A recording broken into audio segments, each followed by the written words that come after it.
Greetings, everyone. Welcome and thank you for joining. I'm Dr. Tahita Bronner, Ambassador of the Afrodescendant Nation, your host for today's national teach-in on reparations and self-determination for descendants of enslaved Africans in America and across the slavery diaspora.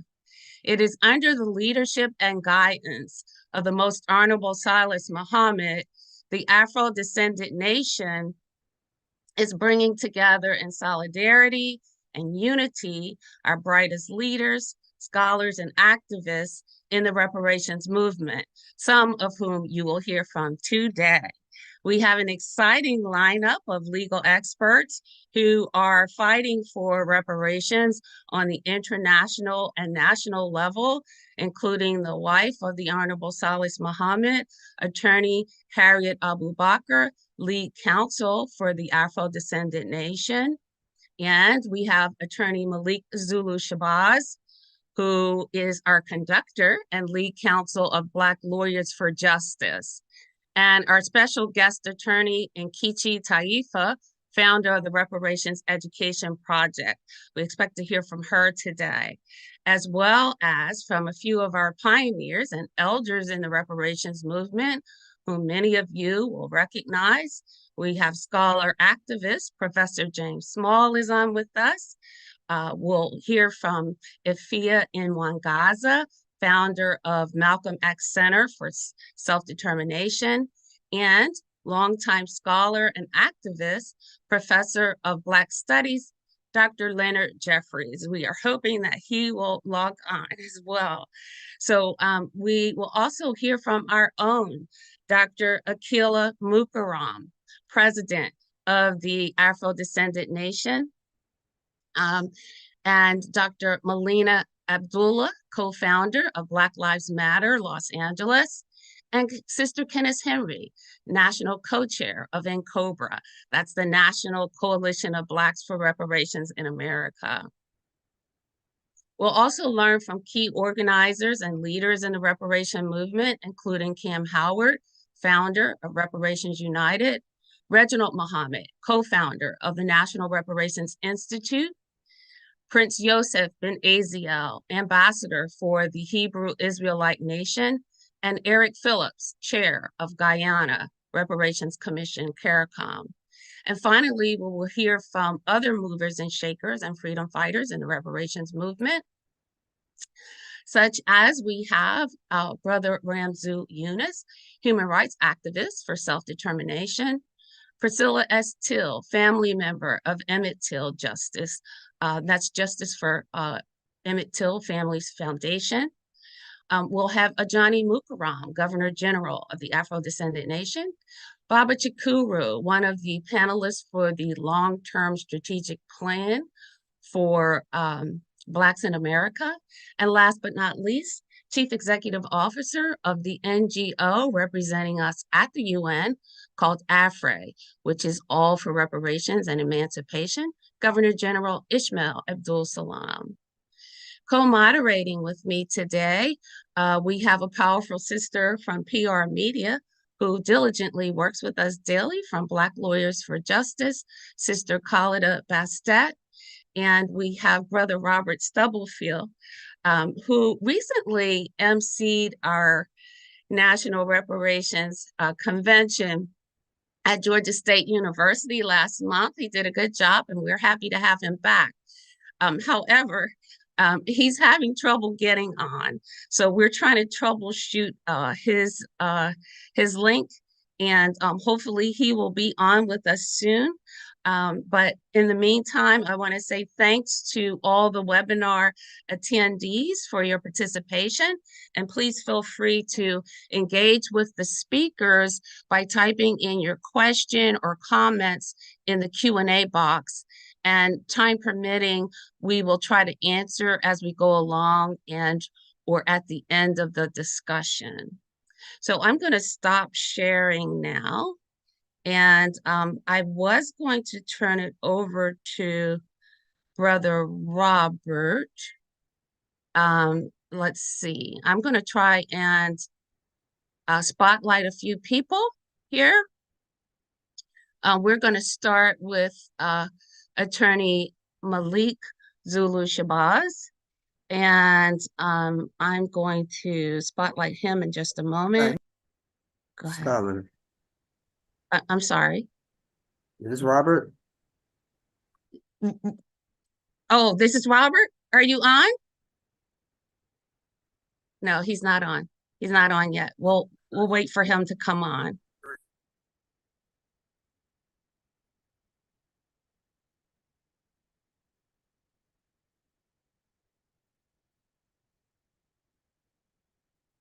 Okay, and is Kenneth Henry on? Yes. Oh, okay, great. Let me find you.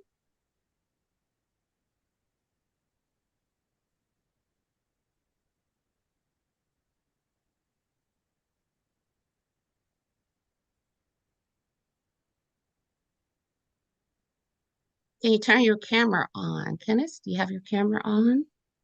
I can turn it on. Thank you.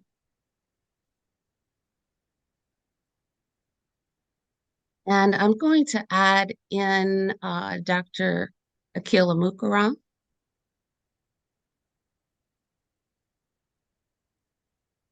Sister Tahir, when you get a minute, call me. Okay, thank you. Dr. Akila, can you turn your camera on? Thank you.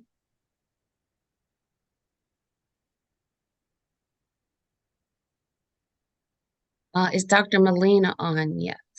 Don't see her. Let's just go ahead and start. Can we begin the program, ma'am? Sure. All right, let's go right ahead.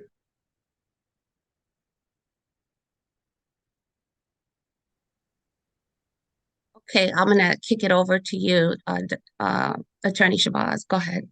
No, ma'am, the order of the lineup is to be the order of the lineup is Madam President. Excuse me, it's Miss Kenneth, it's Madam President, then it's the leader of NCOBRA, Miss Kenneth Henry, then it comes to myself, Dr. Tahita. Okay, thank you. And I apologize, our MC is not on yet. So, Sister Kenneth, if you could just give us a little statement about unity and solidarity in the reparations movement, and let us know what is going on within COBRA from the national level. And you could tell us a little bit more about yourself and what you're doing. Sure. Good morning. Thank you for this opportunity to be in this prestigious group of think tank members and reparationists. My name is Kenneth Henry. I am the National Co-Chair for NCOBRA, National Coalition of Blacks for Reparations in America. I have been a member of NCOBRA nearly 10 years, performing as the female co-chair for the Legislative Commission, working to get HR 40 out and about, and of course, bringing in co-sponsors to HR 40.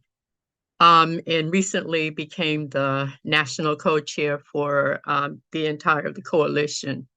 What's going on in COBRA, I'll talk about that in a minute, but to bring you a message of unity and solidarity. Until recently, I had my doubts about solidarity. I have been following very closely everything that's going on the continent, most specifically the move of One Africa, One Love, and had the momentous opportunity a few days ago to see two of my most revered icons stand on the stage together, and that is Prof. Lumumba and Julius Malema, as they proclaimed One Africa, One Love. I am so moved by that, just that show of one love and solidarity. And they're calling for that same movement around the world to include the diaspora. As far as I am concerned, I am hopeful that we here in the diaspora can continue to work towards reparations in the spirit of one love, as well as globally connecting to our brothers and sisters around the world in that spirit of one love, one Africa. What's going on inside NCOBRA? There are several things that are going on within NCOBRA. Currently, because there is such a proliferation of discussions around reparations, and the different dialogues on who should get reparations, who should not get reparations, who should qualify for reparations, who should not qualify for reparations. We are in the midst of doing some things to come to a place where, after 36 years of being in a coalition, we have to give ourselves a round of applause, because often organizations do not last that long. And when they do last that long, we sometimes have to reorganize, we have to rethink where we're going and how we're going to get there. So some of what we're doing right now is we have found an amazing membership system. It is about 85% complete. We're testing, because what we recognize is that in order for us to be viable in this arena, we do have to have a membership system that is in the digital technology. It has a digital footprint, and that's where we are now with the membership.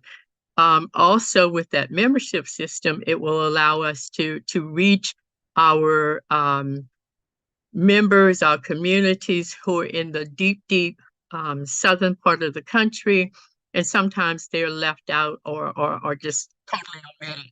Also, it allows us to do a better job of reaching those communities, to include our houseless communities, to include our communities where maybe there is not as much of a digital presence in their households. We have tested it, and we continue to test it. We actually did our first digital board member election, and it went over very well. Other things that we're doing, we are so very proud of the fact that we recognize sometimes we do not collect information on the historical aspects of the work that we do. We have started a historical archiving project where we are actually archiving, categorizing, and collecting information on our ancestors, our visionaries, some of our executive committee members. We have about 76 boxes thus far of information that we are collecting and archiving.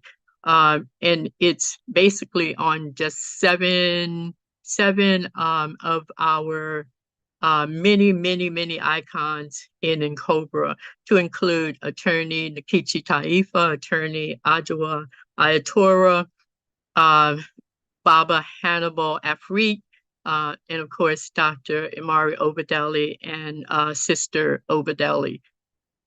We are also in the process of doing oral histories, and we have collected about 10 oral histories.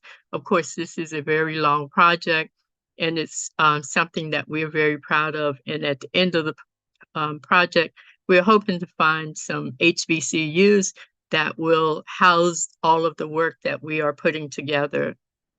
Other activities inside NCOBRA, in the Philadelphia local chapter, headed by 2 young people, and we always talk about where are the young people.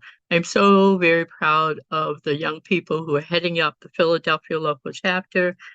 They've worked diligently and have successfully considered moving forward with, and did move forward with meeting with the Philadelphia City Council, and got the approval to stand up a local reparations commission in the great city of brotherly love of Philadelphia. And not only have they done that, but they have been selected to actually co-chair that local reparations commission. In addition to that, they wrote an amazing proposal, and just recently heard that they got significant funding to help them with their efforts. Another project that we're working on a DNA project. It started as a very small project. We've decided, given the success of the project, that we're going to expand it and move it from just being in California to a project that will include several other locations around the country, so that we're collecting information not just from a population in California, but that we're also looking at the Bayou as an area where we're going to do also a DNA project, as well as we're going to also include in that project a couple of our houseless communities. We're searching for information, and we hope next year to be able to present the results of that possibly in our convention next year. That's a lot. Thank you.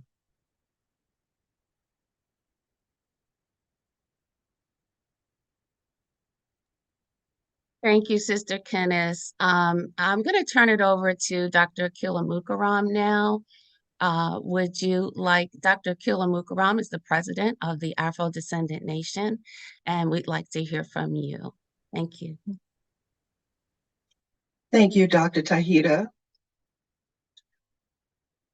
Greetings of peace.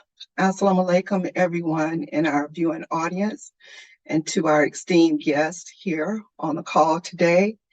I would also like to give a special greeting to the Honorable Silis Muhammad and Queen Mashaki, and our conductor of the Reparations movement, Attorney Malik Zulu Shabazz. So, just keeping in line with unity, I didn't quite prepare a statement as of yet with the Afro-Descendant Nation. However, we are looking at unifying all Blacks and Afro-descendants globally.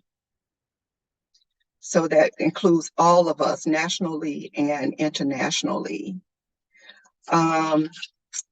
Regardless of religion, ideologies, if you don't believe in anything at all in terms of religion, we want to focus on our commonalities as a people. So the important item here is being a people, an Afro-descendant people.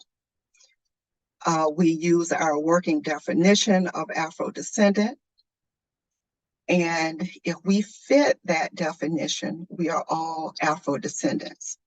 Whether we are Hebrew Israelites, whether we're Muslim, whatever we call ourselves, Christians, whatever, we are still Afro-descendant. So we may be a Hebrew Israelite Afro-descendant.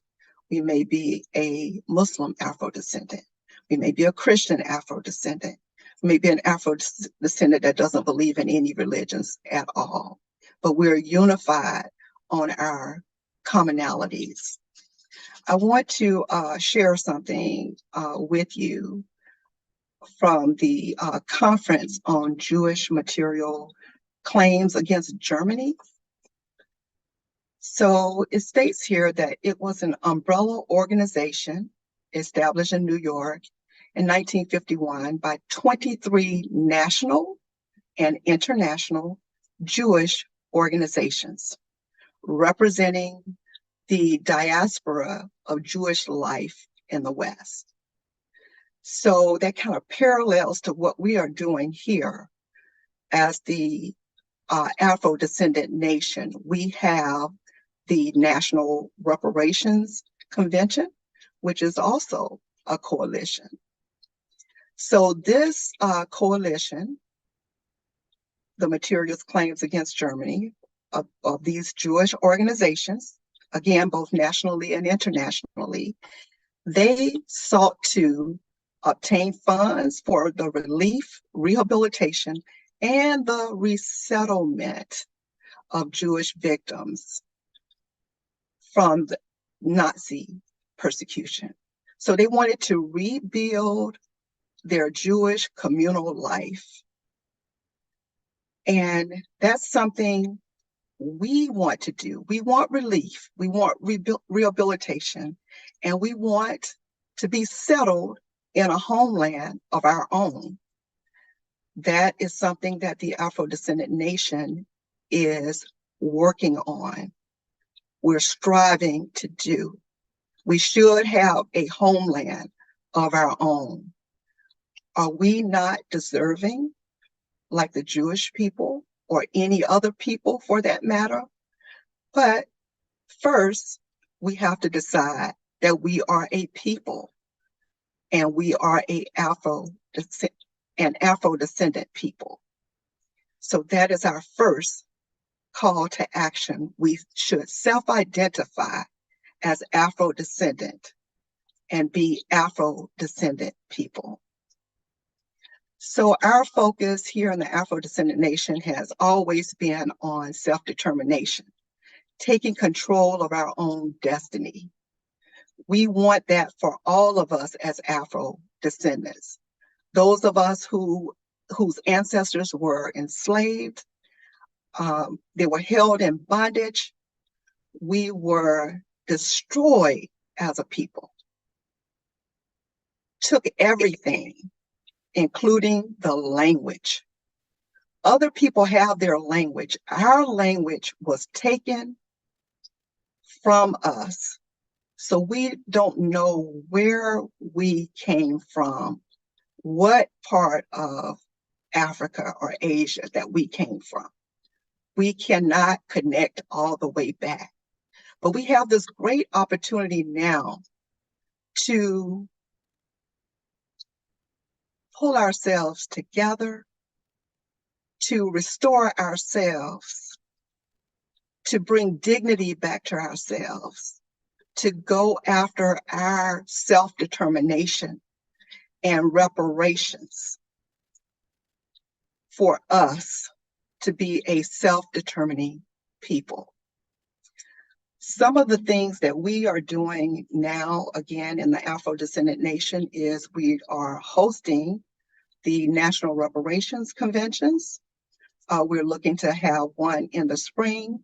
We just had one in October 7th and 8th. We're also working on a strategic reparations plan in community, I would say, with our other reparations leaders and people who are dedicated to seeing us have self-determination and reparations as a people. My sister that just spoke, Kenneth Henry, she's one of the people that is working with us on that. Her co-chair, Brother Willard Lett, Dr. Brooks Robinson, Cam Howard, among others that are working with us on that. And we're looking to pull others in to assist us as well on the strategic reparations plan, a comprehensive one with us unified and us determining what is best for us as Afro-descendant people. We're also working on a white paper for the term Afro-descendant so that it can go out and everyone can be made aware and educated on how did we come about as being Afro-descendants. And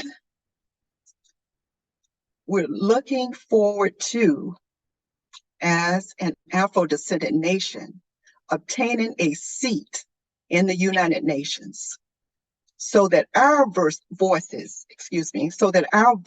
can be heard as an Afro-descendant people. We want to be, I think there is 193 countries there now, be that 194th one on the UN with our voices being heard. No one is speaking for us. We have to speak for ourselves. So it's time for us to get past the noise. And it's so much that's going on now. And I understand that some of us are being pulled in different areas, say for instance, with the war going on now, but we still have to focus on what we need for ourselves as an Afro-descendant people. So our nationality now is Afro-descendant, and it connects us to over 250 million of us globally in the slavery diaspora. So again, remember that's nationally and internationally. So now is our time. Our time is now. So thank you for being here with us today. And I hope you will join us in our movement for self-determination and reparations to help restore our human rights and our dignity as an Afro-descendant people. Thank you.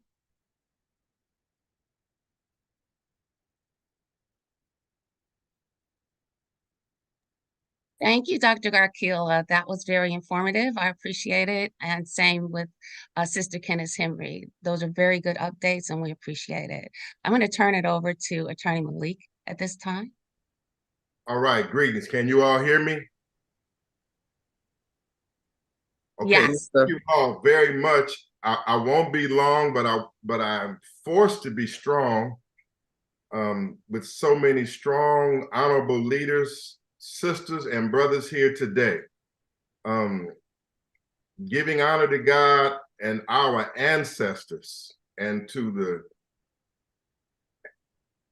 forerunners and pioneers of our struggle. I honor Queen Mother Moore. I honor Dr. Amari Obedelli. I honor my teacher, Minister Khalid Muhammad. I honor Baba Chokwe Lumumba. I honor Honorable Hashim Nzinga.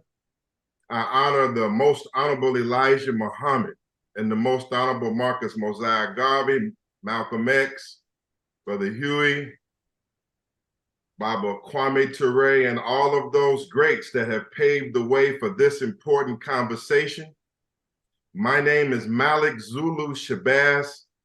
I am the lead counsel of Black Lawyers for Justice, fighting white supremacy and racism and police brutality in these courtrooms. I'm also a member and part of the leadership of the Afro-Descendant Nation, which was founded and originated by the Honorable Silis Muhammad, whom I am here to help the Afro-Descendant Nation in its mission to help accelerate and to advance and to help unify the reparations movement around America. To all of the leadership who have taken your time to attend this webinar and to teach with us today, I want you to know that our purpose here is to intensify the reparations and self-determination struggle, to help us to unify the reparations and self-determination struggle, and therefore I have joined to help the Honorable Silis Muhammad, that great pioneer and student of the Honorable Elijah Muhammad. I've come to help the Afro-Descendant Nation to achieve these goals. I'm happy to tell you that the Afro-Descendant Nation, as I've become aware of, has a very competent and professional administration and staff. And so that as we proceed through this webinar, as we hear our great teachers, I want you to know that there is a great foundation here in the Afro-Descendant Nation for us to get about handling our business. As I move quickly, these great ancestors and elders that I've named gave their lives for this cause. We have many elders here on the line from different organizations who have given their whole lives for the reparations and self-determination struggle, and many are up in age.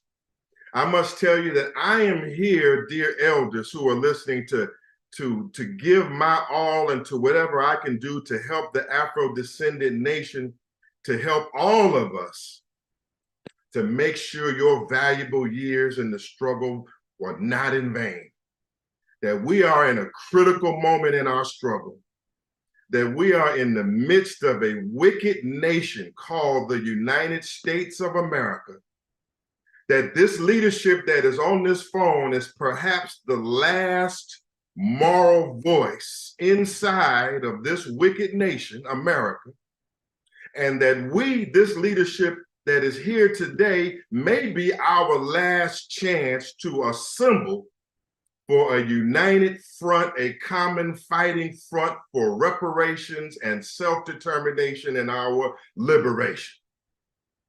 We may be representatives of the last strong freedom fighters that remain, and therefore our performance is critical in this hour. We don't aim to waste a moment of your time. I think every leader is here.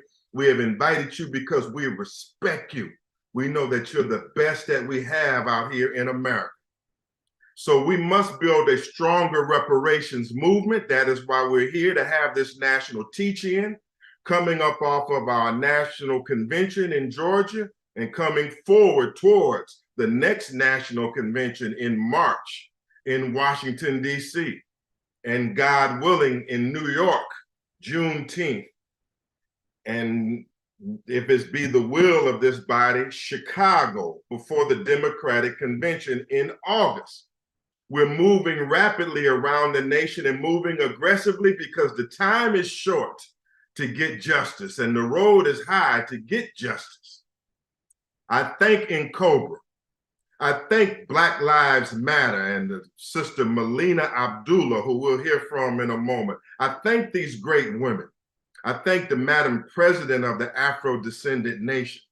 I want to thank Brother Ramzu Yunus, that hard freedom fighter who I'm going to study and listen to today. My brother Ramzu Yunus. I want to thank all of the members of Reparations United under the leadership of Brother Cam Howard. I want to thank Reginald Muhammad, that hard-driving reparations organizer. I want to thank all the Muslims from the Nation of Islam, whether they are with the Honorable Silis Muhammad, the Honorable Louis Farrakhan, or whether they are not with any of them.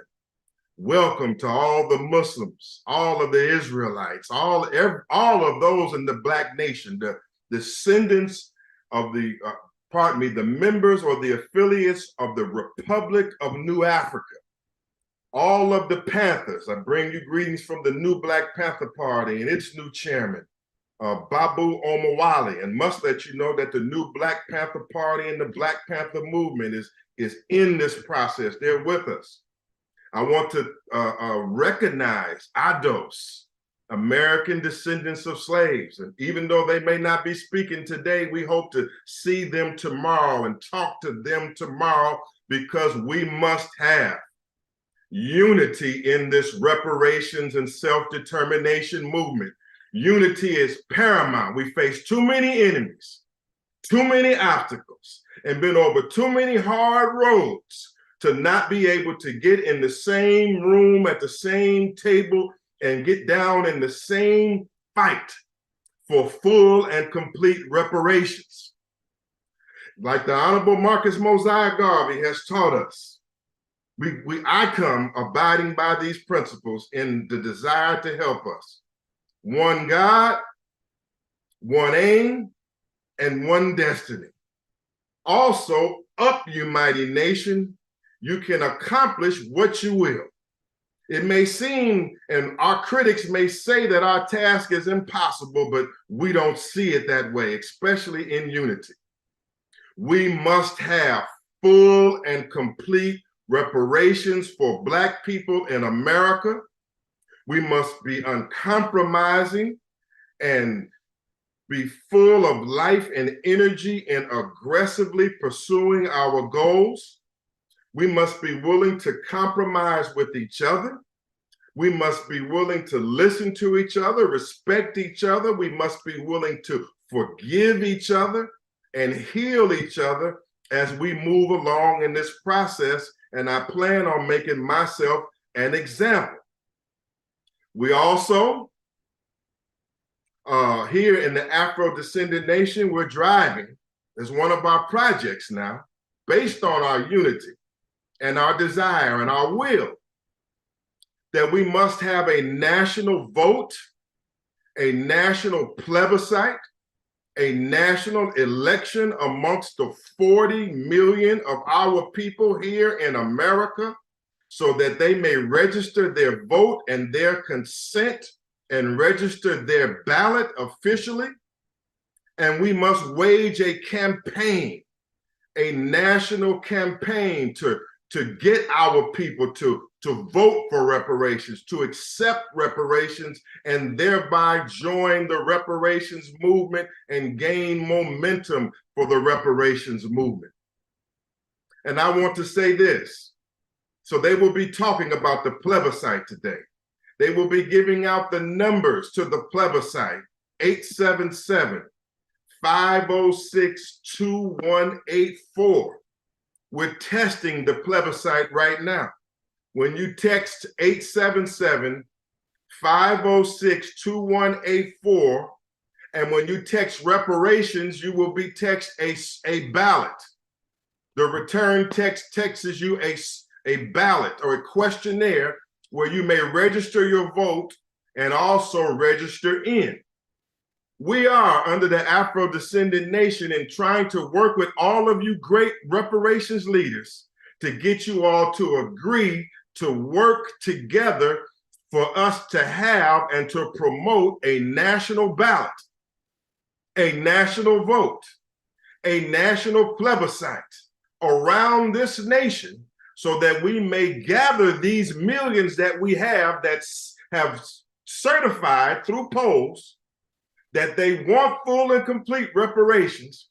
This is one of our methods of going after them and getting their consent, so we have lawful agreement to move forward, not just amongst these great leaders, but amongst the masses of our people. As I conclude, we must build a stronger reparations movement. We must overcome all of the obstacles or the pitfalls that have occurred in the past, and we must gain strong momentum in this hour.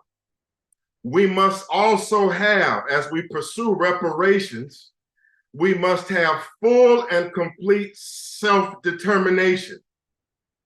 This is a self-determination movement as we prepare for reparations.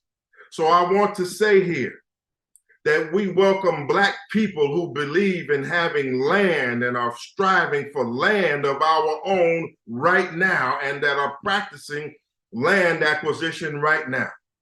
We welcome Black carpenters, Black tradesmen, Black educators, Black electricians, Black business persons, Black entrepreneurs. We must do for self, and this movement has a self-determination basis that is fighting for reparations. And as we prepare for our ultimate goal, we must be prepared. And so all of those who believe in doing for self under the vision and such as the vision of the Honorable Elijah Muhammad and the Honorable Marcus Mosiah Garvey, this is a place for you where we're doing for self right now as we fight for full and complete reparations. We need all Blacks with your skills to come home, because we must have a nation of our own. We must have land and territory of our own. We are taught, and it is in our Nation of Islam 10-point platform and in the New Black Panther platform, which I am the chairman emeritus of, served for 15 total years as the chairman. It's in our 10-point platform, our demand for reparations and our demand for a land and territory of our own. That's where I stand, and I'm here to help conduct, to help orchestrate, to help assist, bring all of you great leaders and brothers and sisters together, and to press like Minister Malcolm X for action, for revolution, And I'm here to tell you that I will give my life and give my life for this process and for my people. I want you to know as I leave that whatever my role is here, that you can trust me. You can trust me to give it my all. And I say the time is short. The elders and the ancestors have given their lives, and I am here to help us, to get us some reparation, self-determination, and liberation. And if I don't see it fully in my lifetime, I will give my entire life to make sure that it happens for my children and your children. Thank you for listening to me in this hour. And what I want to do now is bring on two persons back to back. I'll bring them on. And I'm honored to bring on a great Black woman. Many great Black women are on this line this afternoon. And I want to bring on one of our strongest sisters and freedom fighters anywhere in the country. She is the leader of Black Lives Matter. She is the true leader, the true authentic leader of Black Lives Matter. She is my Howard University alumni. She represents also the Western region and the West Coast and has been fighting hard in California. She knows persecution. She knows being under attack. She knows the streets. She knows confronting police and being targeted and terrorized by the state. She knows about activism. She knows about sanctions, boycotts. She knows about young folks and mobilizing people. And she, as if anybody in the Black Lives Movement, understands the Black nationalists, empathizes with the Black Panther, understands all of the elements of our movement. It is the guest that I'm about to bring before you today. So I want you to bring forth and to welcome here in this National Reparations teaching one of our great leaders of today and the leader of the Black Lives Matter movement, the Honorable Sister Queen Melina Abdullah. Will you please bring her on? And then I will bring on Minister Honorable Silis Muhammad. But let us hear from Sister Queen Melina Abdullah and Black Power and Reparations now, and greetings to all my friends on the line.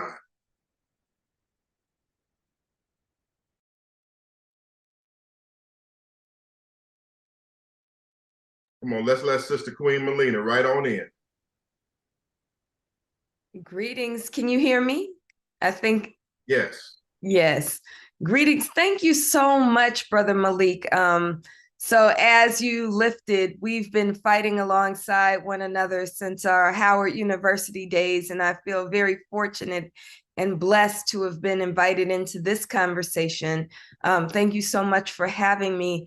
I represent Black Lives Matter Grassroots. Black Lives Matter Grassroots is the original formation of Black Lives Matter, which we were founded, we were birthed in 2013, July 13th, 2013, the day that the murderer of our beloved son, Trayvon Martin, was acquitted. And so you all know that thousands of people rose up all around the country to demand justice in the name of Trayvon Martin. And so I know my name says Malik Zulu Shabazz. I am not him, but I love him. Melina Abdullah is my name, and I was one of the folks who helped to organize and continue to organize. Black Lives Matter Grassroots is now 33 chapters all around the country, from Atlanta to Florida to Michigan to right here in California. We have 5 chapters in California. And so it's really important to understand that some of what you see and read about Black Lives Matter is because there is a concerted effort, just like any Black revolutionary group, there is a concerted effort to derail our work.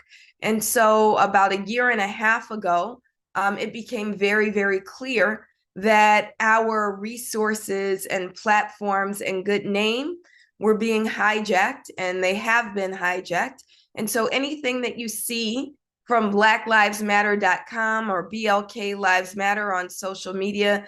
I want to be clear that that is not us, that is the work of highly paid consultants who've been proven to pay themselves millions of dollars a year, while the work on the ground that's moving forward, work that's happening right now in Atlanta to stop Cop City, is being done by brilliant organizers like Portia Miller and Enos and Erica. That the work that's moving to say free Palestine and develop toolkits and that uplift the history of Black and Palestinian unity is being moved by people in Black Lives Matter Buffalo like Jolanda and Cariel.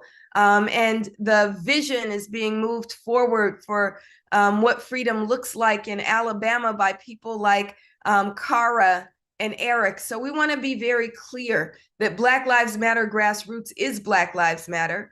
And part of what we're doing is recognizing that we have to move forward in operational unity. And so Malik Zulu Shabazz, I'm so grateful that you poured verbal libation, remembering that the work that we're carrying is the sacred work. It's our sacred duty to move forward in the names of Kwame Ture, in the name of Mrs. Fannie Lou Hamer, in the name of Mama Harriet Tubman, in the name of so many, including our great grandmothers and grandmothers and great grandfathers and grandfathers. We must move forward and demand complete and total freedom for our people. And in doing that, we have to embrace the core principle that was put forward in these terms during the Black Power movement: operational unity. So what does unity look like? It means unity without uniformity. It means recognizing that everybody doesn't want to stand on the front lines to topple policing that descends from slave catching, although you can still support the work that Black Lives Matter does, right? That everyone is not equipped to chart out what Black studies should look like, but we can support the work of the National Council for Black Studies, right? It means that when we talk about reparations, we have brilliant leaders and thinkers like Dr. Shirley Weber. And I'm thinking about California, especially because the California Reparations Task Force, Dr. Cheryl Grills and so many others have charted out what reparations in California can look like. They've put monetary demands. They've talked about what study looks like. And we don't all need to serve on that task force to support that work. Operational unity is about remembering that there is Black brilliance in so many spaces.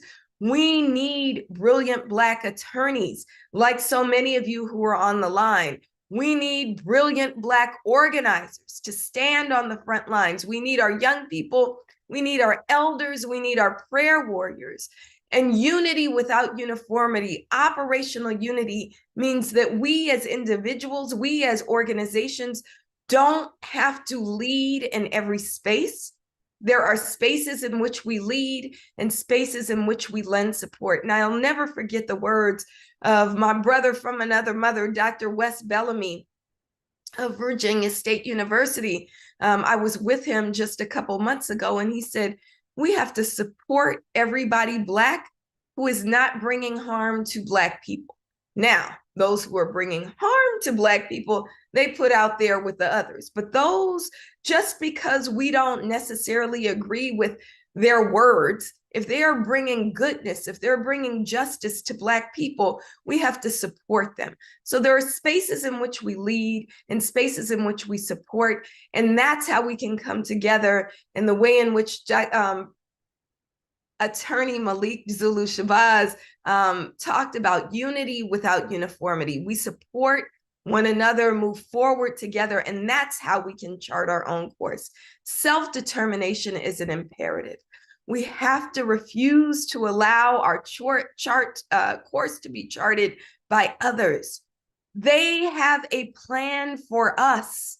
They have a plan for us that puts our people behind prison walls. I know Jay Burton is on the line, or Brother Ajamu, co-founder of the Black Lives Matter prison chapters. We have several prison chapters now, 2 of them in California, both of them co-founded by Brother Ajamu, right? We have to make sure that we chart our own course, because their course puts our young people, our young men like Brother Ajamu, who was only 16 years old when he was put behind prison walls. They put them behind prison walls instead of allowing for the brilliance to manifest in communities. So what is our own course? We demand complete and total freedom.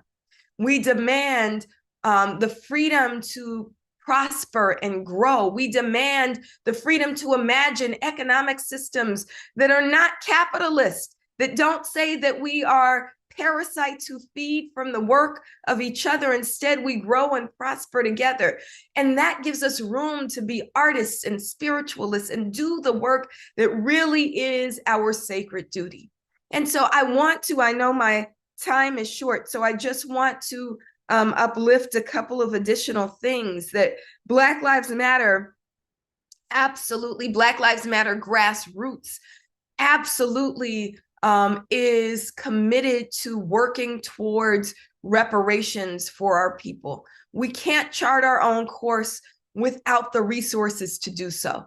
And so we have to demand reparations. As the attorneys will confirm, reparations is a universally accepted principle of international law. Why is it good for everyone else when it is not, but not for Black people? The reason that reparations is not being given to Black people is because they don't want us to be able to be a self-determined people, but we demand it. And we know that there are the resources there for reparations. If they can allocate $106 billion in the blink of an eye to push for the continued occupation of Palestine, there's money for reparations. If they can spend billions of dollars per city on policing that kills people, there is money for reparations, and we must demand it. Black Lives Matter grassroots is committed to making that demand, and we're grateful to be a part of this community.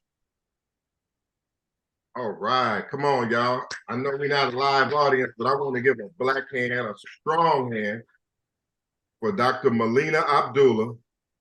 And I want to give a strong hand at this point for this national teach-in on reparations. It's going great right now. I would like everybody to, if you see it on my page, or if I tagged your page, to tag others and to tell others to tune in. You have heard from the real leader of Black Lives Matter and one of the greatest grassroots organizers that currently exist in America, Dr. Melina Abdullah. So therefore, at this stage of this national teaching, you have heard from the Honorable Kenneth Henry, the leader of NCOBRA, which is the longest standing reparations organization out here fighting. You have heard from the leader of the president, pardon me, of the Afrodescendant nation, Miss Akila Mukaram. Yes. And you've heard from Black Lives Matter, and you've heard from myself representing Black Lawyers for Justice. This is part of this common front, fighting front that we are building, and we have many more leaders on the runway, so we're going to keep it concise as we move down the line. This platform will be open to all of you all as we go through the future. We're going to have other webinars. We're going to open it up for special sessions where you all can speak longer. Right now, our objective is to show the nation and to show you and our people that we have been blessed to line up the best freedom fighters that we have, and those that we have missed, we want to talk to you. Right now, I want to bring to you the man who is responsible for me being on this broadcast this afternoon. I want to bring on to you a man who I am inspired to labor for and to work for, to help complete a work that he has been working on for 40 or 45 or more years. I speak of the Honorable Silis Muhammad. Many of you know the depth of the commitment of the Honorable Silis Muhammad to our people and reparations. Many of you know, and that's why you're on the line. And many of you follow him. And I must tell you that a good representation of his work is seen in those who are working with him. For those who are hearing and watching this broadcast and have gotten the emails and the messages, I want you to know that the Honorable Silis Muhammad over the years have laborers that have come to help him who are very well qualified. And as we unite, they'll be very good in helping reparations become achieved because he has a good quality of laboring staff. He himself, the Honorable Silis Muhammad, is a great pioneer in the Nation of Islam. He believes strongly in the core values and teachings of the Honorable Elijah Muhammad, which is doing for self, self-determination, and a nation of our own. I have said, and I will continue to say, that he is an apostle of the messenger of God. He's a great apostle of the Honorable Elijah Muhammad. He's a great advocate for what the Honorable Elijah Muhammad wanted, particularly in terms of the unity of our people and self-determination for our people. He believes, as the Honorable Elijah Muhammad has taught us, that our unity is more powerful than a nuclear bomb. And so no matter what weapons that this wicked world has, I want you to bring on a man here now who comes from a man who promised us something more powerful than the weapons of our enemy. I'm talking about the fulfillment of the vision of the Honorable Elijah Muhammad and the Marcus Mosiah Garvey. I want you to hear from one of our great elders, our great pioneers. I want you to introduce to you a man like Joshua crying out in our midst, a great apostle of the messenger of God. Please, would you now pay careful attention to our elder? He's a very wise man. Be patient and listen carefully. Let us receive the Honorable Silis Muhammad. Let's bring him on. We thank you for coming, sir. Thank you. Thank you, Malik. Conductor, how are you? I'm fine, Mr. Muhammad. I'm honored to be a part of the process that you have set up. You have really motivated me in this hour. That's good. That's really good, Malik. I have watched you over the years and probably doing some time that you do not know about. But I was present many times when Kahal would call you and ask you to do something. He would scold you. I did not like him scolding you. It bothered me for him to be scolding you each time he would talk with you in my presence. I would check him on scolding you. You wrote a great book about Kahalit, a very good book. And in the book, if a person is interested, they can learn a great deal about you, Malik.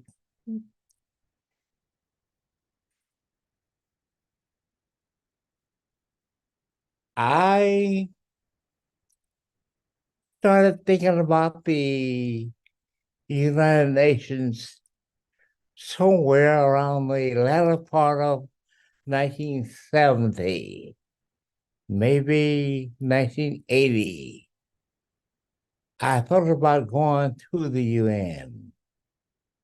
It wasn't until 1990 that my wife did go to the UN. 1992. 1992. My wife did go to the UN. I asked her to go out there and represent us because she is an attorney. Well, she went out there in 92, started learning some things about what we would have to do in order to bring the issue forward that the Honorable Elijah Muhammad has stated. Not, he didn't use the word reparations, but what he was talking about was reparations. I would like for my wife. No. I'm coming later. Okay.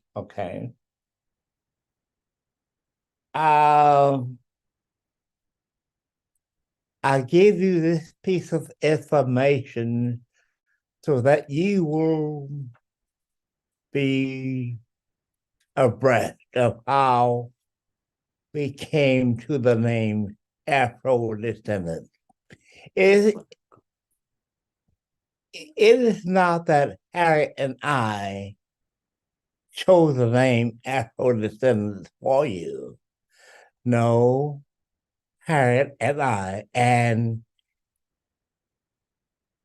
18 other nations chose the name Afro-descendant. The messenger, the Honorable Elijah Muhammad, states in Message to the Black Man, the original copy, printed in 1965. He was giving birth to the Messiah. His followers, the Messiah, are his followers. States he in Message to the Black Man. I don't have at my disposal that page number. You know it? The page number where Mr. Muhammad states that he is giving birth to the Messiah as he talks. Again later.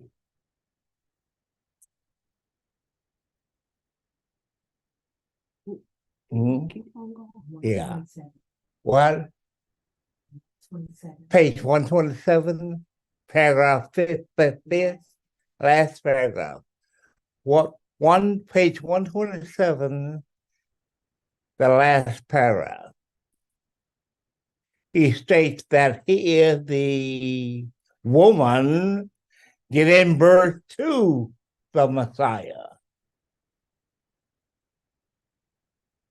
Prophetical order is important. After Moses, he was Moses.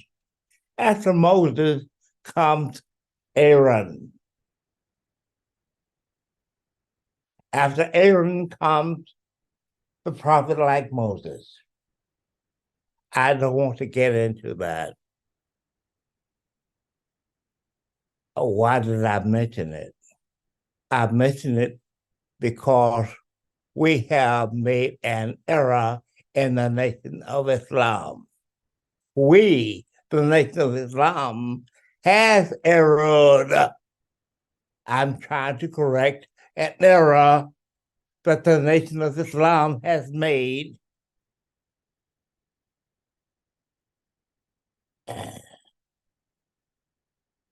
Which need be corrected.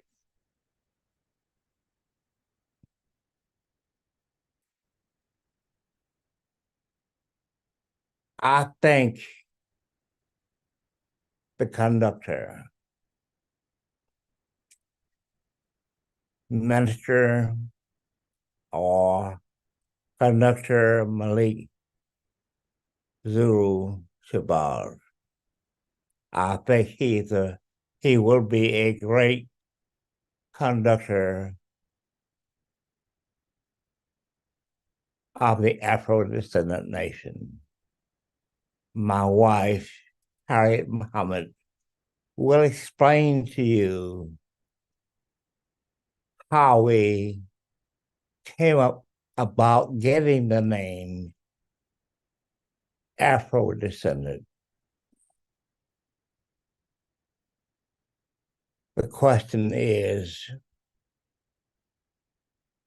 no, I will not deal with that at this time.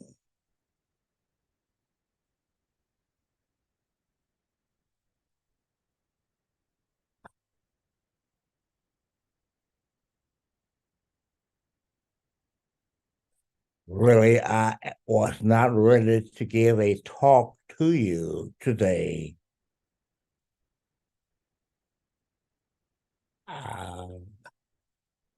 I'm not really ready to give a talk to you. Tell them what you presented to the UN Mhm. and have them upset. ICCPR Article 27.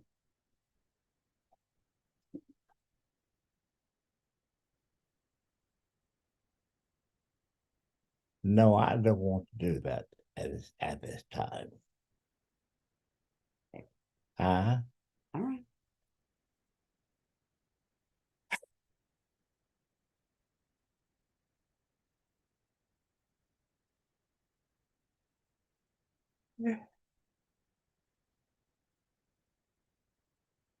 I will bring my talk to a close at this point.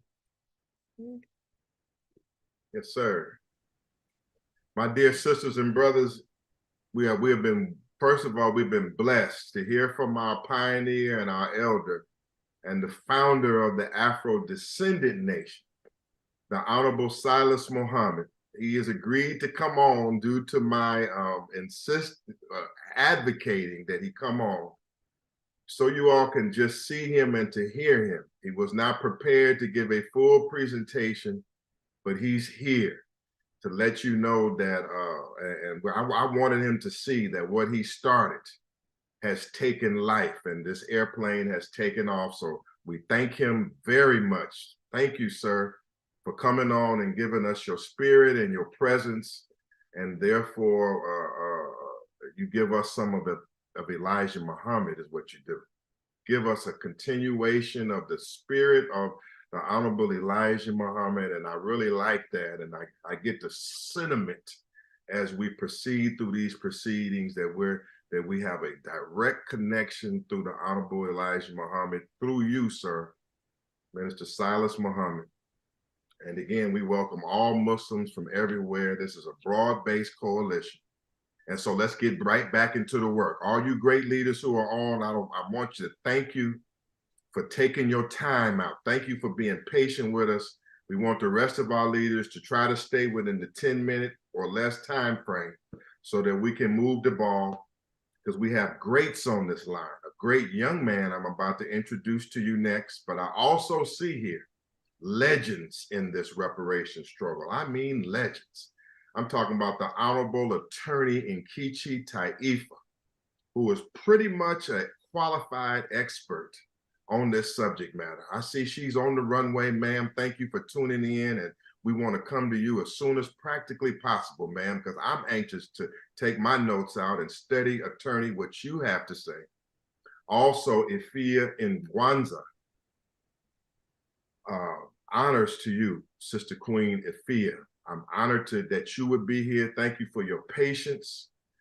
Professor James Small, I mean, these are serious legends. The Emmett Till family is on with us in solidarity today. Okay, so we have great leadership here. And so I want to introduce to you a young man who is full of passion. He's full of determination to see self-determination achieved. He is my brother. He is a man that I've known for years, that I've traveled abroad at. And when I went abroad to Colombia with him, when I asked the Black people in Colombia, how do they describe themselves? They said, we are Afro-descendants. That's what they told me. And so just on a word on that, an Afro-descendant are people who are descendants of Africa, who have suffered chattel slavery here in the West and have suffered human rights deprivation, human rights violations, and are subject to human rights abuses in the West. That's what an Afro-descendant is. And lawfully it is a person, an Afro-descendant in America is a person from Africa who has endured chattel slavery, and a person inside of America who is deprived of their human rights by this government.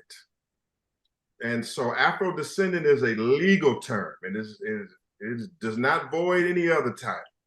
I'm a Black man. Some Muslims say, well, we the Asiatic Black man. We could be all of that. The Hebrew Israelite, the Moor, the Panther. But lawfully, in terms of jurisdiction and standing, we say Afro-descendant, and even that's subject to a vote. That's still subject to a vote. We'll get into it right now. I want you to introduce to you one of America's young, strong advocates for self-determination. He puts his life on the line. We want to understand him. We want to hear from him. We don't want to misunderstand him at all. Let's bring on Brother Ramzu Yunus. Please, let's bring him on and let's hear what our brother has to say. Then we hear from our other greats. And salute everyone. Can you all hear me, Comrade Malik? Yes, sir. I hear you loud and clear. Thank you for the great work you're doing, man. I was elated when I saw that you had joined to help the Honorable Silis Muhammad. And welcome to everyone. First of all, Assalamu alaikum, peace be upon everyone. But Malik is doing a great job. But I want everybody to take a second just to reflect and remember the name Silis Muhammad. And after this webinar, then you can go and research the work that the Honorable Silis Muhammad has done and is doing. He was way ahead of his time, way ahead of his time. I didn't even understand when I was part of the nation out of prison when I was a youngster, when I joined the Honorable Silis Muhammad, but he's doing a great work and I'm here to help as well. My name is Ramzu Yunus. I'm a human rights policy officer, meaning one, and I have a group. Our group is called the Human Rights Policy Officers, not necessarily trying to be an organization, but trying to be a group of those who enforce our human rights. So our duty is to teach human rights, advocate human rights, help people to assert our human rights, and last but not least, to defend our human rights or against any forcible denial of our human rights. As we see right now, what's happening in the world, we see that there's not a shortage, as the human rights experts are saying, there's not a shortage of human rights organizations. The Commission on Human Rights, there's definitely not a shortage of our human rights, but what's missing is those who are willing to stand up and defend human rights and make sure people's human rights are not being violated. We see that right now, what's going on, not only amongst us, but what's going on in Palestine, occupied territory. The song that was playing when we first got on said, "Take it to the United Nations." Well, that case has been taken to the United Nations. Nothing is being done about it. So we have to become the United Nations enforcement arm ourselves. There's something called the Declaration on the Right and Responsibilities of Individuals, Groups, and Organs of Society to promote and protect universally recognized human rights and fundamental freedoms. In that declaration, it's a resolution, it's a United Nations General Assembly resolution, gives us the power to do something ourselves if nations fail. So we can't continue to look to the United Nations when we have the power to assert it ourselves. So I just want to preface what I'm about to say on unity, starting with that on who we are and what we are trying to encourage others to do. I was asked to speak on what unity means to me and my group in the reparations movement. I first want to quote a scripture from the Bible. It says, "How can two walk together unless they be agreed?" How can two walk together unless they be agreed? So first of all, we have to agree to come together. Now we got to agree to the destination that we're walking to. What destination are we trying to get to? And we have to agree to the route that we're taking to get to that destination. Of course, the purpose of this call is the destination, that is reparations. So first we have to define that destination is reparations. But some of us, if we say reparations, you're still going the wrong way because we don't have a proper meaning of reparations. We don't know the definition of reparations. It's been promoted in the wrong light. Reparations is not a big check being cut for Black people. Let me quote something by our great Comrade Attorney Malik mentioned Chokwe Lumumba. In 1988 in the New York Law School Journal of Human Rights, human rights attorney, by the way, Chokwe Lumumba said, the political essence of slavery is not merely found in economic exploitation of labor, but in the illegal imposition of United States jurisdiction over the slave or slave's descendants. Full reparation must relieve any imposed political status. Now, this is what Comrade Chokwe Lumumba wrote at the Law School Journal in 1988. Defining reparations for us, it's bigger than the labor. What about the political status? So reparations is self-determination. Yes, sir. And definitely we must read the basic, write this down, the basic principles and guidelines on the right to a remedy and reparation for victims of gross violations of international human rights and serious violations of international and humanitarian law. That would tell us what real reparations is. And the first part of reparations is restitution, giving us our liberty back. So like Chokwe Lumumba said, it is self-determination. It is changing our political status that they illegally imposed on us. So we're talking about unity right now. We're talking about unity because we have to have the same definition, the same destination, and that's reparations. And now that we know the real meaning of reparations, we mean it's inseparable from self-determination. So those distinctions have to be made. In 1967, in a meeting in Frogmore, South Carolina, Dr. King, with his organization, the Southern Christian Leadership Conference, he made this statement. You can read it in the transcripts. He said, we were seeking to reform certain conditions in the house of our nation because the nation wasn't living up to the conditions that it has prescribed in the Constitution. Then after Selma and the Voting Rights Bill, we moved into a new era, which must be an era of revolution. I think we must see the great distinction between a reform movement and a revolutionary movement. Now, I'm going to translate that right on down to modern times inside of this reparations movement. As a reparations movement, we have been seeking to reform this nation because it hasn't lived up to the rules it has prescribed in international law, which includes self-determination and reparations. Then after our petitions, our protests, our march, we have moved into a new era, which must be an era of revolution. I think we must see the great distinction between a reform reparations movement and a revolutionary reparations movement. We're talking about unity. How can two walk together unless they be agreed? Now, we got to humble ourselves. I'm not trying to offend anybody. But if Dr. King was humble enough, and he's probably more known than any of us on this call put together, if he was humble enough to admit his error in seeking reform and switch to revolution from civil rights to human rights, we should be humble enough to do the same. So we should be humble enough to admit that our reform reparations movement is not cutting it. So we must move into a revolutionary reparations movement. We've seen what reform is: petitioning, asking, demanding, going to the United Nations. Now, what does a revolutionary reparations movement do? What's that? It's what our root organizations already proposed.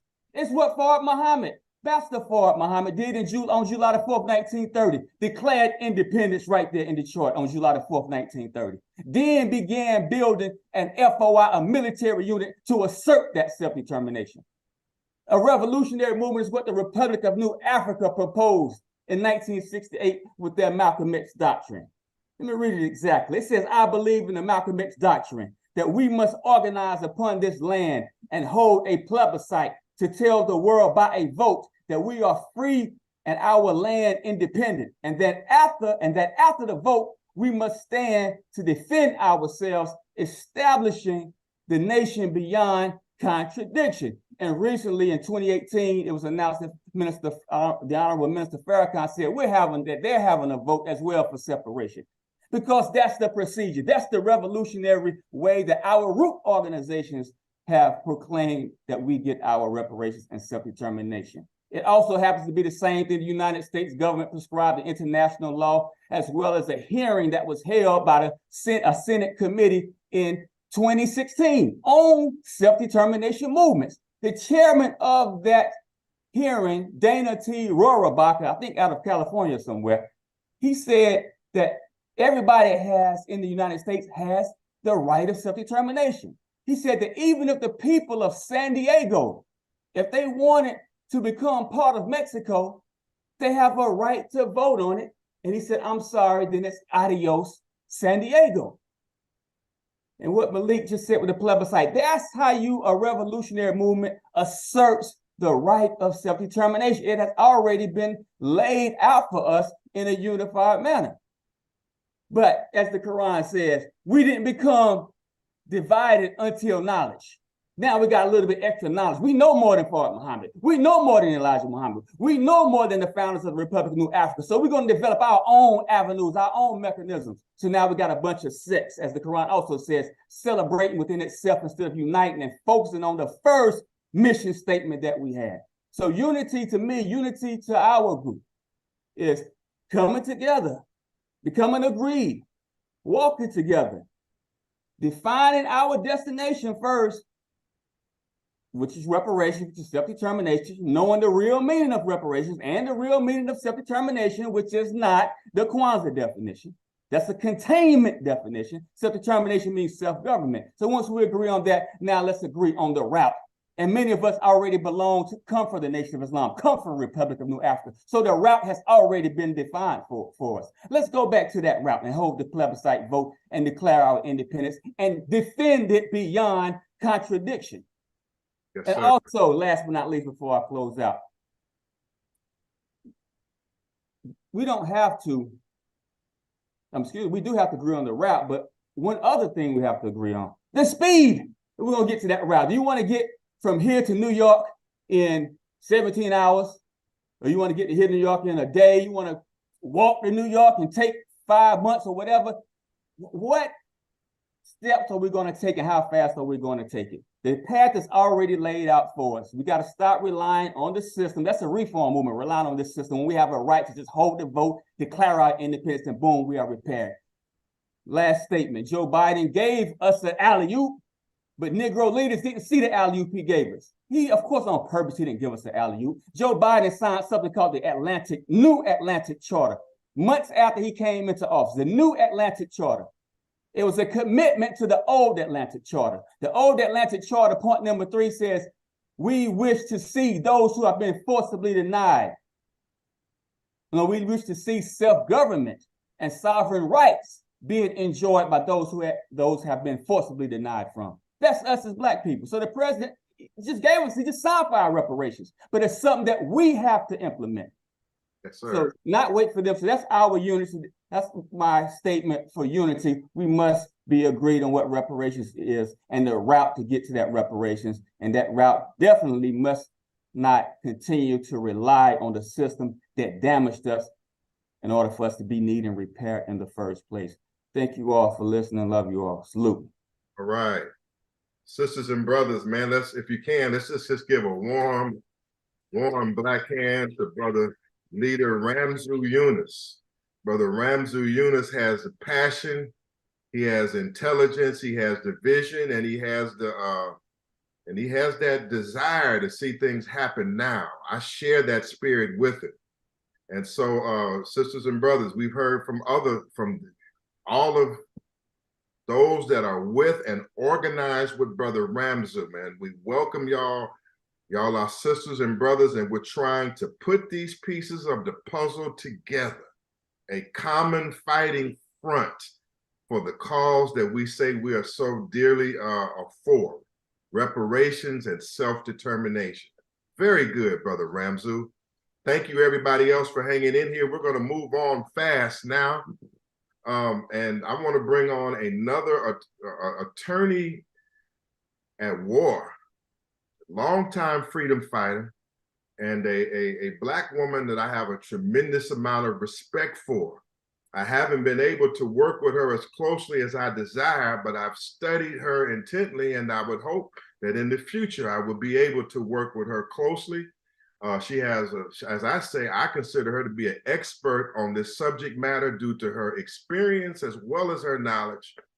And she has deep roots in all of those that we say we love. We say we love Dr. Mario Bedelli. We love Chokwe Lumumba. We love Cobra. Well, let's hear from the Honorable Attorney Nkechi Taifa. This is a real treat. Let's listen carefully. Welcome, Sister Attorney Nkechi Taifa. Thank you.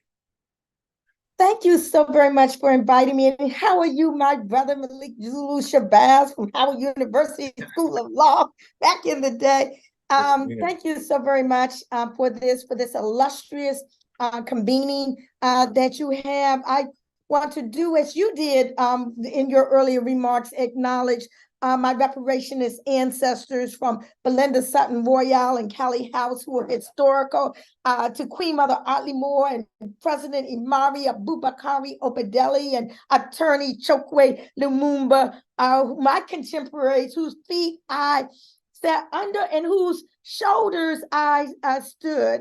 And to all of those who have been foremost in this struggle, I definitely and completely remember the phenomenal work of Silis Muhammad from way, way, way back in the day. Voices whose names have kind of been swept under the rug, haven't been out there in the forefront. So I'm glad that you are doing this right now. I would say I've been a mover and shaker in the reparations movement since I was a teenager. And now that I am an elder, the point in history that we are in right now is such that I just may actually have the pleasure to sit under the shade of trees that so many on this platform and our ancestors have helped to plant. 36 years ago, 1987, I co-authored a book on reparations along with Brother President Imari Abubakari Obedeli and Attorney Chokwe Lumumba, called Reparations. Yes, I don't see if it can be shown with the thing there, but the legal and political reasons why new Africans, Black people in North America, should be paid now for the enslavement of our ancestors. And that was at a time when the issue of reparations, it was not popular. It was not fashionable. It was on the fringes. It was in the revolutionary, right, free to land fringes. It was at a time when one would be looked at as crazy to be serious about talking about reparations. So it gives me much pleasure today to be in the company of some of the leading minds in this country and around the world, particularly those who are on this platform today, as well as other scholars and historians and economists and attorneys and sociologists and psychiatrists and politicians and, yes, religious leaders, okay, all promoting the right to and the need for reparatory justice. And that is why there's so much opportunity in organizing about reparations today. Since 2020, the reparations movement in the U.S. has grown by leaps and bounds, having a lot to do with the blinders being taken off of collective Black folks' eyes from the election of Donald Trump, the murders of George Floyd and Breonna Taylor, the election, the laws restricting the right to vote, the intensification of the myth of white supremacy. All have resulted in a heightened awareness of gross contradictions in society. And as such, the appeal for reparations is increasing exponentially and correctly being viewed as an urgent necessity to remedy, repair, and heal from the enslavement era and its living legacies while addressing issues of systemic, structural, and institutional racism in this country. Organizing around reparations is so very exciting and critical at this time because the quest for reparations is now being recognized finally as a legitimate concept that has entered the mainstream and again being seriously considered. One of the reasons It's the way we're currently framing the issue. You see, we have advanced the understanding that reparations is not limited to historic harms from the enslavement era, but also in organizing to connect the dots to its lingering impacts, vestiges, what I call the legacies, which manifest today in systemic racism, educational inequities, health disparities, mass incarceration, and more. My mantra, the harms from the enslavement era were multifaceted. Thus, the remedies must be multifaceted as well. Organizing is so very important to be able to have reparations fashioned in as many ways as necessary to equitably address the countless manifestations of injustice emanating from America's original sin. And I just want to conclude by just saying a little bit about the organization that I founded and chair, now called the Reparation Education Project. I call it a new organization with deep roots, and deep roots because I'm a founding member of NCOBRA, National Coalition of Blacks for Reparations in America. I'm a lifetime member of NCOBRA and still work very closely with the organization. But the mission of the Reparation Education Project is to support and amplify the escalating reparations ecosystem as a trusted resource and strategic thought partner, bringing to the table longstanding expertise and demonstrated capacity for cross-sector collaboration. Reparation Education Project is not a membership organization. It's not a grassroots organization or anything. It's not competing with any of the other groups out there. But what do? We specialize in presentations and training, strategic planning, guidance on reparations to nonprofit organizations, academic faith institutions, descendant advocacy communities, corporations and industry, celebrity influencers, private estates, philanthropy. And we have a website, www.reparationeducationproject.org. That's reparation without the S. We have basic fact sheets there. We have reparations 101 educational political information briefing. We have my TED Talk, Reparations, an issue whose time has come. The link to the video is there, as well as the transcript.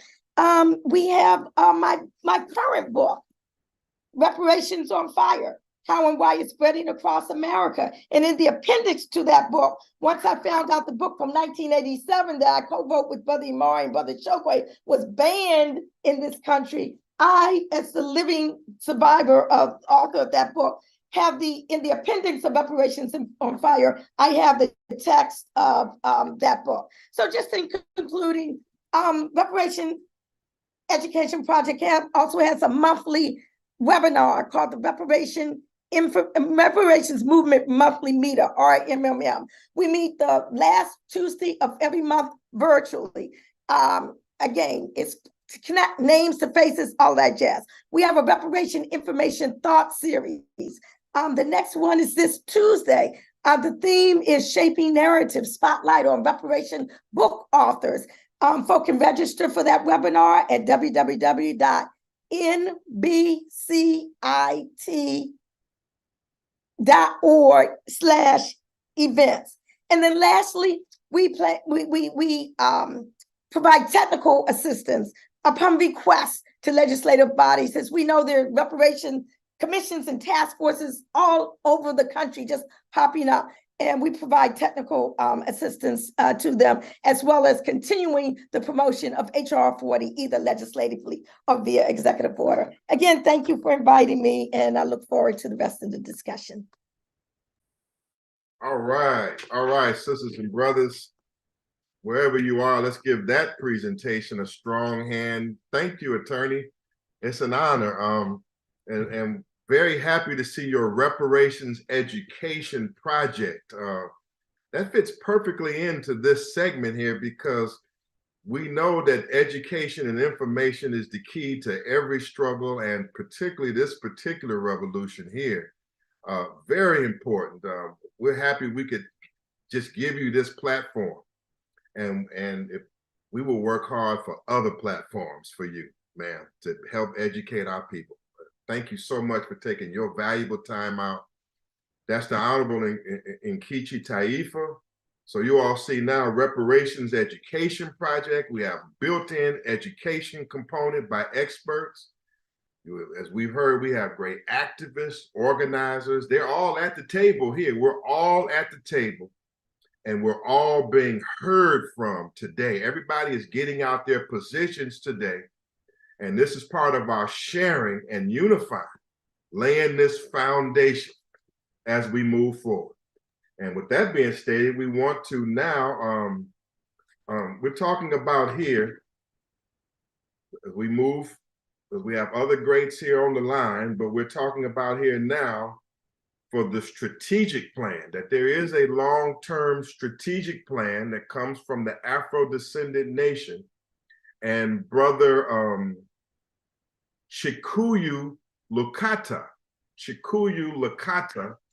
is going to explain that to us now.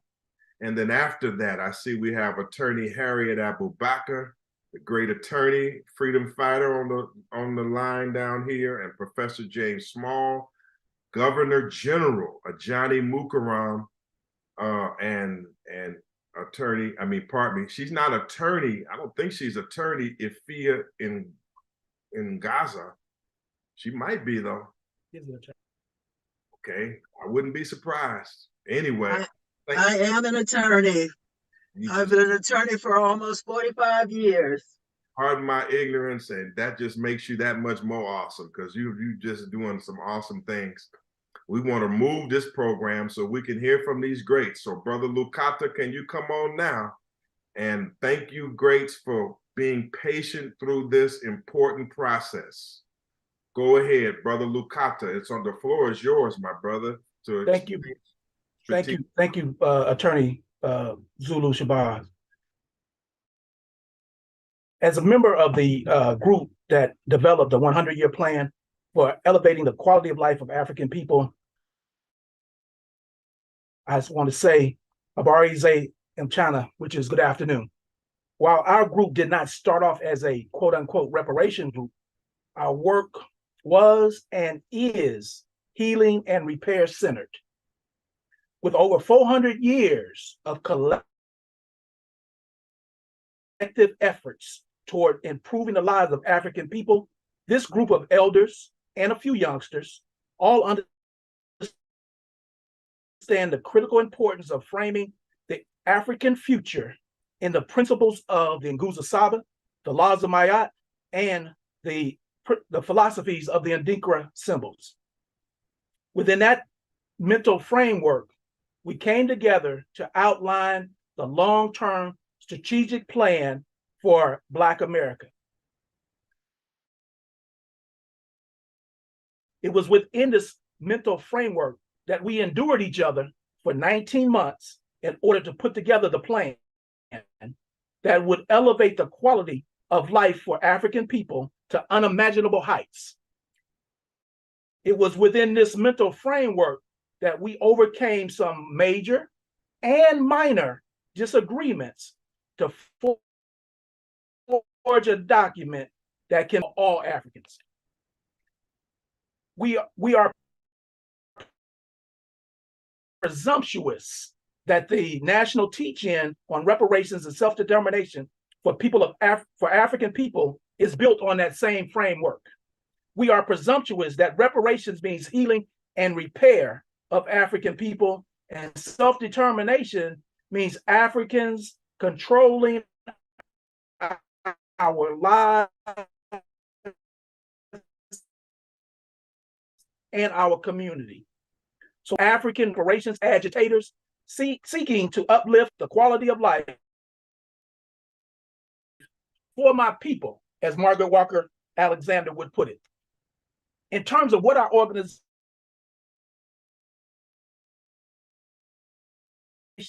is doing in the Brother, you kind of going in planning group. Say something to you. Let me say something to you real quick as we proceed. You're giving great information, but you're kind of going in and out. So I don't know if you can adjust that, but we'll hear from you. And just as a future, you're okay now, but there's a button on your screen Anyway, forget that. That'll You make should- it come through clearer, but we'll work through that next time. Is there any way we can hear you clearer right now? He should turn off his video. I will turn off my video and see if that clarifies my All audio. right. Keep speaking. It's okay. We hear you by audio. Come on with the report so we can keep it moving. We honor you. Keep going. Okay, so again, let me turn off my video and see if the audio is better. Is that better? Am I Yes, heard sir. better now? Yes, sir. Okay. So again, we're working to as a group, the most educated, the most prosperous, the most physically satisfied, and healthiest people on the planet. We believe we can rank ourselves as our quality of life as #1 in the world with respect to our ability to fulfill our collective needs and desires and experience the best possible well-being. Through a methodical and purposeful implementation of the 100-year plan, African people can become totally self-reliant, self-determined, self-repaired, and even self-governed. Through the methodical implementation of this 100-year plan, African people can bring to fruition Malcolm X's admonishment to us when he said, we need to declare our right on this earth to be a human being, to be respected as a human being, to be given the rights of a human being in this society, on this earth, in this day, which we intend to bring into existence. It is our intention to say that we can, or what can be a more greater reparations for African people than becoming the happiest, the healthiest, the most educated, the most prosperous, most physically satisfied, and healthiest people on the planet. If you can concur with this sentiment, we want to encourage you to visit www.blackeconomics.org and review the long-term strategic plan for Black American. Then we want you to invite 10 other persons to also visit blackeconomics.org to review the plan. Finally, we want all Black-centered groups, especially sincere reparations agitators, to take an optimistic attitude and progressive posture, revered ancestors, which is deeply imbued in the long-term strategic plan for African people. We believe you're skipping in and out right now. That Nat Turner would approve this plan. We believe that Callie House would approve this plan. We believe that Baba Hannibal Afrique would approve this plan. We believe that in Jerry and Gaza would approve this plan. We believe Mario Bedelli would approve this plan. We believe that their approval is based on the reality that the plan is a living document that will grow as the buy-in for African people grows. So again, we invite you to visit blackeconomics.org to read the plan. And in the spirit of African unity, we say Asante Sana to the Afrodescendant nation for this opportunity. With that, we give it back. All right. Let's give him a strong hand. Brother Lukata, I know that you broke partially, but what has been developed, I want those to understand that Brother Lukata and Brother Brooks Robinson have been working in the Afro-Descendant Nation for over a year and a half to develop a proposed strategic reparations plan. It comes out of the think tank of the Afro-Descendant Nation. And this is something that we want to work with you other leaders on over the course of some months so that we can all approve a strategic plan we can all agree on. I want to be clear with all of these great leaders that we're listening to, that we have plans to consult. We want to consult with you, and we want to work with you on such valuable projects such as the plebiscite, such as the strategic plan, where we all agree where we're going. I mean, we're trying to unite 200 to 500 Black organizations that will be uncompromised for reparations. That's what we're trying to do here. We're laying this foundation. We thank you. We have a think tank. We thank you. Our Brother Lucata, Brother Brooks. I'm going to move the program on. I know this is Sunday. You all have time. For those that are staying with us or listening to us, I thank you for hanging in here with us. We're going to move now to an honorable attorney and queen who has been just a stalwart for our people since the days and times of the Honorable Elijah Muhammad. She comes from his family. She's the wife of the Honorable Silis Muhammad, and in her own right, she is a strong advocate. Then I'm coming to you, Professor Smalls, next. I'm coming to everybody, trying to move fast, but giving respect. So I want us to hear right now from a key voice in our movement and another strong Black woman. One thing we're happy about today, this meeting has been well represented by the people that are keeping this movement going, and that is Black women, honestly. And they have a, I got muted. sisters are keeping this movement going, and they have a voice here as we are trying to work through this process. If you look at it as we move forward, this national teaching on reparations, these voices here could represent a provisional government. They come from all parts of the country, all aspects of the movement. This could be a provisional government. Anyway, I bring on now the Honorable Attorney Harriet Abubakar, the wife of Honorable Silis Muhammad. Let us hear from her at this moment.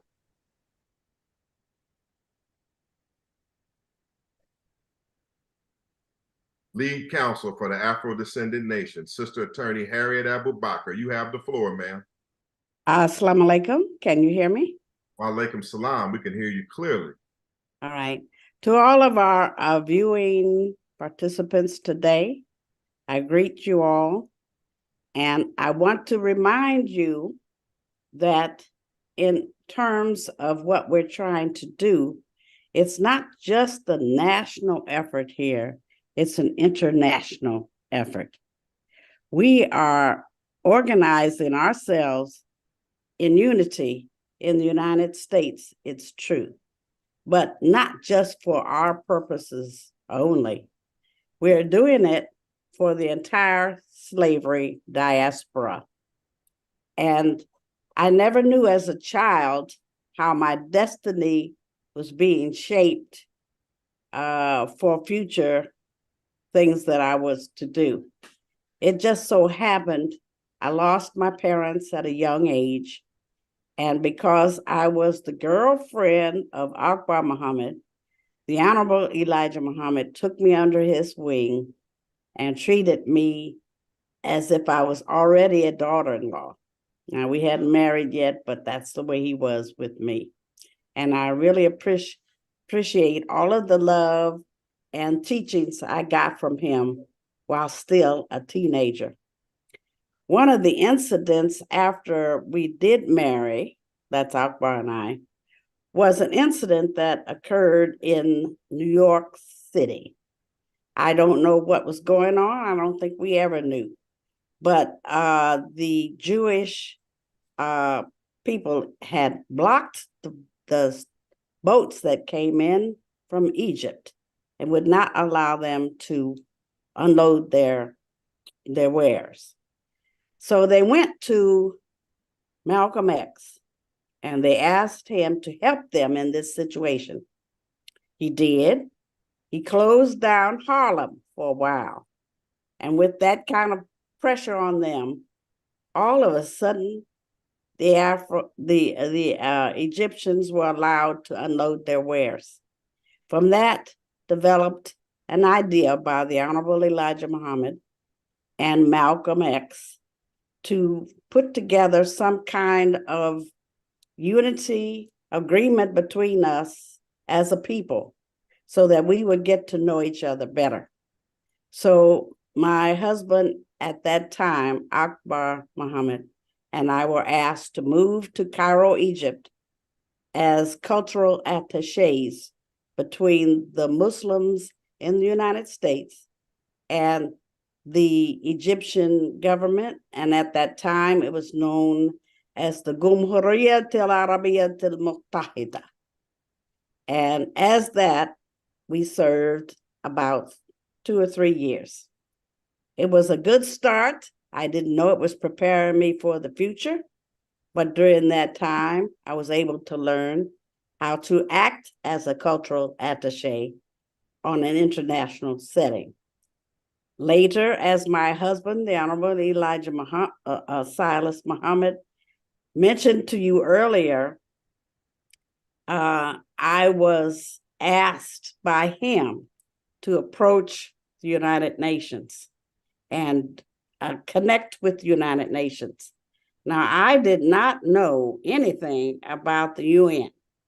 I had been prepared for law, and that's not really part of our legal training, is to be involved in international law.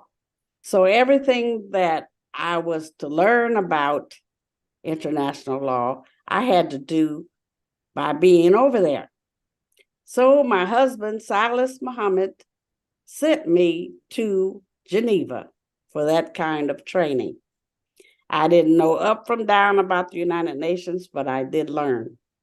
I worked under the auspices of Dr.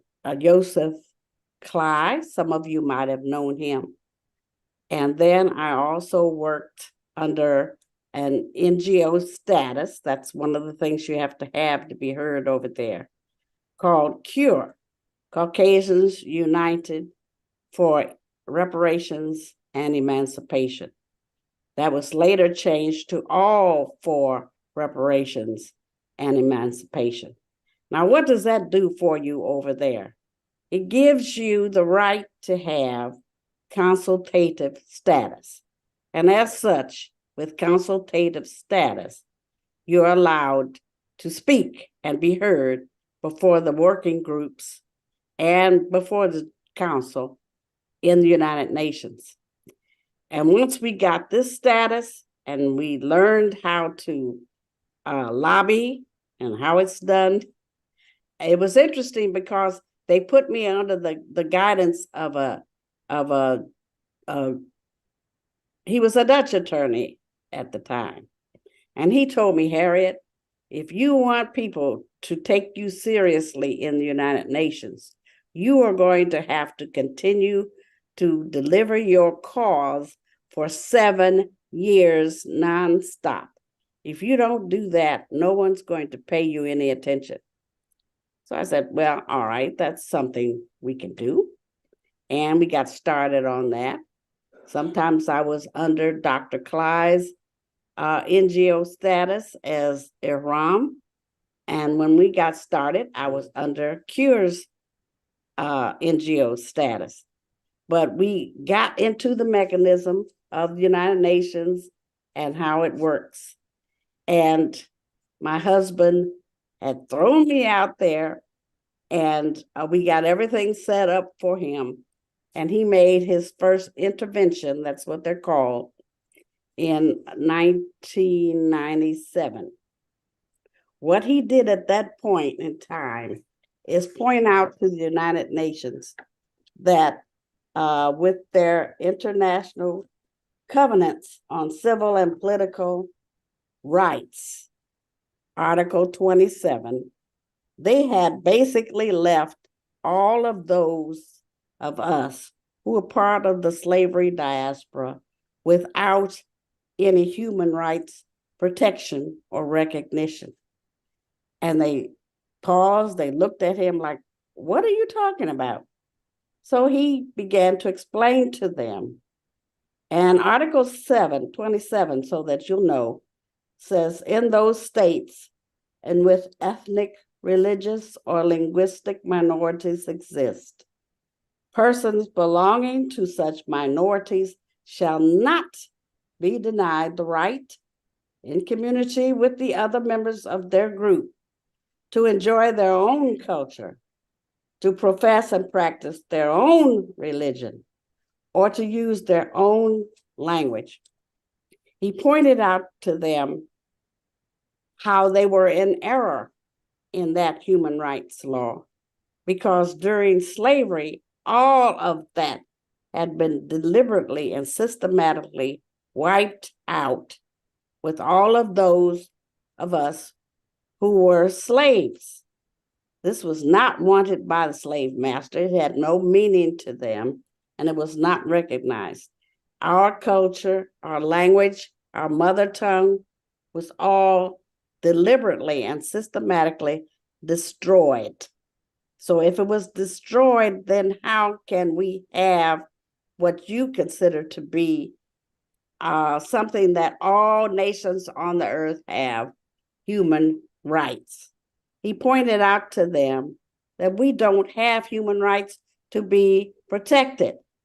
So what are you going to do for us, since one of your bragging posts to the world is that you are for human rights for everyone, everywhere? So this surprised them. It caught them off guard. They obviously had not thought about it, but they did see the reality of it. And there was Professor Mahedi at the time that was part of the working group. He was so astonished by this revelation from Silis Muhammad until he got up from his seating position. It was a large auditorium also. And he took the time to walk back all the way to where we were sitting at the time. And he shook his hand and thanked him for pointing that out.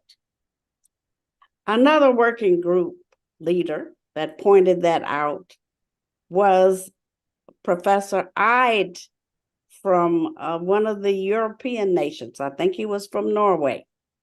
And he pointed that out also. And he said, we now have to find out how and where you fit. And that is something that the United Nations, for the first time, started doing, because they had never thought about it before, because we as Blacks had never complained about it before. They thought we were happy being right under the Caucasians in whatever countries we were located in. And we did learn from the United Nations that they deal with problems that are similarly situated. So what they did after that point in time is include in their standing agenda the lingering effects of plantation slavery. And this continued for years. It gave us the right, the legal right, to be heard every single time that we had a meeting. My husband, Silis Muhammad, also pointed out to them that because of the way slavery was done throughout the diaspora, we needed interpreters. We as Black people could not even talk to each other. Think about that. We couldn't get together and talk about our common problems. So he asked them to give us seminars and give us interpreters. What do you mean interpreters? Well, remember what the situation was in that time and then.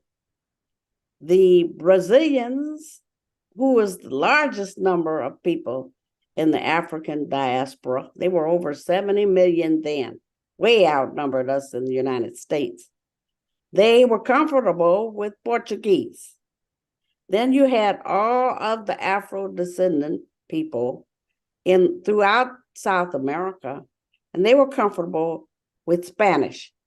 And then there were the rest of us, a smaller number in the United States that and in Canada who were comfortable with English. So he asked them, give us interpreters in at least those 3 languages so that we can communicate with each other. And they said, all right, you have a point there. We will certainly start working on that. And they did. And I'm telling you about this because this is the history of the Afrodescendant name. First, we met in a palace. I think it was the Woodrow Wilson Palace they had there in Geneva. Then we met up in Montreal, Canada. Then we had another meeting in La Ceiba, Honduras.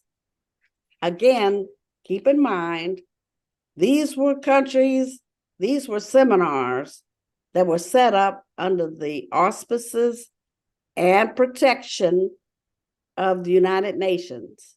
And this is one of the things the Honorable Silis Muhammad had asked them to do, and they did follow through with that. We say protection because in some countries in which we met, trying to have a meeting even, if you were representing the United Nations or attached to the United Nations in any way, meant you might be kidnapped. So when we got off planes in the different countries, we had to be met with machine gun security guards for protection. We did that. In La Ceiba, Honduras, we were there about a month, about a week. And the name came up because the big deal was, and still is, how are we going to be recognized? As far as the United Nations is concerned, you have to be represented as a nation or a people. So, and we have been encouraged to be represented as people. So as peoples, we needed a name.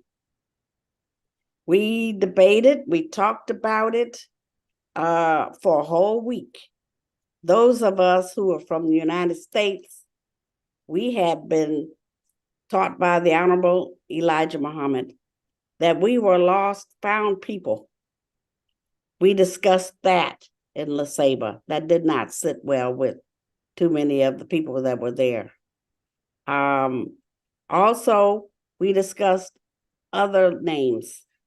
And most of the South Americans in the slavery diaspora had been using Afrodescendants. They were comfortable with it. They understood it. And that's the name they wanted to use. So after a week of discussion about it, we took a vote.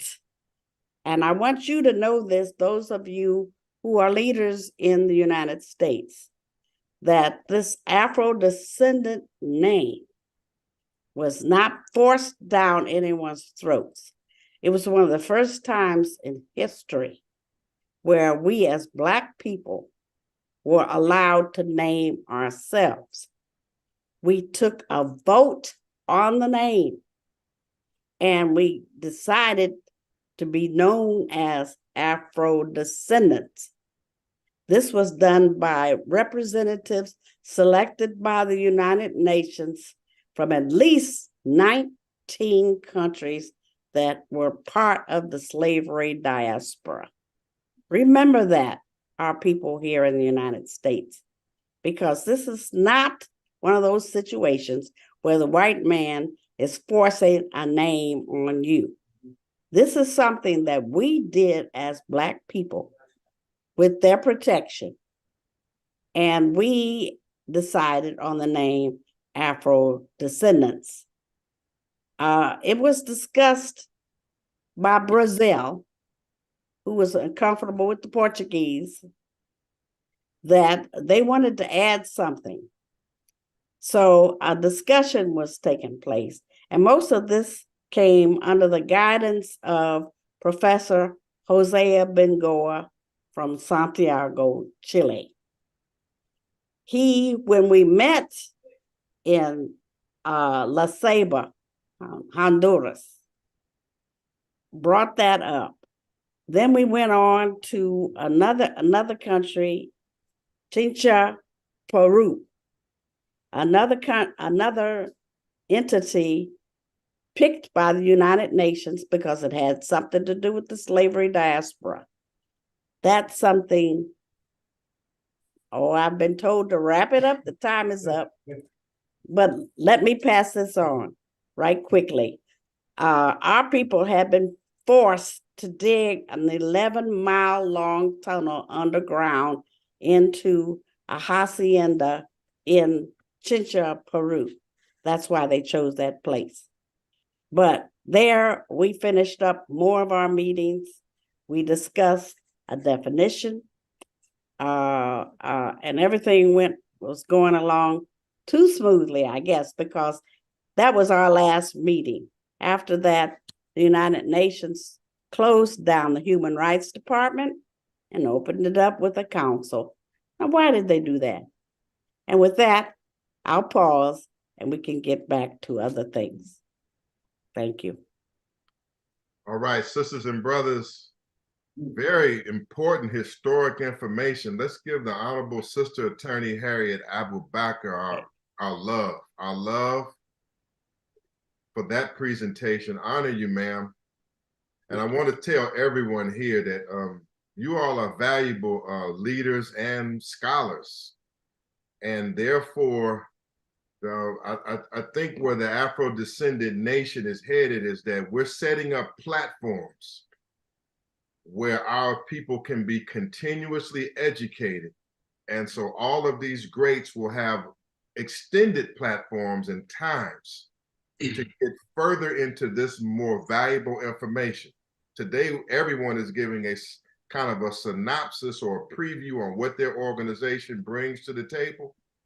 But I can guarantee you this, ma'am, that we're fighting to set up a structure where you can lay all of this out and we can appreciate it, as well as every other scholar that's come on here. Today, we're going to produce a transcript of this program that will be transcribed and released to the public. And this video webinar is going to be extensively marketed throughout this nation. So again, I apologize that everybody can't break it down as long as they would, but I guarantee you that that forum is coming because, as Attorney Taifa said, education and knowledge and what you're sharing is an extreme important nature. I honor you for the foundation that you've laid for us. Thank you. Attorney. Okay, so I'm going to move down the line here. Attorney Ngwaza in Nwangaza. I know she's been waiting, and I thank you. We'll bring you on in a moment, and I'm going to come to Professor James Small. Then I'll come to you, and I'm looking for two persons, which is AFRI, the NGO, Ishmael Salam, Brother Ishmael, to come on, and hopefully from CARICOM, the Caribbean organization fighting for reparations. I saw him check in, Brother Eric Phillips. Then we can, if anybody can remain around, we'll take some questions. And that will mean a nice, strong body of leadership came on board today. Right now, one of our elders, I can safely say he represents the position of Dr. Leonard Jeffries also. So I want to bring on to you one of our great educators and fighters for our liberation and reparations, and a man who pretty much, he knows a lot because he's been in all of these circles. He's a mentor to many. He's a big brother and a confidant to Khalid Muhammad, and certainly he has been a key supporter and a spiritual and political ally of mine. It's an honor to bring on here today to cast his perspective on where we are and where we can go with what he sees. His analysis would be critical. The Honorable Professor James Small from Sana Lodge Enterprise in Ghana. Honorable Professor James Small, welcome to the National Reparations Teach-In Bible. Thank you, Attorney Malik Zulu Shabazz. the conductor. I like that term, conductor. But I want to thank the Honorable Silis Muhammad. I want to thank Madam President of the Afro-Descendant Nation. And I want to dearly thank Sister Abubakar, Attorney Abubakar Muhammad, for that piece of history. I didn't have that. I had little tiny bits and pieces of it, but that was extraordinary to hear just that summation. I've been on all day because I wanted to hear everybody. I wanted to get a sense, because my purpose is to be inspirational. You don't need any more technical details and stuff. You've got it. You've got the work. You know, the bottom line is that we deserve and we will have restitution, compensation, and reparations because we deserve it. A crime was committed against our peoples. A genocide was committed and is continuous against our people. In all the spheres, in our cultural realm, our spiritual realm, our economic realm, you know, and the destruction of our name, our family linkages, our cultural practices, our spiritual knowledge, and our religious systems. And if we're to be whole, we need the opportunity to be repaired. And I've listened to all of those speaking, those who talked about the economic repair, the political repair, the cultural repair, the spiritual repair. But the chief thing is the unity issue. We must be clear that we're going to be united no matter what. We know that on the 14th, there's a conference on reparations taking place in Ghana, West Africa, which is sponsored by the African Union. And they're looking at the relationship between the thrust of the continental African states and community and the relationship of setting up that struggle with those of us in the diaspora who are fighting for reparations.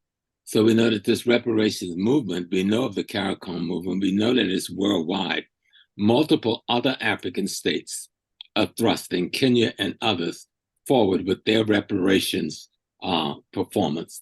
The Ghana piece is to kind of give a kind of a blueprint on how the whole continent should come together to approach it. And I'm hoping them the greatest success, I think, is from the 14th to the 17th of this month. But for what I've heard today, I think the Afro-Descendant Nation, and thanks to Honorable Silis Muhammad, have really pulled together a network of scholarship, a network of expertise that have looked at this struggle. I think I was one in the founding membership of NCOBRA down in Philly so many years ago. I forgot how long it went. One of my first teachers when I joined Malcolm's OAAU was looking at his sister Ella Collins, but also looking at our great female leaders. There were multiple of them. This is not a new occasion to see our sisters rise up with such power. But Sister Moore, Queen Mother Moore, was one of the sisters that was leading us youngsters. I think I was 21 years old then, into trying to understand how to fight for reparations. And this is a struggle that has gone on since the day we stepped out of the slavery, chattel, chain slavery condition. This is not a new struggle. We're continuing the struggle and trying to define it in the context that we can bring victory to it. But I think one thing we must also realize, and I think it was the young brother, Eunice, talking about it, we are wealthy people, one of the wealthiest African populations in the world. This year, we'll probably give away, not spend, something close to $2 trillion in consumer dollars to our enemies. There's very few nations in the world that have $2 trillion to spend. If we look, the majority of the African-American population in the United States have moved southwards of the Mason-Dixie line.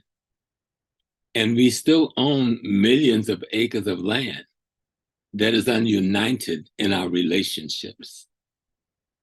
So we already have a landmass nation already here.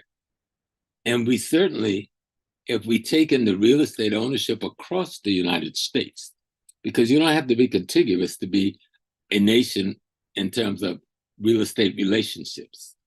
We have the wealth. We need the knowledge that brings about the kind of unity where we can unite economically, we can unite politically, and we can unite culturally. And I think the discussion today tells me that that is very, very possible.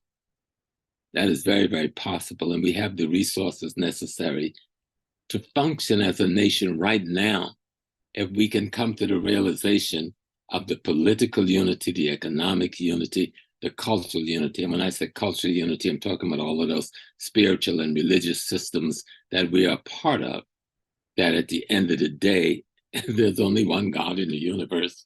It doesn't care what we call it. Religions are simply different approaches to trying to access that divine essence. So I'm just honored and pleased to be among the extraordinary minds that I've heard today, and the extraordinary analysis and the extraordinary work that the different organizations have put in and it is putting in. And I think this effort, and I'm going to try to stay on board for as long as it takes for every conference that you have and every effort I can do with the Sons of Africa and the OAU and the other formations I work with to make sure we bring our strength to help the Afro-descendant nation accomplish this mission that you're on. Thank you very much. All right, Professor James Small, let's give honor, brother, for your insight and for your words and for your insight.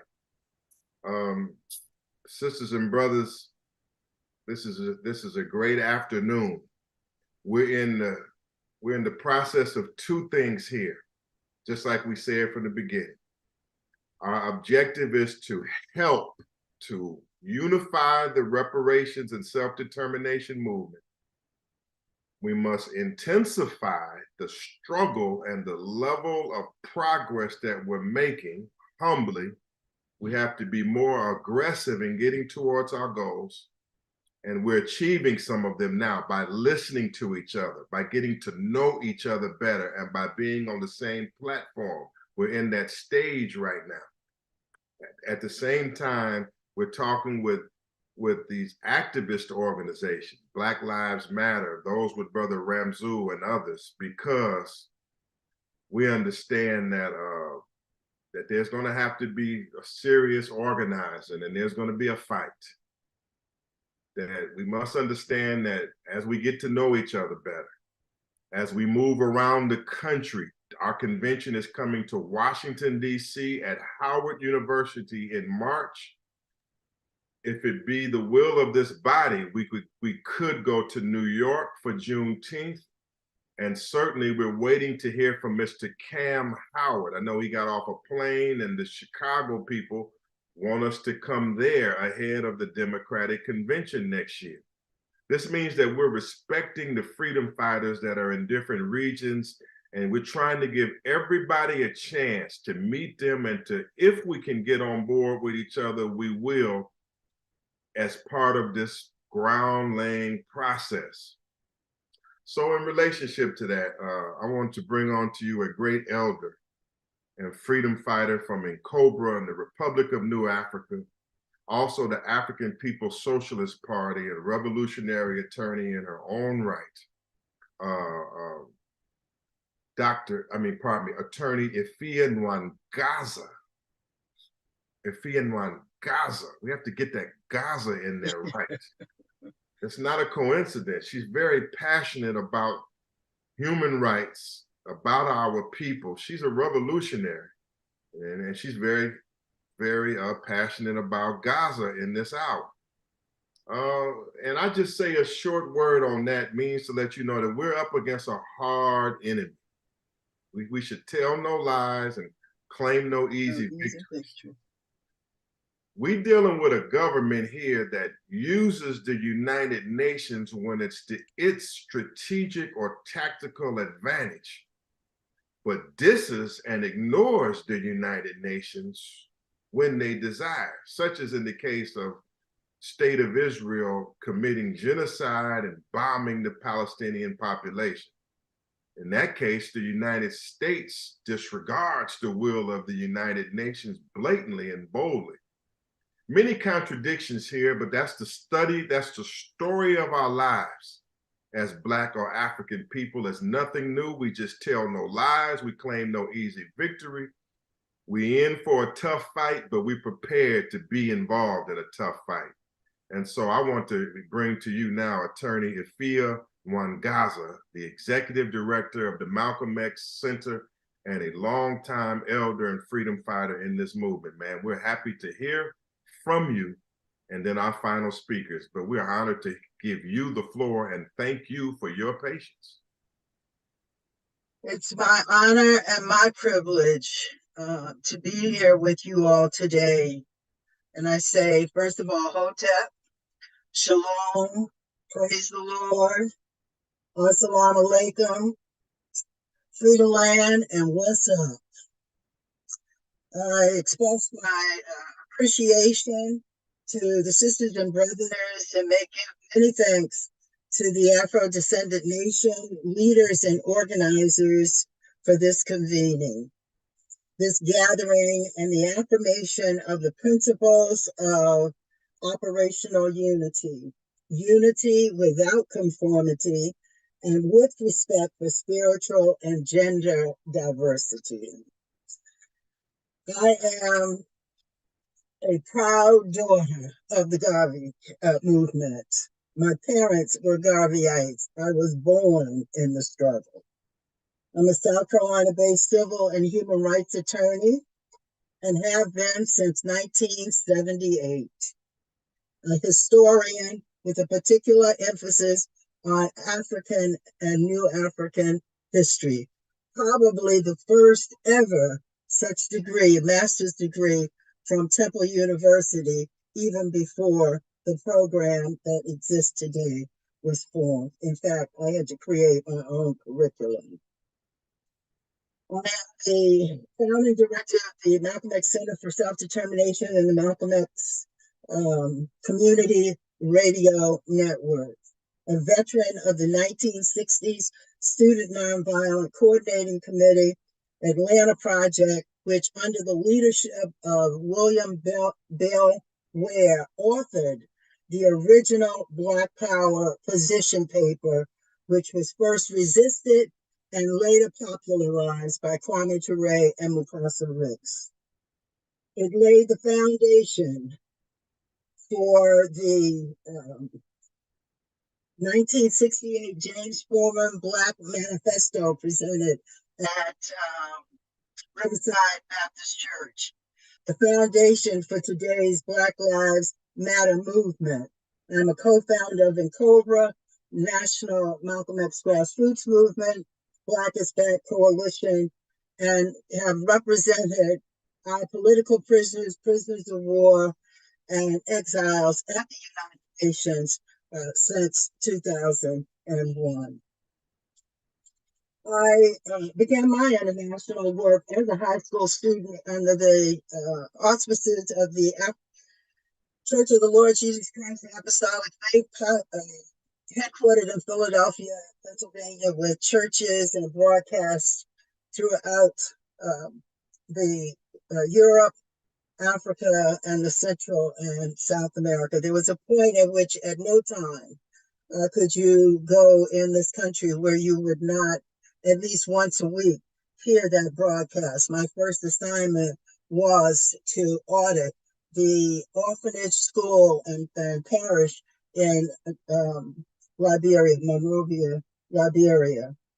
My work on the question of reparations began as a high school student with measuring the impact of the Ma'afa by what we call today epigenetics. I won an award for the experimentation with flatworms, establishing the fact that trauma passes from one generation to the next. This was followed as a law student with my work on the issue of environmental justice and participation in the drafting of the United Nations Treaty on the Law of the Sea. That continued representation included the picking up and advancing of the Truth and Reconciliation proposal of Dr. Mutulu Shakur. That work continues. In addition is the protection, promotion, and defense of the DDPA, or the Durban Declaration and Program of Action. The Durban Declaration and Program of Action is of critical importance for us because it symbolizes the exercise of the human right of self-determination. In 2001, after years of preparatory work, African and other oppressed peoples came together for a second time, as they had previously in the Bandung Conference, to establish an agenda for ourselves. That agenda is what is today recognized as the United Nations Durban Declaration and Program of Action. The leadership on the principle of reparations was by Attorney Roger Warren and the December 12th movement, out of which a consensus, not a compromise, but a consensus was reached that reparations are due to us based on the human rights violation of colonialism, slavery, apartheid, and genocide. The United States, under the leadership of Colin Powell, of course, some may remember, walked out claiming that since Israel is an apartheid state, that the document was anti-Semitic, disregarding the fact, of course, that the Palestinians are also Semites. We have spent the recent years resisting the baubles and shiny objects that the United States has attempted to replace the DDPA with, the most recent of which is the so-called Permanent Forum on People of African Descent, of which Justin Hansford represents the North Atlantic region and carries with him the benefit of the respect for the name of Thurgood Marshall Law School, which represents a misplaced trust and credibility. We will go again to the third session of the People's Forum. And even though the Permanent Forum, even though there are talks about reparations, the 10 handpicked members of the forum have shaped the discussion about reparations and the definition in a manner that is comfortable and persuasive of the colonizers and the enslavers. We urge the monitoring, we urge the participation in the campaign to protect, promote, defend, and advance the Durban Declaration and Program of Action to ensure that any and all activities in our name are grounded in the Durban Declaration and therefore grounded in the definition and our exercise of self-determination. Go to the United Nations website, look up the Permanent Forum on People of African Descent. There will be a third session in Geneva in April of 2024. In the meantime, our email address is mxcentergvl for Greenville @gmail.com for further information and participation. I thank you. All right. Can y'all hear me? Yes. Thank you so much, Attorney Mwangaza. Thank you so much. And I want to pledge to you, I believe I have this authority, that we want to work closely with you to fulfill the mandates from Durban. I've understood you at the convention. I understand you now that they are mandates in this process that haven't been fulfilled, and we in no way here are trying to reinvent the entire wheel. So I would like to continue, we would like to continue consult with you so we can get specific and fulfill those mandates. As we are trying to convert this reparations movement into a mass movement, self-determination to a mass movement. Certainly we want to, we're happy to be working with, honor you and respect you, and we will be following back up with you shortly, okay? Okay, thank you so much. What we're going to do is we have some other very important guests to hear, and then we're going to let you all go on this historic day. I think what I'm going to do now is, I know we have the Governor General who is on the runway, Ajani Mukaram. He's about to come up in a moment, Mr. Ajani Mukaram, who is the Governor General of the Afro-Descendant Nation, a man that has laid this foundation long before I came into this structure. Right now, because we want to, I think he's on a limited phone connection, so we want to bring on from CARICOM, the Caribbean organization fighting for reparations, and then we'll hear from the Emmett Till family. Then we come into the Governor General. A lot of greats on here today. Thank you for taking the time right now. Let's hear from Mr. Eric Phillips, the chair from Guyana of the organization that's fighting for reparations in the Caribbean, CARICOM. Honor, Mr. Eric Phillips. Honor, sir. Thank you. Good day. I'm at the Atlanta airport on my way to Ghana for the meeting between the African Union and CARICOM, along with civil society, sponsored by the president of Ghana, who's been very vocal on this issue. As you know, CARICOM has a 10-point plan that was created 10 years ago. And that 10-point plan spoke about an apology.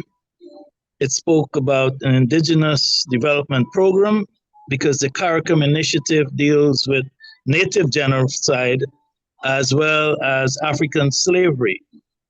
It speaks to repatriation, especially the Rastafari community. We're now renaming that resettlement, because resettlement is far more broad than just repatriation. It's about health, education, technology transfer, the right to have technology. It's about debt relief, but more importantly, it's about financial payments. And recently, under the auspices of Patrick Robinson, who is a Jamaican judge who sits on the International Court of Justice, there was an analysis that the monies owed to 31 countries, including the United States, is $107 trillion. And it deals with loss of life, loss of the ability to work, psychological harm, sexual rape, etc., etc. And that has garnered a lot of attention from Europe. But in the Caribbean, we have been pursuing partnerships. Of course, we're a partner with the NARC in the USA, but we've been partnering with the African Union, have been engaging them since September 7, 2 years ago. So there's a lot going on between the heads of states of CARICOM and the heads of states of the African Union. As I mentioned, I'm on my way to a conference in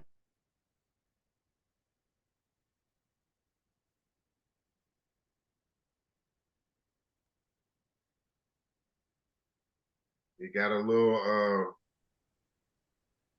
technical difficulty right now. Let's give him a minute. Want to engage them are being barred strategically by this process. And of course, the ICJ also deals with sovereign states, although we're looking at a permanent forum of the United Nations for people of African descent to look for an advisory opinion, etc.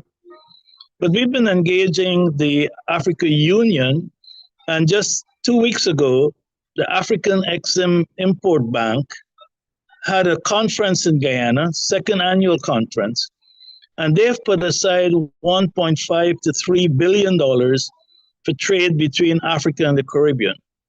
Of course, we haven't really engaged the United States, the African Development Bank, but listening to the earlier speakers, it is clear that we have to have a global movement.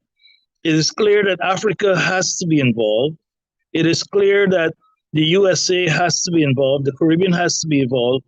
And more importantly, or just as importantly, we have a lot of people in the diaspora, in the Netherlands, in England, in France, in Germany, who feel left out of this process. I have been fortunate to be in Holland 3 times this year, working with the Dutch folks who mainly Surinamese. There are almost 400,000 Surinamese in Holland, and they have formed a Netherlands Reparations Committee that's associated with CARICOM. And in the Caribbean, we still have colonies. We still have Dutch colonies, Curacao, Aruba, Bonaire. And so while the Dutch Prime Minister apologized on the 19th of December last year, and the King apologized July 1st this year, there's a fundamental problem because you can't apologize for slavery and still have colonies. And so we're trying to figure out how to deal with this. And I'm part of a group looking at how to approach all the different groups. Of course, we have the sovereign state to sovereign state issue. We also have the monarchy. The monarchies in Europe played important roles. As a matter of fact, for over 270 years, 12 monarchs in Europe, in England, made a lot of money and used their armies to help to capture folks in Africa. And of course, we have the Netherlands.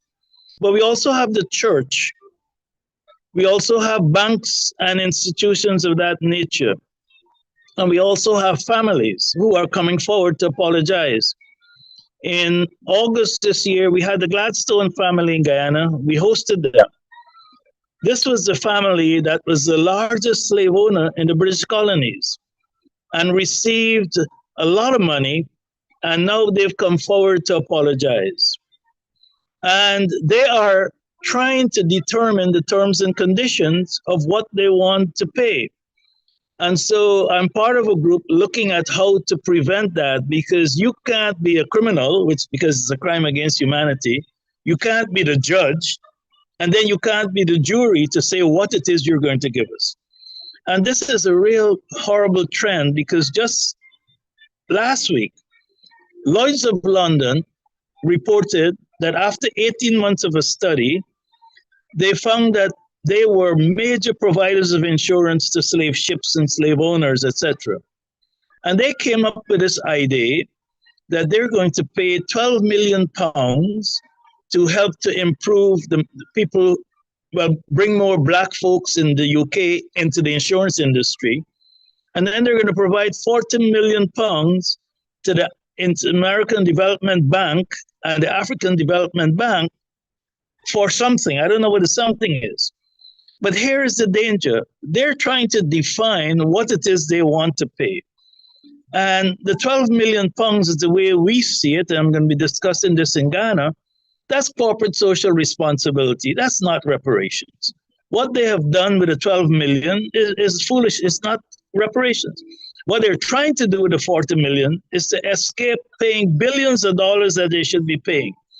So why, instead of giving the African Development Bank and the Caribbean Inter-American Development Bank 40 million pounds, why not sit down with African groups in African countries and open banks that Blacks would own, Africans would own, and put 100 million in each and use your balance sheet to support us? That's real reparations, not providing 40 million to international institutions that are not even controlled by us. Same thing with the families. The Gladstones, of course, they're still to decide what they're going to do. The Trevelyan's apologized in Grenada, 143 members, and they're forming a fund. But we have to be careful on who's controlling our narrative. We have to be careful who's deciding what it is they want to pay.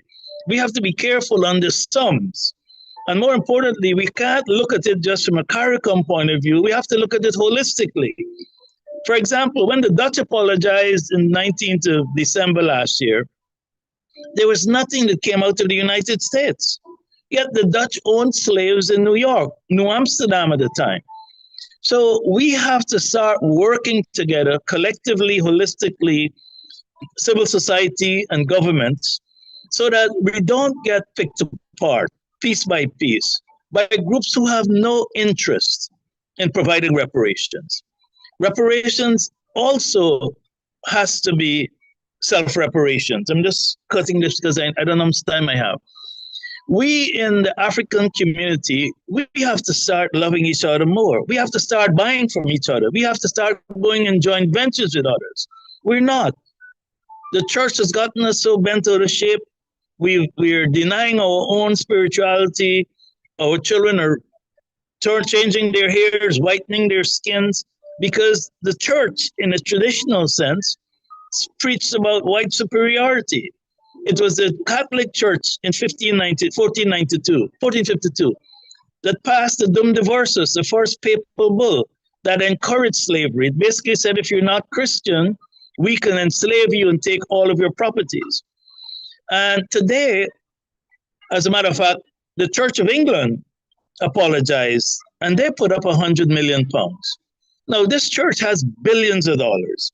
And what they have done is to have done a study to say that they're going to do entrepreneurship and they'll help with health and they'll help with certain other things. But that's not the harm they did. The greatest harm the church did was psychological harm, where we started to unlove ourselves, where we thought our religions were horrible, where we thought that our spiritual people were witch doctors, where when the Chinese prays, they pray to a Chinese person. The Hindus pray, they pray to an Indian person. We whites pray, they pray to a white person. Today, when we pray, we're praying to a white God. And yet the Bible itself says God made us in our own image, and we were the first people on earth. So there's a great deal of psychological harm that the church has done. And again, their remedy does not match the harm.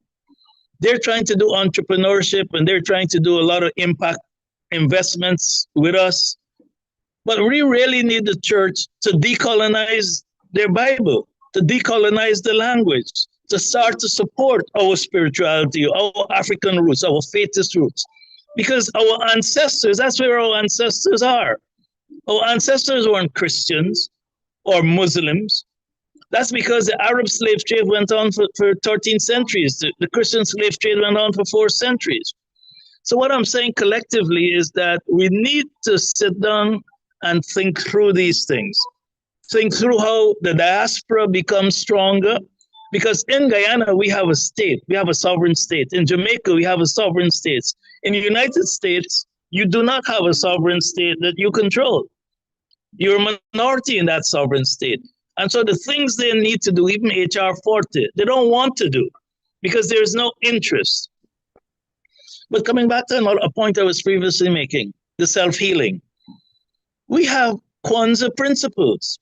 Those are important principles for us to embrace and work among ourselves. Unity, self-determination, collective economics.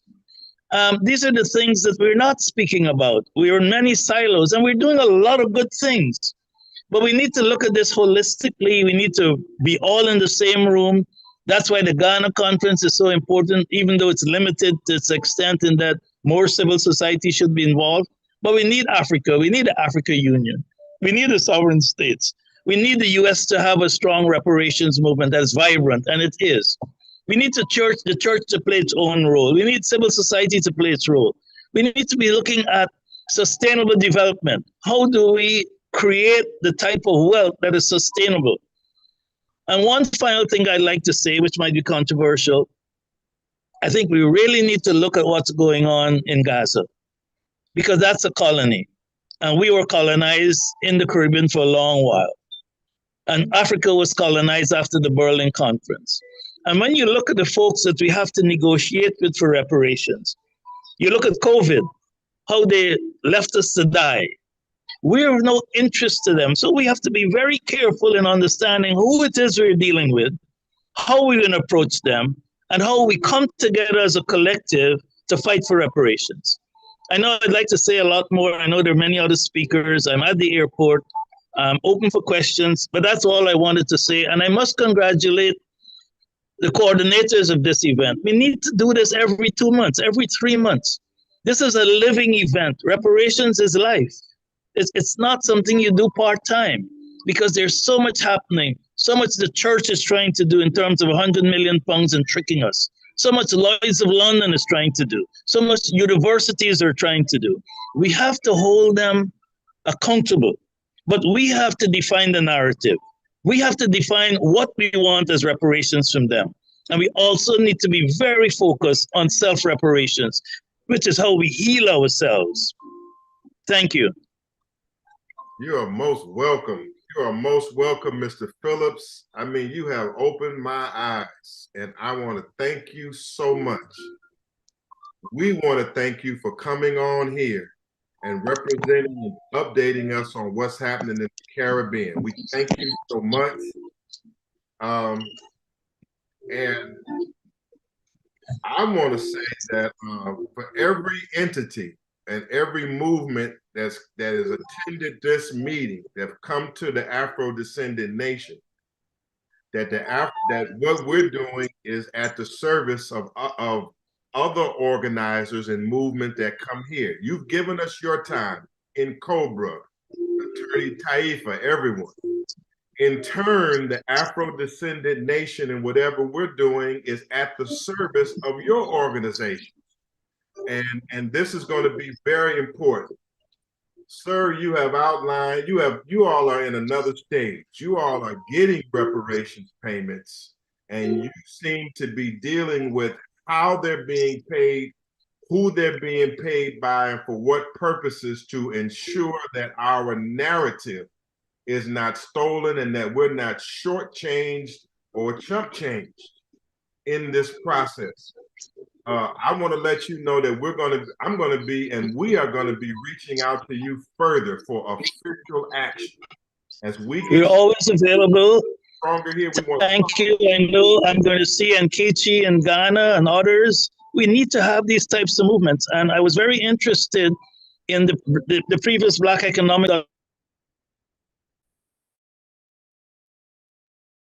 because we need to work together. I thank you very much. So much. We are working together, and that is Mr. Eric Phillips from CARICOM, Caribbean organization that is on the spear for reparations. Okay, and just as a note, just so we be clear, we're fighting for reparations for Blacks in America, but I think that I'm on solid ground when I say that we are in lockstep with our brothers and sisters fighting for reparations from the Caribbean.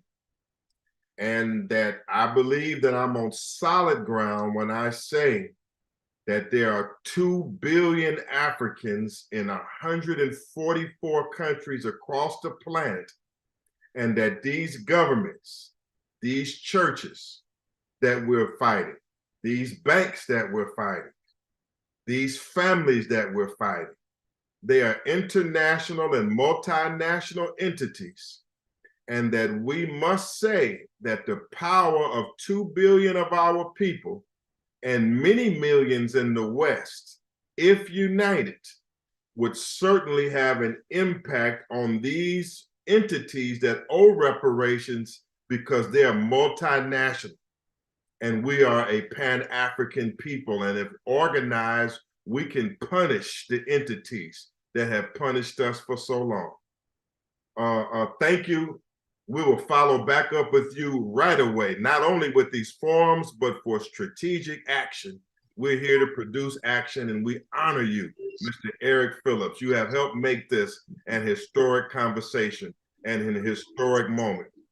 Okay. Thank you, my brother. I'm going to run to my plane. Thank you so much. And thank you. And we want to thank the Honorable Silis Muhammad for giving us the foundation that brought us together. I want everybody to understand here that this particular form and movement of the Afro-Descendant Nation is given to us by the vision of a pioneer, Mr. Silis Muhammad, and it is working.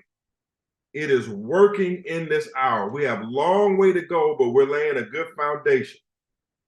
Next up, I want you to hear from a family as we come to Governor General Ajani and the Afri NGO leader Ishmael, we want to come to a family that is a very much a long time part of our struggle for reparations.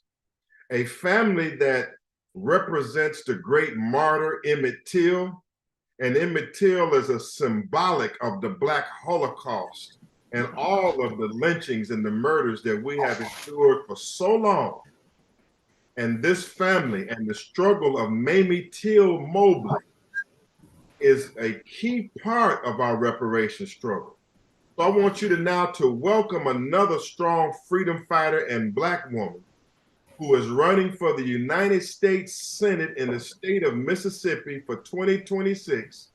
She's also helped us to fight police brutality in Mississippi and to help get white racist police officers, the Goon Squad, to get them locked up and behind bars. And she is fighting from the territory of the Black Holocaust and representing a great family.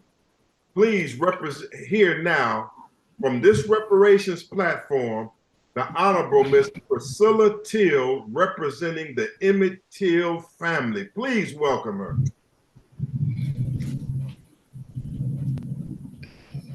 Thank you. Thank you. Thank you, Honorable Malik Zulu Shabazz.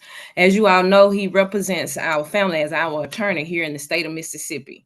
And I would just like to share with you all, and I'll be brief. Thank God for this event because it is so needed.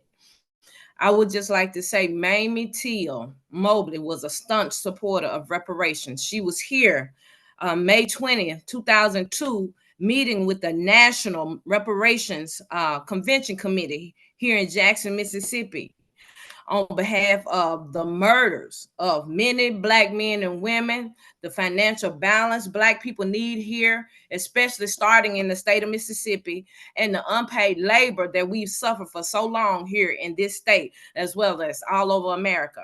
She also spoke on how the United States helped the Japanese American, which they formally apologized and also paid them reparations for their endurance for labor with World War II. Also, she spoke on the Holocaust victims who were also compensated for stolen property and forced labor.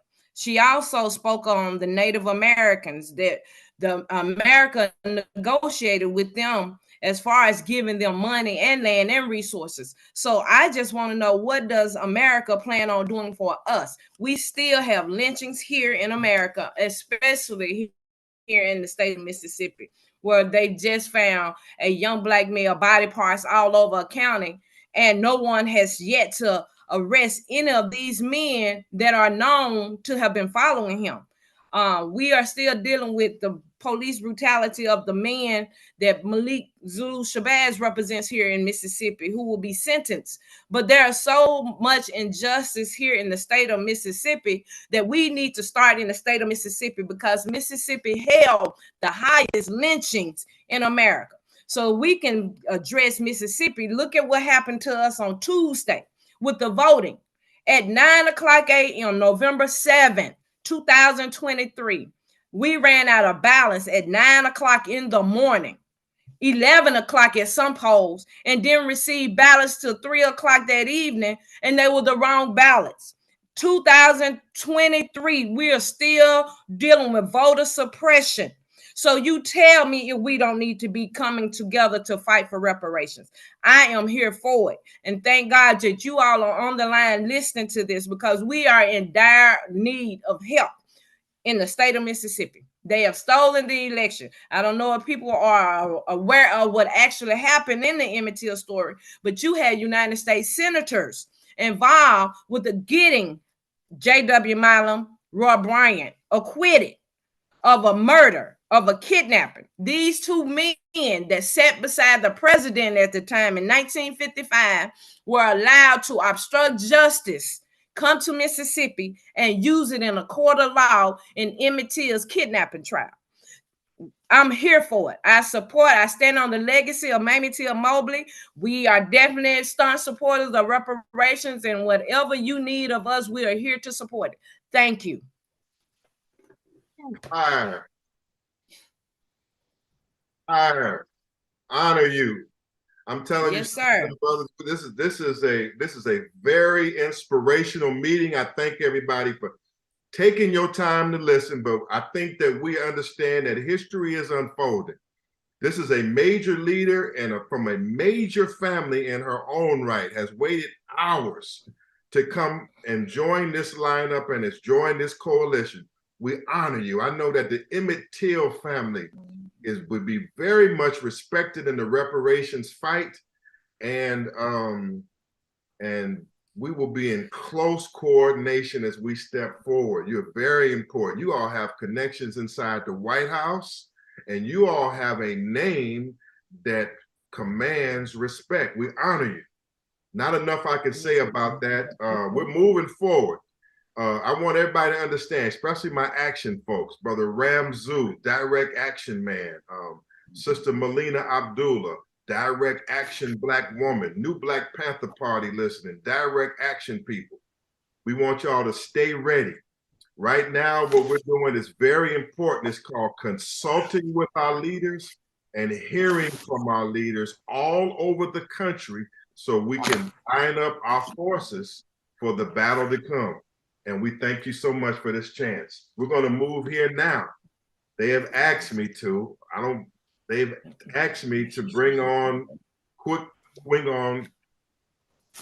they missed him in the lineup, Mr. Cam Howard from Reparations United and the former NCOBRA chairman, and he represents Reparations United, and he represents the Midwest also, and Chicago. And Brother Cam Howard is extremely dedicated. He adds a lot to this process. Valuable voice at this table, so permit me to squeeze him in. The founder from Reparations United, he's helping us to build this coalition as we prepare to advance this struggle for reparations. That's what we're doing. We're advancing this struggle. The Honorable Cam Howard, brother, come on. Then the Governor General and Brother Ishmael. Then we close out with some nice rap tunes on reparation. Mr. Cam.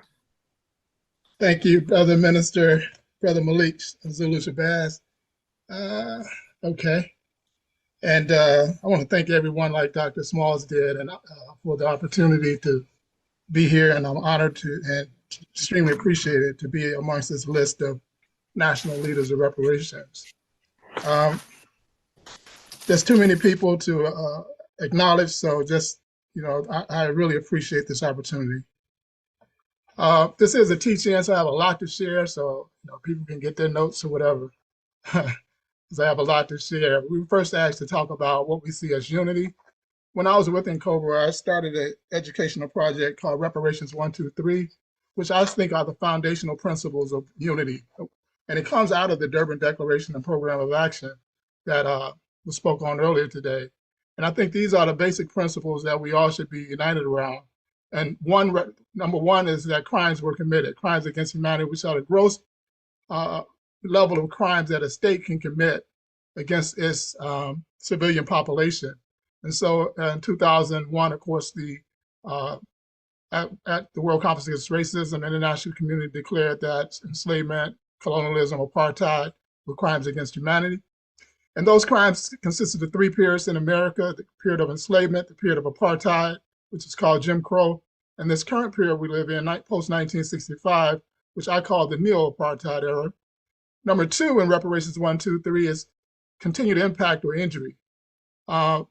Certainly, under the United Nations reparations legal framework, you have to identify crimes, you have to identify continued impact, and then reparations. So number two is continued impact, continued injury. And NCOBRA has historically said there was 5 major injury areas: education, criminal injustice, the criminal punishment system, health, our peoplehood, and the fourth one is education. Health, education, criminal punishment, peoplehood, and yeah, I think there's one more. Some cities are replacing peoplehood or culture with housing, I've seen that, and there are 5 injury areas, and the state of California had 14 areas in which they looked at continued impact. But the number 2 is continued impact, and number 3 is reparations to do. And under reparations, we state that, again, we look to the international community because there's no standard for reparations in America. And so we looked up to the international community for a standard on reparations, and that standard is full reparations. It says that that a party guilty of harms, of crimes, in our case, against a population is mandated to engage in reparations, in full reparations. And there are 5 major components: cessation and guarantees and assurance of non-repetition, restitution, returning people back to where they would have been had they not been injured, compensation for the gravity of the crimes that were committed, satisfaction is a way to return the dignity back to the people, and then rehabilitation for heart, mind, and spirit damage. So I think these are the basic principles that we can all unify around. And again, this comes out of the Durban Declaration Program of Action. It's something that we can unify around in the entire global reparations struggle. Crimes were committed, there was continued impact and injury, and therefore reparations is due. Trying to set my timer. Give me 1 second, delete that. Let's start again. So now what am I doing? What is Reparations United doing in the movement? I had the privilege of being a NARC commissioner, of revising, being the lead writer in revising HR 40 legislation, changing it from a study bill to a remedy bill. When California's Shirley Weber decided to introduce reparations legislation, she looked at HR 40 and implemented the exact bill on the state level. So we can take a little credit in writing the California bill. I was also the lead writer in writing the Illinois Reparations Commission bill and also the Chicago Reparations Commission bill. Each of those have been passed. Illinois was passed a year and a half ago, about a year ago, and Chicago was passed in 2020. And just recently, the new mayor, stated he would put $5.5 million into the next year's budget for the Chicago reparations, $500,000 going to the commission and $5 million going to an office of returning citizens, which we have advocated for Reparations United and the Conrad World Community Reparations Commission, which I think one of our leaders on. We advocated for a reparative basic income program for young men and women to move them out of the informal economy into the formal economy. And so that is part of the reparations that the Chicago mayor just indicated that he would put into the budget. So we're 3 out of 4 of the legislations that we proposed that have been passed, and we're working diligently on the 4th, which is the federal legislation. And I'll talk about that in a second. 3 initiatives that we're doing is the Reparations Unity Tour, entitled The Mission, the Mandate, the Method. We've been going into these areas that supposedly are contentious, these areas where people are primarily in the lineage-based camp. And we're saying that we have to unite, even though we have these major differences, that we can unite around the mission. And the mission is a federal executive order, federal bill through executive order, federal commission through executive order. That is the mission, no matter what forms we should think reparations should take, no matter who we call, how we define ourselves, that the mission is the mission of getting an executive order. And we've had success in that. We've brought people together who had not been together before, and they say, yeah, we can unite around this mission because neither one of us have to give up our other beliefs around, again, who's eligible, what forms reparations should take, and what we call ourselves.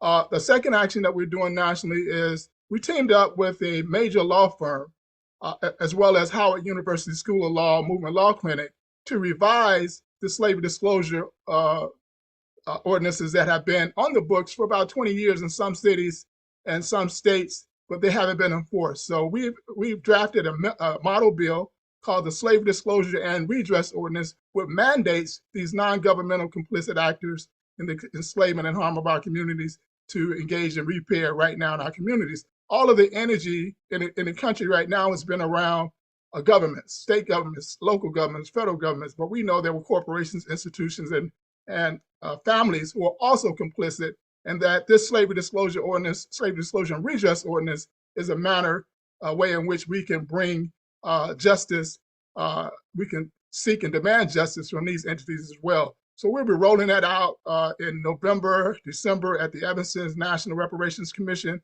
November 30th to December 1st. And we're looking for as many organizations that want to take part in that process to join us. I'm going to put the link of that in the chat, a form that if you want to join that process, that effort, you can do so by filling out this form. I'll put that in the chat now. I don't see the chat. Okay, we probably don't have a chat. So I will put it in the question.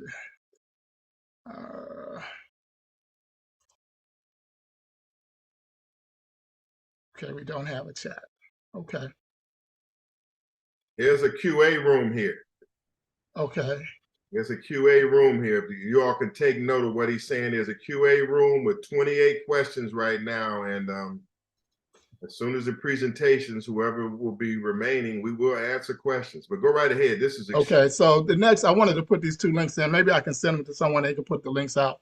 And send it to Miss Tahita, please. Okay, I'll do that. And then the other campaign that we're undergoing right now is a national campaign for an executive order entitled "Earn My Vote." This also is a national campaign. We have a form for that as well if you want to sign on to that. What we understand right now, and a lot of people who are disappointed that the Republican Party controls the Congress, and we know nothing can be moved through Congress right now. And a lot of people just fell off of the national effort for federal redress. And we're saying this is the most opportune time for us to be pushing the national effort because we're in a presidential elections season and the Democratic Party is so dependent upon the Black vote. If we organize with the national campaign and demand a reparations commission through executive order, we believe we can do that. But it would take all of these organizations who are represented here and more to engage the president and the Democratic Party to make sure that that mission happens. So, like I said, we wrote 4 legislations and we passed 3 of the 4, and the final one is the executive order or the federal jury judge bill, and we're looking for an executive order in the amount of HR 40. That executive order has been written by someone in Congresswoman Sheila Jackson Lee's staff and forwarded to the president's team. He has it, and it's simply asking for an HR 40 commission through executive order. So it's designed to do exactly what HR 40 was designed to do, and that's to create a master plan of redress for Black America. And I say it's a master plan of redress because, one, it's supposed to study the period of enslavement and determine the continued impact of the crimes committed during the period of enslavement on current living Black people, and then craft remedies to address that current impact of enslavement. Secondly, it's designed to study the period of apartheid, determine the continued impact of apartheid on current living Black folks in this country, and then craft remedies to address those current injuries. And then finally, and I'm going to conclude here because my time is up. Finally, it is to look at the neo-apartheid era crimes, mass incarceration, predatory lending, police terror, etc., and determine the full impact on those of us living today and the continued impact it would have if redress is not done on our preceding generations, and craft remedies to address that continued impact. So we say HR 40 Commission is designed to create a master plan of redress for Black Americans. That's how we wrote the bill. And if we get the commission established, it's our job and duty to make sure we get experts on that commission to fulfill this mandate. And with that, I said, the struggle continues, reparations now. Thank you.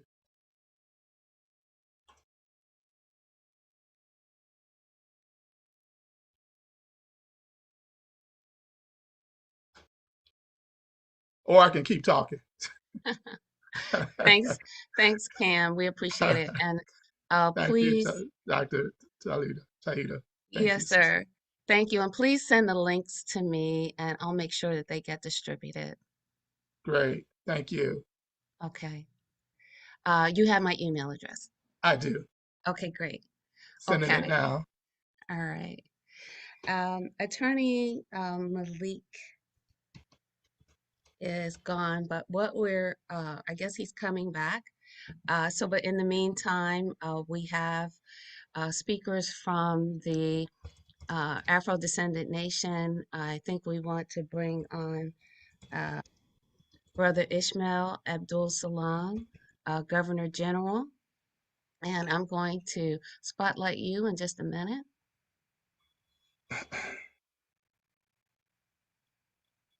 Assalamu alaikum. Assalamu alaikum. Assalamu alaikum, everyone. Peace and blessings. It's an honor to be here today. I am truly honored to be a part of this distinguished group. I've been listening to everyone from the beginning of the program and understand how fortunate I am to have received this information today. We must find a way to make sure that this information gets out to the rest of our people. I am the CEO and chairman of the governing board for AFRI. AFRI is all for reparations and emancipation. We are a NGO, United Nations NGO. That's an NGO means non-governmental status, consultative status in the UN. Our mission is to engage the United Nations body and to seek partnerships that support self-determination and human rights for Afro-Descendants people. I came upon this role this summer, 2023. I'm thankful for the Honorable Silis Muhammad, Queen Mashaki Muhammad, and Mrs. Ida Hakeem, the leader of CURE, who saw the trust, who bestowed the trust on me to lead this organization into our new future. And I'm honored to do so. I'm honored to serve with Governor General Ajani Mukaram and Miss Dr. Tahida Sabri Bronner, our current board members. We still have the expertise and guidance of the Honorable Silis Muhammad, Mrs. Muhammad, and Ida Hakeem as emeritus advisors of AFRI. And we continue to provide the United Nations with interventions, with reports from the United States and the other territories where Afro-descendants currently reside. What motivates me? I'm motivated by the spirit of my ancestors. I'm motivated by my 6th generation grandmother, a slave woman by the name of Hona, who was born in 1775 in Virginia, who was born 1 year before the signing of the Declarations of Independence. I'm motivated by that because it was in 1992 when Queen Mashaki first went to the United Nations and she sat with other leaders and we were looking to find out where we fit, and we sought to fit in the United Nations as national minorities because Afro-descendant people were here in the United States before the founding of the United States. We were here, as we recorded in 1555, brought over here by English slave traders. And we felt as though because we were here before this country, we deserved certain protections. And these are the same human rights and protections that other groups that received reparations did have, namely Indians, Native Americans, and other groups who had received reparations. They had qualified under these rights and identifications as a national minority. I was honored in 2005 to give an intervention in Geneva with the Honorable Silis Muhammad. At that particular time, I did see the look in his face and in Queen Mashaki's face and Ida Hakeem's face that what had happened and everything that we had done up until that point, that the United Nations was closing in and shutting down the Human Rights Commission. And perchance they saw an opportunity where we could receive reparations. And what happened prior to that, I saw, was that in 2001, when the Honorable Silis Muhammad gave an intervention in South Africa, demanding a forum for Afro-descendant people, we saw how the United States acted then on Afro-descendant people and sought to close our avenues down in the United Nations. And at that particular time, we began our own efforts to form our own efforts of self-determination by forming the Afro-descendant nation, because we realized that this struggle for reparations and repair cannot be the full responsibility of the United Nations. It must be full responsibility of Afro-descendant people. And while we saw in 2006 a new Human Rights Council formed, we saw that as a possible stumbling block because this new council was not as strong as the Human Rights Commission. And so we disengaged. Our activities and participation in the United Nations dwindled, and we started working on building our nation. Myself, along with others, have begun to quit America. I myself went to the UAE and Abu Dhabi and watched what was happening from afar. Some went to the Caribbean, some left. But as I saw our people continuing to fight, I knew I had to come back and re-engage back into this struggle. And now we have started a new effort in the United Nations of re-engagement. And even though the permanent form of people of African descent is not as powerful or strong as the working group on minorities where we previously had worked, we do plan on engaging with them. In fact, last night, we submitted a document of input call for the third session, which will take place in Geneva. And we do plan on continuous interventions and activities and sponsorships and support for Afro-descendants in the United Nations. In terms of solidarity, we support all Afro-descendant peoples who seek justice in the form of reparations and human rights. We also seek to continue to build our board. We continue to advocate and educate Afro-descendants. We will continue to provide interventions inside the United Nations. We will also continue to build and support through self-determination efforts amongst Afro-descendant people. As I said when I first came on, I am truly, truly fortunate to be a part of this esteemed group. We also look forward to working with CARICOM and the African Union as we see this as a continuous development in self-determination and working to build stronger ties with our people. With that, Dr. Tawhida, I'm submitted, and I look forward to working with other members, leaders in this organization. I do encourage you, please put inside the chat group, allforreparations.org, the website. Please look at our body of work and stay abreast of our work using that particular method. I'm submitted. Thank you. Thank you so much. Ishmael Abdul Salam, All for Reparations and Emancipation, a formal registered non-governmental organization. Am I correct? That is correct. Yes, sir. That's very with consultation status inside the United Nations. Thank you so much for your commitment to the structures that will help get us out of this condition. And thank you for your lifetime work. Honor you. And I wanted to say honor to all of the panelists. And I want to say to Mr. Cam Howard, excellent presentation. Mr. Cam Howard, excellent work that you're doing. And I believe that I can say that your goals are our goals. Some of your timetables and objectives are ours. And I know that we're going to be putting out quarterly calendars, and we're going to have quarterly goals as we move towards our next national convention in Washington, D.C. in March. we're gonna have specific goals that we must achieve by then.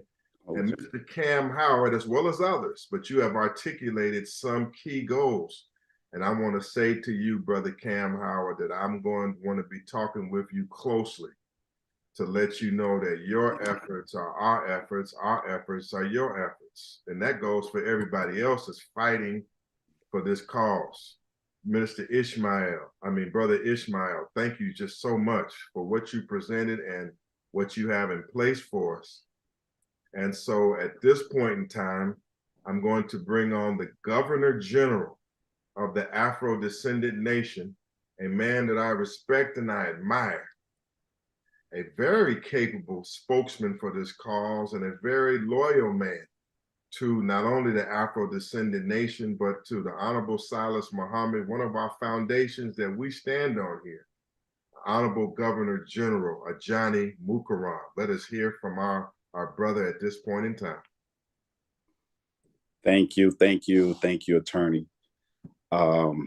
First of all, thanks to Dr. Tahita Barner, President Akila Mukaram, Khalida Bastet for organizing this, and of course to our conductor, Attorney Malik Zulu Shabazz. Well job. You all deserve a round of applause. And thanks. I'd be remiss if I wouldn't thank the Honorable Silis Muhammad, Queen Mashaki Muhammad for their years of work, for their tutelage to me. And as a result, I was able to go around the world speaking at some of these seminars hosted by the United Nations as early as the year 2000 in New York at the Millennium Forum, in 2000 at Quito, Ecuador, May 16th through the 18th, and then Santiago, Chile, Montreal, Canada, Chincha, Peru, and of course, Durban, South Africa, where the Honorable Silis Muhammad spoke on our behalf. I'm happy to be here with you. I applaud you, this distinguished group of freedom fighters and reparations fighters and self-determination fighters. Thank you for all your efforts. Thank you for your commitment and your time and staying here with us. And I'm going to be real brief. I am a board member of AFRI. I plan on continuing to go abroad, speaking on behalf of Afro-Descendant people and working with our chairperson, Ishmael Abdul Salam and AFRI. We have a long way to go, but we're off to a great start. And I'm pleased, so pleased about our collective unity. Thank you again, conductor. Job well done so far. And I'm here right by your side as we continue this fight. So with that, I need to be able to see here. So let me put these on. As you know, it's appalling, the amount of deaths in America. Dante Wright, Andre Hill, Breonna Taylor, George Floyd, Trayvon Martin, Tanisha Anderson, Michael Brown, the list goes on and on. And as a result of that, knowing that our conductor is a Black attorney fighting for justice, I'm with him in this fight. Now, I'd like to focus just a moment and speak with you about the trial, just briefly, of our brother George Floyd, which got national recognition. And during the sentencing, we all know the verdict. I want to focus more on the tension of the gathering after the verdict, with the main attorney being Crump, all those activists and civil rights figures like Al Sharpton and Jesse Jackson. And though I was extremely happy to see it, the major thing I heard at that verdict was, what a pivotal moment and a civil rights victory, and that justice had been served. While a small measure of justice was served, I just can't help but how we missed the opportunity, the missing factor to discuss not just our civil rights, but our human rights violations. And with my travel through the United Nations, our bigger focus is on our human rights violation, not our civil rights violation. Take a moment with me because we've been here so long, and let's travel mentally in the mind. Can you imagine a nation of people, say the Chinese, Koreans, or Germans, who today have a sovereign nation, who have a government, a language, culture, religious belief, monetary systems, educational systems, and all the other facets that make a nation a nation? A foreigner invades their land, steals so many of them, and enslaves them for periods of greater than 100 years. Now, you know, the world is a lot more modern today, so that would be pretty difficult to do. But that did occur. And after systematically breaking them down, robbing them of their language, their culture, and religion, and enslaving them for 400 years plus, more like 500 now, at least approaching that, he tells them that they are now citizens of the country where they were once slaves. Yet, they still receive some of the worst treatment because they've gone through what's called ethnocide. I know we all know what genocide is, but today let's just visit ethnocide for a moment. I do know that you understand murder as occurred with George Floyd via asphyxiation, death by deprivation of oxygen. Dante Wright, a gunshot wound resulting in a death. We can clearly understand physical death. But how many of us have ventured and understood or have even studied civil death when one is killed mentally and culturally, and they no longer exist as the person they once were prior to the act? We have two choices in this pivotal moment as Afro-descendants. Either we choose ethnocide or self-determination. We can choose ethnocide and forced assimilation. What is ethnocide? It's the deliberate and systematic destruction of the culture of an ethnic group. The extermination of our natural cultures as a genocidal component. In other words, a way to kill you off without physically murdering you, to make you as a people disappear, but still have use of your physical faculties. When you look throughout the slavery diaspora, wherever we are domiciled, wherever we live, we mimic the culture, attitude, and way of life of our former slave master. For example, Blacks in Brazil speak Portuguese and practice the same culture as the majority of their former slave master. Blacks in South America, say Peru, for example, they speak Spanish and mimic the former slave master and those there that spoke Spanish. And here in North America, we speak English, and we mimic the culture of our former slave master. Forced assimilation is the involuntary process of cultural assimilation of religious or ethnic minorities groups. And we adopt, or we are forced to adopt, their language, their identities, their norms, their mores, their customs, their traditions, their values, even their mentality, and often their complete way of life. In other words, one is killed mentally and culturally, but their utilities are left intact, so they can be used as a tool by the majority, as you see happening with us here in America. So when I saw that verdict for George Floyd, I saw a whole slew of people fighting to get back under the majority rule, but with this caveat: treat us better. We don't mind being your underlings. We'll accept civil death. We'll accept ethnocide. We'll accept being Black, white people, but just don't kill us physically. It's okay to take our mind. I think it's not okay. That's why I choose the second method, self-determination. It's about getting our human rights back. It's about the process of us as fellow countrymen and countrywomen coming back together and determining our own statehood and form our own allegiances like we're doing today. And perchance one day, our own government, where we can rule and determine for ourselves as that United Nations states. Self-determination is for everyone, that we have the right to be a self-determining people. And so I call your attention to make that pivotal decision. Do you want ethnocide or do you want self-determination? I want self-determination. Again, I applaud you. Conductor, keep conducting, and I'm submitted. Wow. Thank you so much, Governor General Ajani Mukaram. Sisters and brothers, you all waited a long time today, and I think it's been worth every second. I mean, very good presentation, good spirit. Mr. Mukaram, it's an honor to work with you, sir.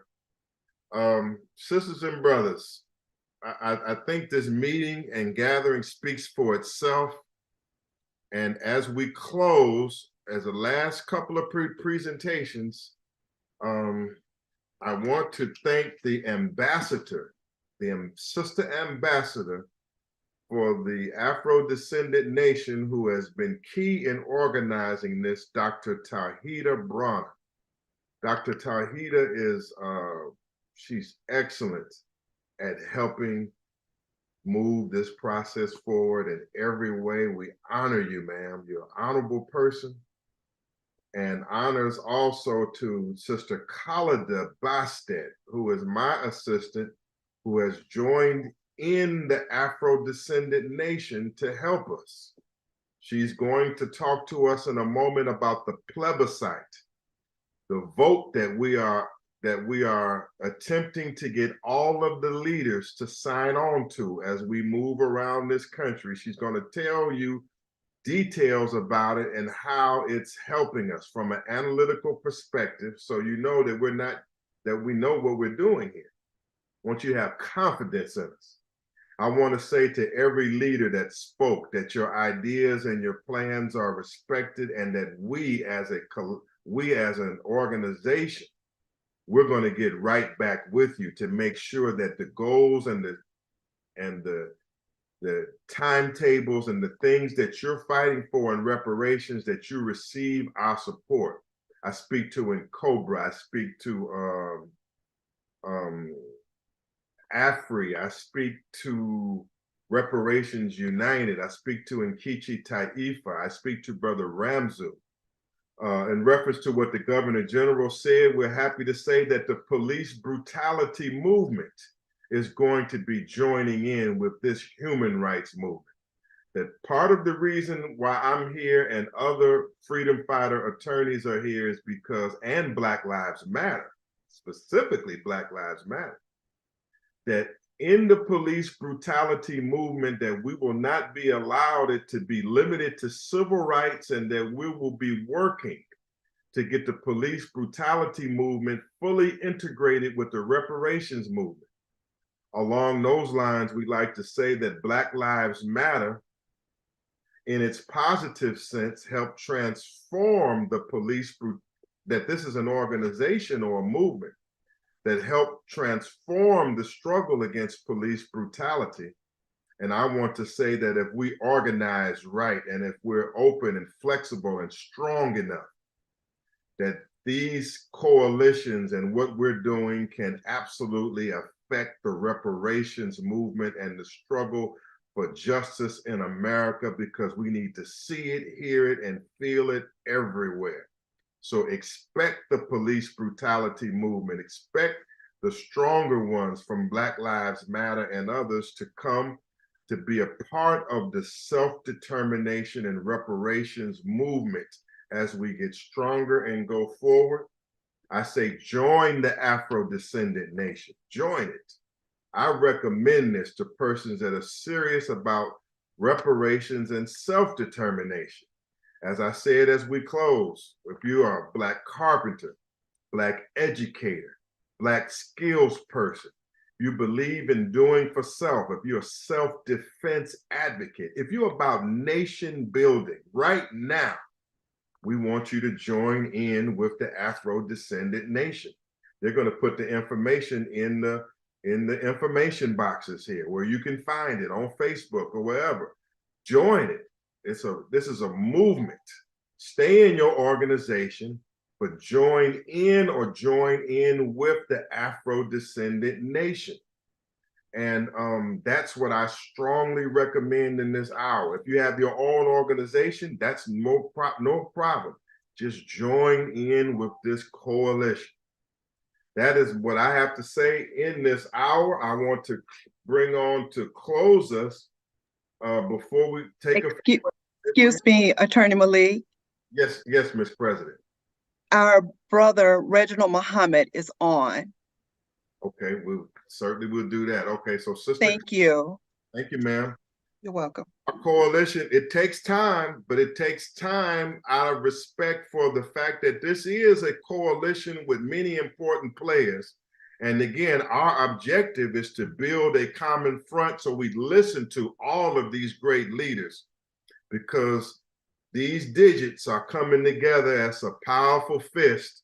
So Brother Reginald Muhammad out of Atlanta, who also represents the Nation of Islam, has been fighting for this all of his life, has come off a very significant conference in Atlanta. He's written books. He's a part of this coalition, and I know he is going to make very valuable contributions in this struggle. So let me make way for the Honorable Brother Reginald Muhammad, and then we close with Khalida and some rap, and then we're out. We thank you for your patience, but this is an historic moment. Brother Reginald Muhammad, please, may we hear from you, one of our great organizers.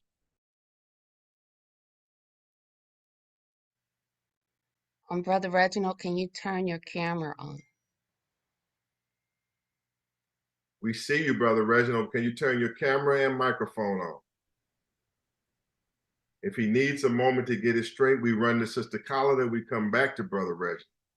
Okay, let's get Brother Reginald straight. We want to hear from him. Sister Khalida, quickly, take us into plebiscite details that you have. Again, we're pressing hard for a national vote, and we want 500 organizations to back a vote and to help put it to the masses.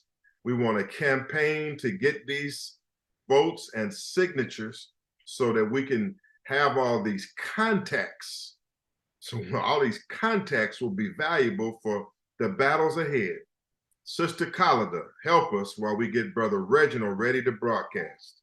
Thank you so much, Brother Malik, and everyone else that has joined today. This really has been an enlightening. Oh, I don't like the way I look, but okay. Sister Tahida, can you bring my slides up, please?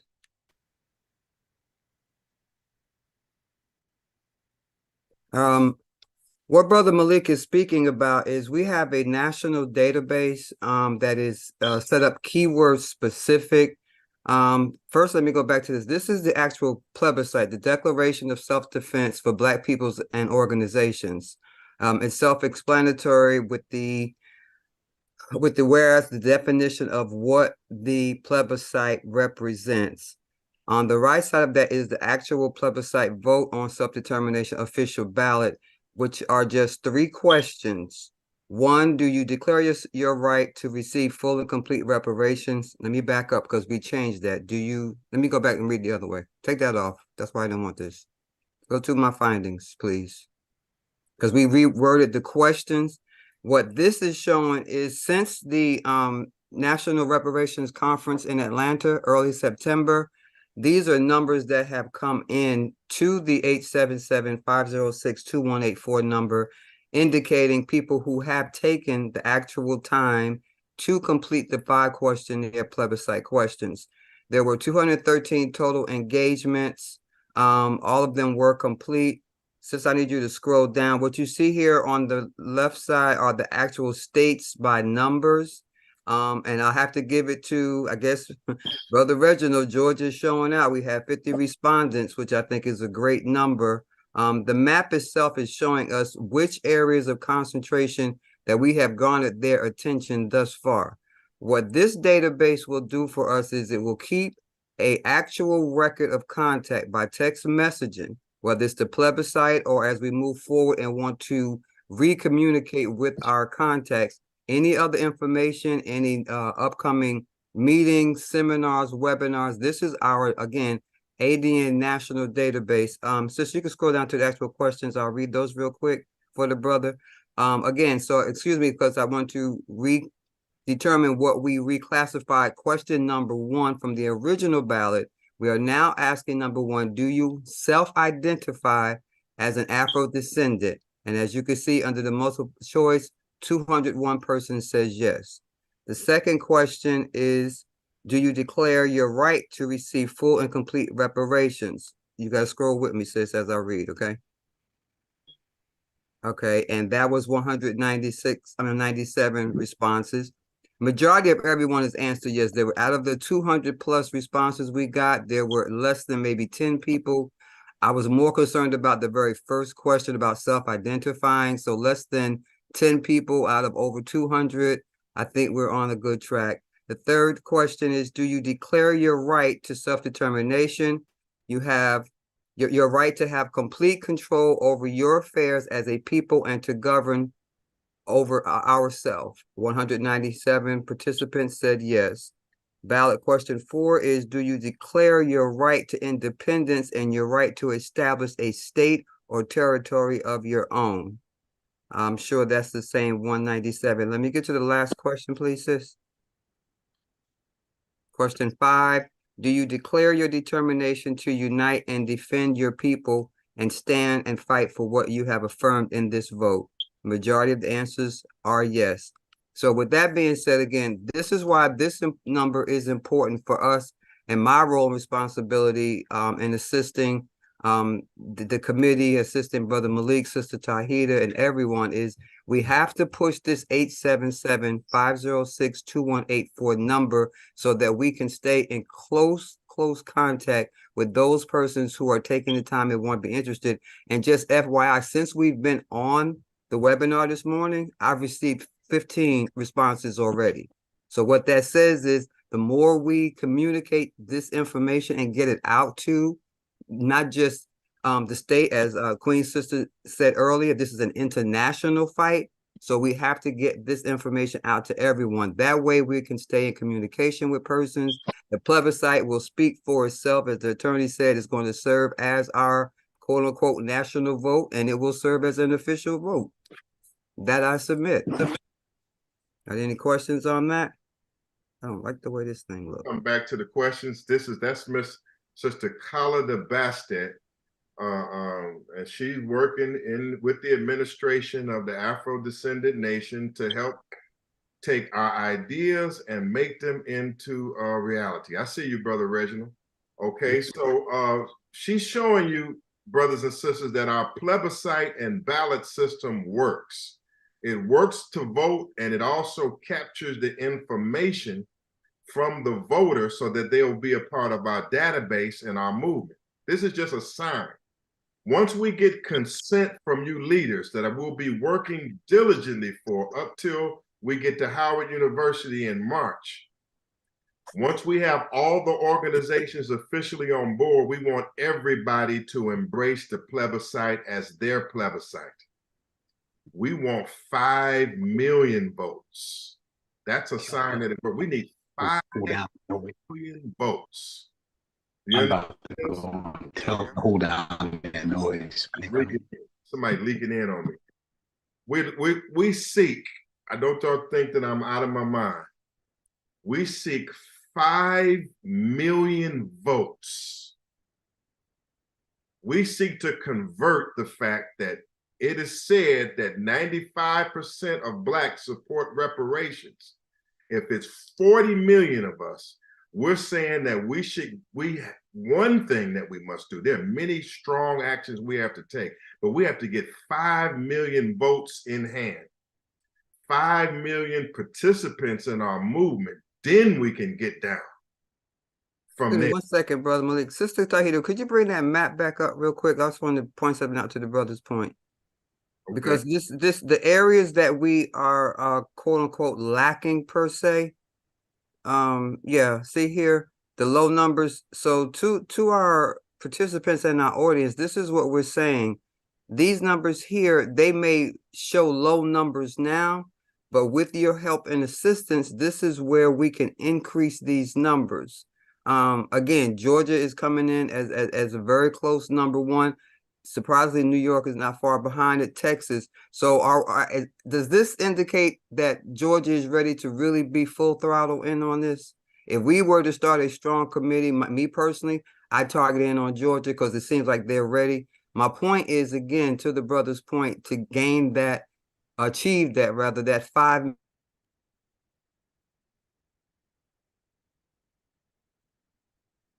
She done froze on us.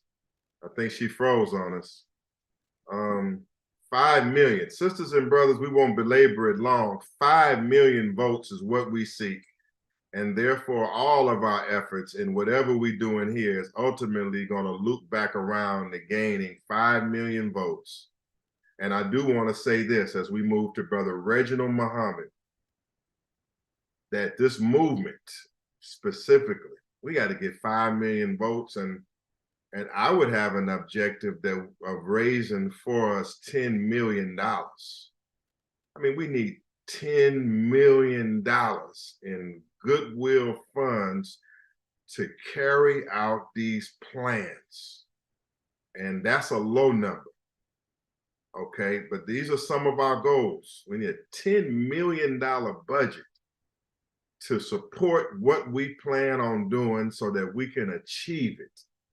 And we need the consent of all these leaders for the plebiscite. That's what we're going to be working for. So I'll say that she made some good points. She showed a map that basic point she made in showing the map was that where we have strong leaders, the plebiscite increases. And I want all the leaders to understand that this plebiscite is collective. It is not the property necessarily even of the Afro-descendant nation or of any individual. It's our collective property as our leadership. So if we get 5 million contacts, that's 5 million contacts that can support AFRI, 5 million contacts that can support Reparations United, 5 million contacts that can support things that the National Reparations Institute wants to do. We're in this together and we're going to benefit from it together. This is one area where we're going to the next level. Without further delay, so we can close in this critical session here, Brother Reginald Muhammad, the founder of the National Reparations Institute. My brother, you've been standing for a long time. You've been writing for a long time. And I'm hoping we have said something today that will make your life struggle worthwhile and give you encouragement to continue. We present to you, Brother Reginald Muhammad. Can you all hear me? Yes, sir. Okay. Sorry about the visual here and the sound. But anyway, first off, Attorney Malik Zulu Shabazz, thank you, and all who have been on today facilitating and making sure that we're organizing and we continue to build a national front on reparations for the masses of our people.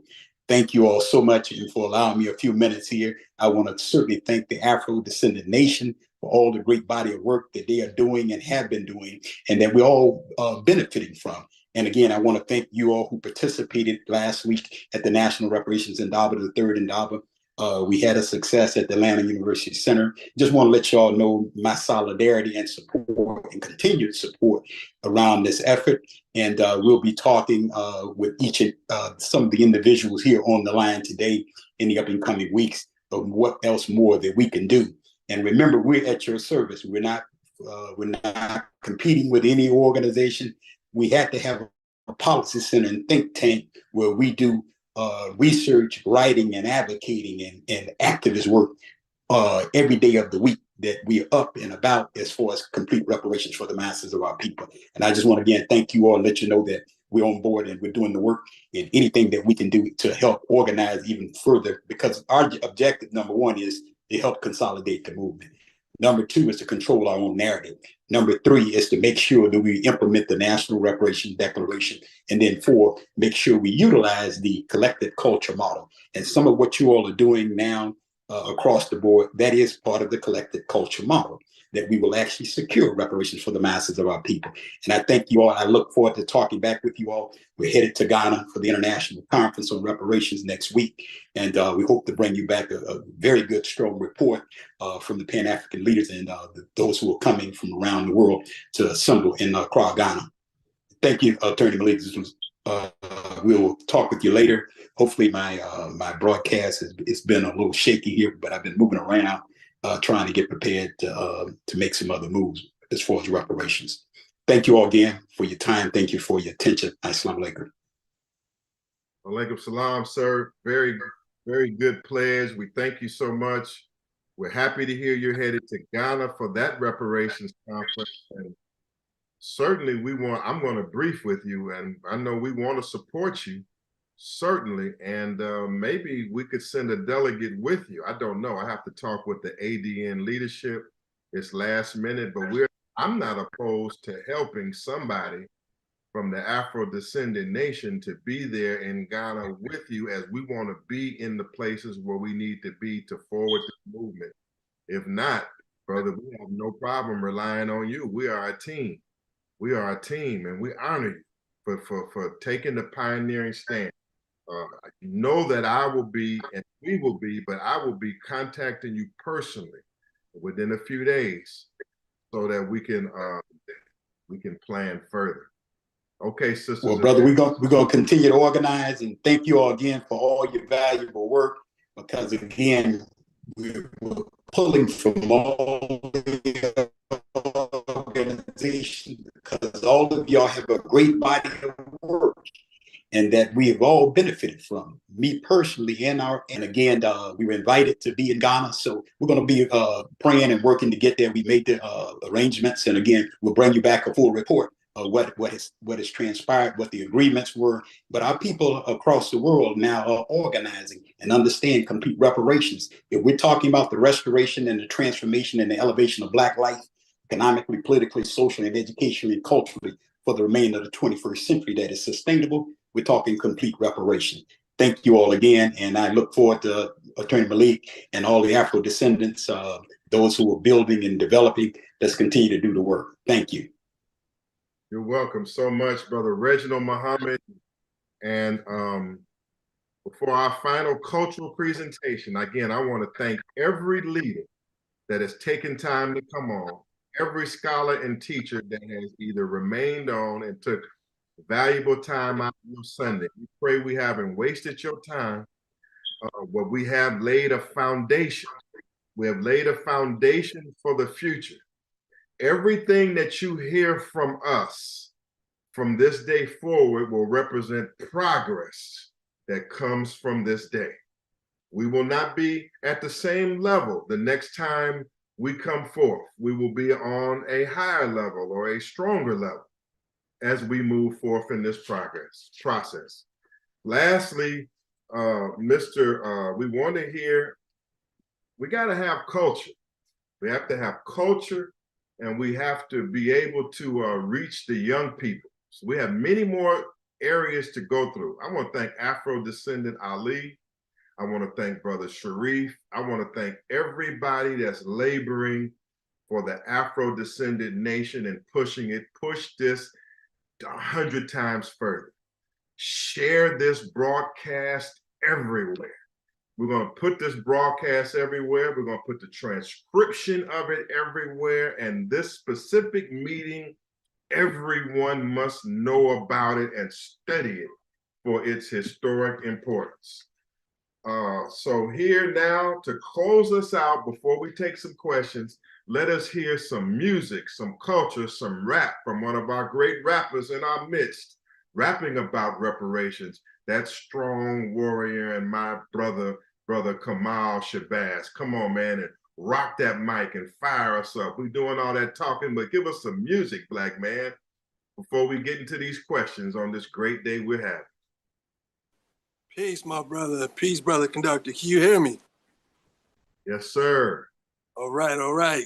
So what I wanted to do before I open up with my rap, I'll make it real brief, but I rapped at the National Reparations convention in Atlanta on my birthday, October 7th.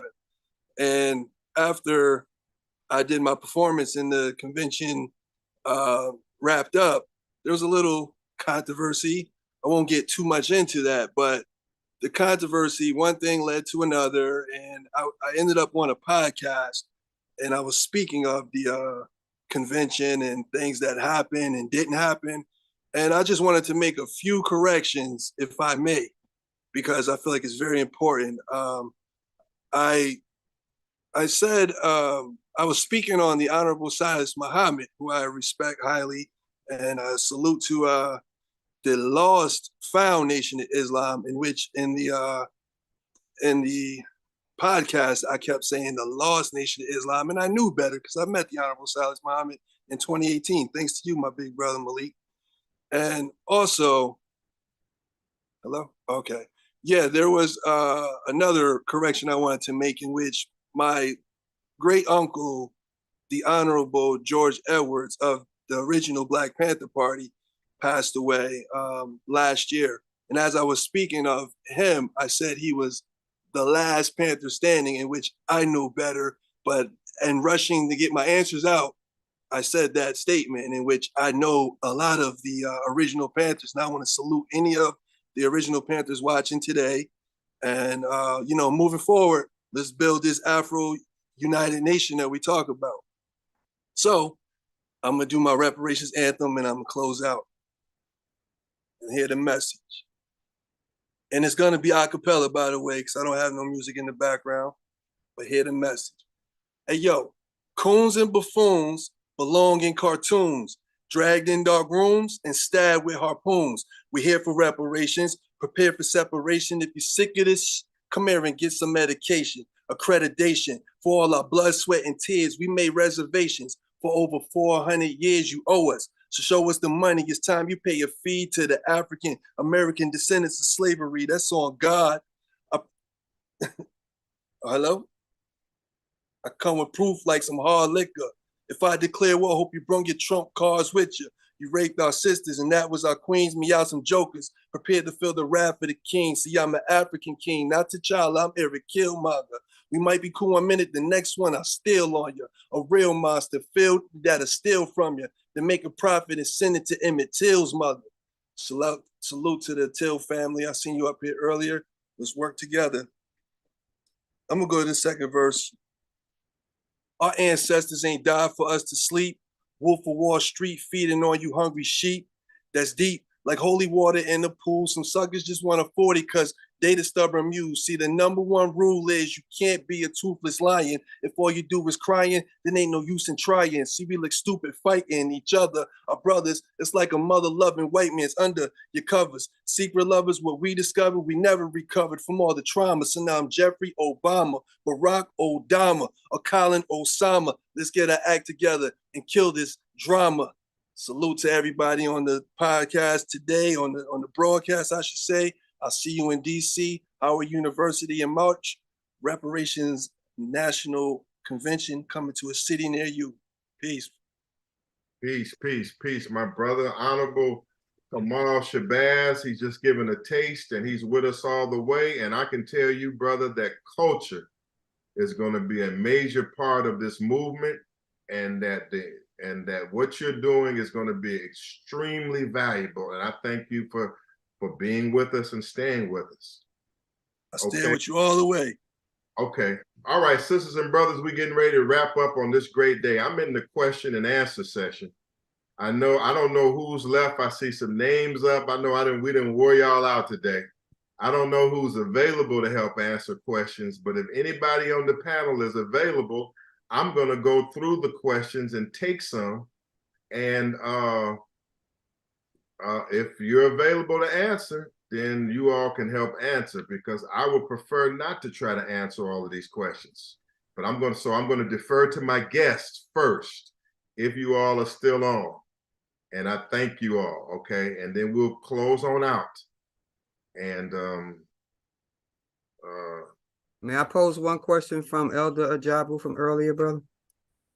Okay, I do want to bring greetings. First of all, I do want to bring greetings to this body from the Veteran Association of African Descendants.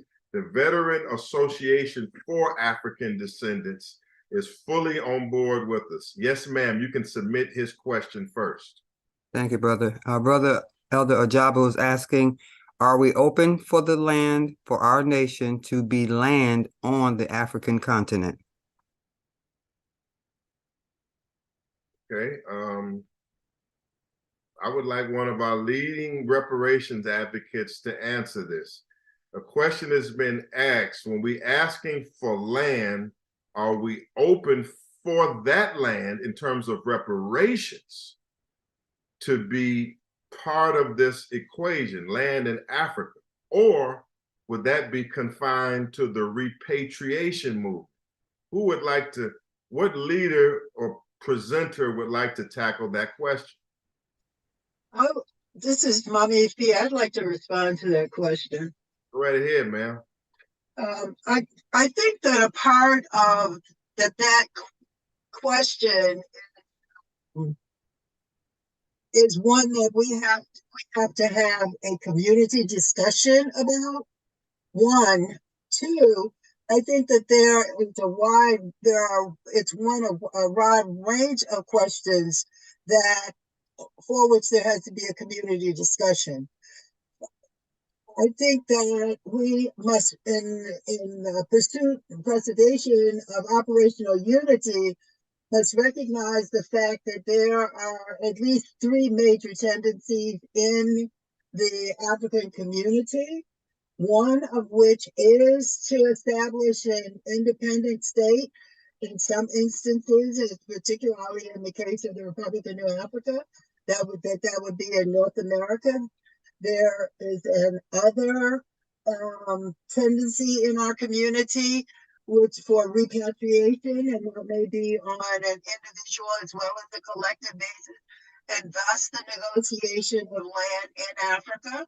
And then there's a third formation in our community, and that formation calls for folk who believe that they can remain in what they hope will be a reconstituted United States. And I think that to the extent that we recognize that these are varying perspectives within our community around a question that we have not had substantial discussion and resolution, leaves us it challenges us to have that discussion as opposed to presuming to answering it as a small handful of us, potentially elitists, reaching a conclusion for the masses of our people when we have not adequately consulted them.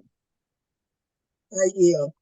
Okay, ma'am. So you're saying that that's a question that ultimately should be put to the masses? That's correct. And what I'm saying also is that that's also a leadership question that we have to collectively answer. Would you agree? The leadership is not, first of all, we have to deal with the question of what is leadership and what is the authority of leadership. As a socialist, I believe in collective leadership, and that collective leadership is authorized and authenticated by the input of the masses of the people. And unless and until we have taken adequate measure of the will of the people, and we can honor the will of the people and the various perspectives within the community without competing or undermining one another, we don't have the answer to that question, and leadership doesn't have the authority to make that decision. Okay, so therefore, that to me, that means that the plebiscite and taking the vote of our people on these important matters is all important, as well as continuing our conferences and conventions, so that we can obtain the consent of the masses. Is that? I would agree with that. And then I want to say that, and this is, I see Professor Small wants to weigh in and Brother Cam Howard, so you will. So let me ask y'all this question. If Mr. Ajabu has asked about the land question in Africa, am I to take it in the context, or should I take it in the context that Africa owes certain African nations or groups owe us reparations also? Am I taking that too far by saying that? Help me out, Mr. Cam Howard and Small and Mrs. Ifia. Cam, But yeah, I want to go ahead. Go ahead, Cam. No, I defer to you, Elder. I appreciate it. Well, and appreciate this, my sister, and I think you're absolutely correct. It must be taken to the masses. But I think what leadership can speak on, there is a right of return that we have not exercised or requested. We did come, our ancestors, from somewhere. And we are the only, and in the technical terms, and I didn't make it to Durban because Mom died the week of Durban and I had to stay back. But one of the things I thought I understood out of that was, we are a refugee people over all these centuries. And I think we can establish our legal basis for being refugees, even though we can't say specifically what ethnic group we came from in this land, but we know those borders got there after 1885. They're not something that was there when we left. And so I think the question of the right of return should be a part of the discussion. But I agree fully with you, the plebiscite to see if this is something people would want. What my brother says, I want both. We built this. I'm not giving this up, but I also want my right of return. That's right. Those are my views on it. That's right. Like that. Let me start by echoing Barbara Smalls and say I agree also with Sister Fia, and I agree with you also, Dr. Smalls. 3 points I want to make. Repatriation is part of the reparations struggle. It's part of the reparations call. Repatriation is one of the areas of redress. That is to go back to receive resources in order to return back to the continent, either individually or collectively. And those, again, as Mama Fia laid out, discussions that we need to have, we're talking about a collective return. But each of us can make an individual decision that that's what they want in the form of their reparations, resources to go back and resettle the continent. That's one point. The second thing is that we can petition this government to engage with African nations that we have already, through DNA, determined where we come from. For instance, Brother Safiwe has done a great job with the Balanta people who came from Guinea-Bissau. This government can and should be negotiating with the Guinea-Bissau government for land of those who have traced their DNA back to this country, and to set up a collective community in which we want to go and repatriate to. So that's a collective, something that can be done that's on a peoplehood level, not on the greater national African American level. Individual descendants from certain people, I don't want to say tribes, but with certain ethnic groups can also make these individual/collective efforts at land. And then you talked about, does Africa owe reparations? And certainly there are some kingdoms on the continent of Africa who are still in existence, who are predecessor, if you will, entities, governments, that their ancestors engaged in the enslavement of our ancestors. And certainly we need to have those discussions, and we're having those discussions. Our reparations from the continent of Africa, from these entities, look a whole lot different than our conversations and reparations with Europeans who engaged in the criminal theft and chattelization of our people. And we also have to remember that in the kidnapping of Africans from the continent, many of our ancestors did not come with us. The elderly and some of the young remained there, having a lot of their kinfolk killed and taken away. So we also have relatives on the continent in these spaces that have undergone this trauma, the same historical trauma, but from a different perspective than we undergone this trauma that we need to connect with and heal with as well. So that's a different conversation. But certainly there are African leaders, African nations or groups that had participated in the enslavement of Africans, and we should have those discussions. Now, the nation of Ghana, and I don't know how long ago this was, gave land, I think it's the Fiancra village, that currently exists on the continent that was supposed to have been a resettlement community or land base for those of us coming out of America. And so those are the type of negotiations that we can continue as well when it comes to land on the continent. Okay, excellent answers. I want to ask this. There are a litany of questions here, and I need to ask our administrators. I would like to have everybody's question answered, even if it can't be answered now. Can somebody tell me how we can facilitate these questions being answered by our panelists, even when this broadcast is out? Because I believe that in the rebroadcast that we can have all the questions answered. Is that possible? But there's a lot of good questions and comments here. I'm going to go through some of them, but I don't want anybody to be slighted. Yes, sir. I believe there is a way. There's a report that comes out that will have all the questions there, and we can follow up with answers by email. You can follow up by answers, but will we be able to answer it in this chat room for this broadcast when we send out the rebroadcast?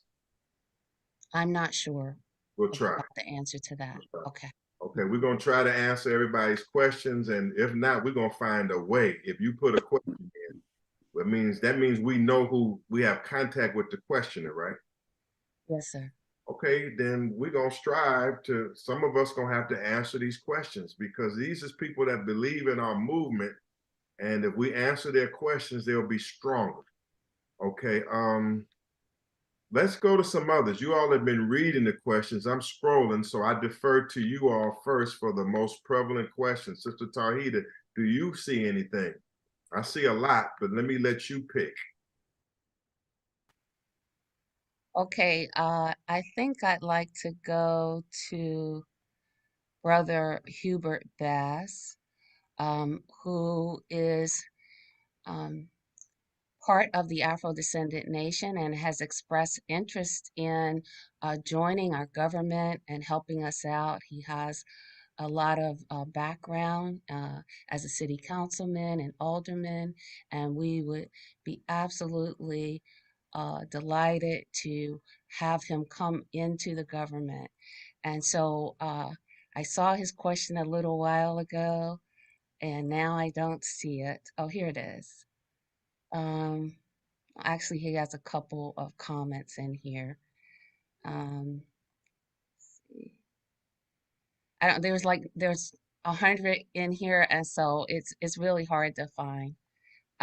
Sister Khalida, do you have anyone else that I have one. It came from an Okay. anonymous attendee. The question is, President Afrodescendant Nation, will the Afrodescendant Nation's website be updated with current events and progress made nationally and internationally by confederated organizations and the Afrodescendant Nation? If so, what is your plan to update and how frequently? They want to stay informed. It's a great question. Y'all answer it. I'm going to turn this over to the moderators. I'll be listening, but I turn this over to Sister Queen Tahida and the president and others. That's a good question. Go ahead. Thank you, Brother Malik. Yeah, I'm not able to start my video. That's fine. We can hear you. You can hear me? Okay. Yes, ma'am. All right.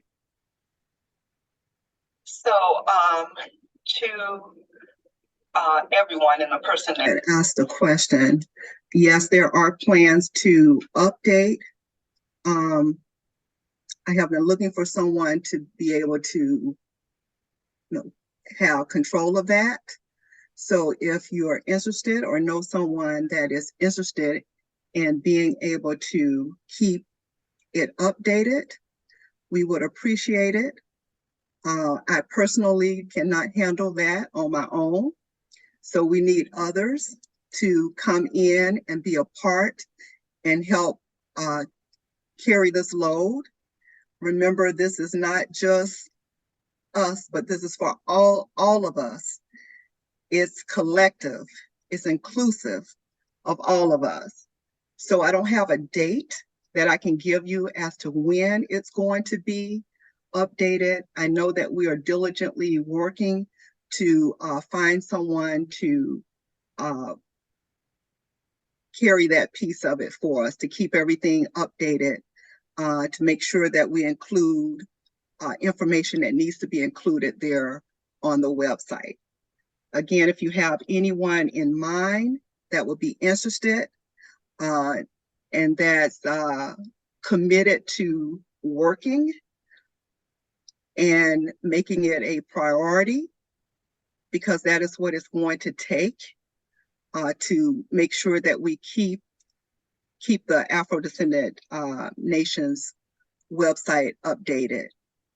Please forward that information to Dr. Tahita, and she will get that information to me, and we will proceed in that light.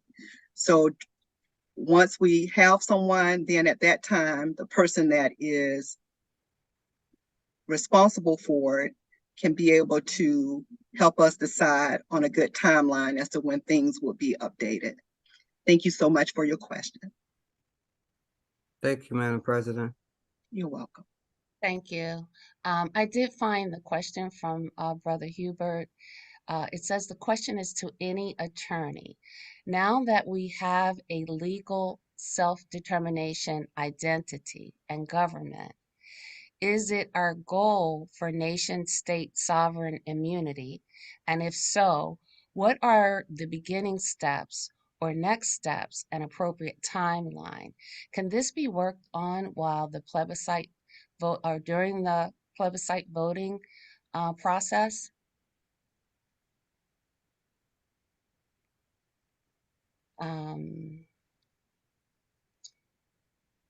I think we could turn that back over to Attorney Malik or to President Aquila. Would you like to take that, or anyone else? I'll repeat the question. Now that we have a legal self-determination identity and government, is it our goal for nation-state sovereign immunity? And if so, what are the beginning steps or next steps and appropriate timeline? Can this be worked on while the plebiscite voting is in process? Brother Ramzu, you have your hand up. Please turn your video on, please, and unmute yourself. If you'd like to answer that. Yes, ma'am. Can you hear me? Yes, sir. All right. I'm not an attorney, but I think I may know enough to answer that. Of course, our goal is, that's what self-determination is, sovereign immunity. But you can't have sovereign immunity until you're actually a sovereign. So the first step in that would be the first step that all nations take to be a sovereign. That is to have independence, to declare independence. Before you can declare independence, you have to have a vote. And if the people vote yes, then you can unilaterally declare independence. Same thing we spoke on earlier that the Republic of New Africa proposed in 1968. Same thing that Master Fard Muhammad did on July the 4th, 1930, declared independence. Now, if you have actual control of that territory, then you have sovereign immunity. There's no such thing as having, I know different groups try to have sovereign immunity within somebody else's sovereign nation, but they only become victims of being arrested and so forth. So I wouldn't suggest to attempt to act like you are a sovereign, immune person in somebody else's sovereignty until we have that vote, until we declare our independence and take over some territory independently. Yes, sir. That was a great answer. Any other attorney or anyone else would like to chime in on that? I think Attorney Malik is taking a break right now, but go ahead, Attorney Afia. As an attorney, I would simply say that in large measure, I agree with him mechanically. However, again, that's really more a political question than it is a legal question. I think that it's important to understand that legal matters like statehood and independence are memorializations of the will of the people. And unless and until or at the point that the people have reached agreement as to what its will is, and what memorial documents it, then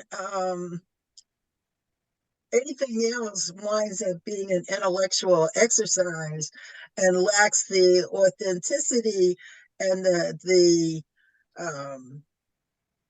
authority that is necessary, that must be obtained from the governed. I mean, the whole concept of the governed defining the terms of the agreement by which they will be governed is essential. So the plebiscite is critical. Maybe there may be an additional question added to the plebiscite. And maybe it is modified at various points, but again, it's a political question more than it is a legal question. Okay, thank you. Attorney Abu Bakr, would you like to chime in on that? Yes, in terms of it is definitely a question for our people first, what they want. But our people need to know that you can have dual citizenship, and in the training that I received from that's true. Yeah. But the information that I received from the United Nations was something they did. I think they did it only one time, but they did select some of us and show us how you can become a sovereign state. And they used Liechtenstein in Europe as an example of that. And that's just a city-state. That city-state made contracts with nearby countries for electricity, for medical assistance, for the fire department, and they created themselves as a national state within a certain area, and they were just one city. So it can be done. Yeah, submit it. Thank you, Attorney Harriet Abu Bakr. Brother Ramzu, did you have a follow-up to that? Yeah, just See your hands up last, again. yeah, just one last thing. Yeah, like Attorney, the great Madam Harriet Abu Bakr Muhammad stated, it's up to the people. She mentioned international law. There's something called the Montevideo Convention, which establishes the method to receive or achieve nationhood. And we need basically three components. And like she said, the people, you need a population. You need a territory that you're going to be establishing nationhood on. You need the people of that territory to be in consent to establishing that neighborhood. Then you need a government.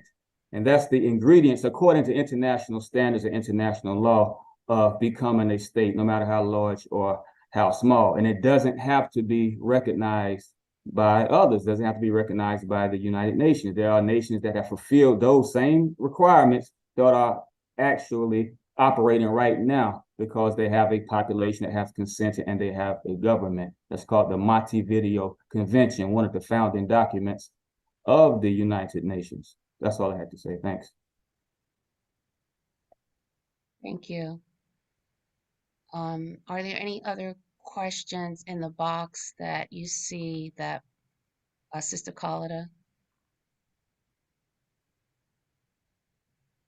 I think, in respect to people's time. Okay, well, let me ask you a question. Go ahead. One question. We got to make sure that we answer, that we go through the box and answer the questions but I want to ask the final panel, I want to ask the leadership that remains this question. If we had to look at between now and March of 2024, when we have this next convention in Washington, D.C., if each of you leaders would like to see something strong or progressive happen between now and March, if you had it your way, where would you see this movement from reparations and self-determination? Where would it travel between now and March? If you had it your way, where will we be by the time we got to March? Because we intend to make progress every time we get together. But where would you see us? Where would you see us advancing from where we are between March if you had it your way?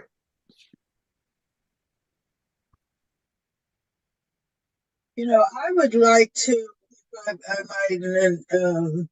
to see two things happen. We know that there are going to be gatherings starting next week until the end of the year. So I would like to see us take advantage of those gatherings and to use that as an educational and surveying period.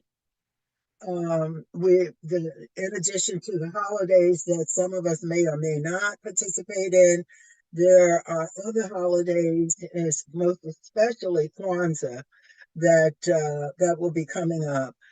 It's an opportunity to take surveys, to encourage people to do the texts that the Afrodescendant Nation is promoting, and to also the postcard campaign that Brother Cam Howard is engaged in. It's a simple, easy, risk-free, unoffensive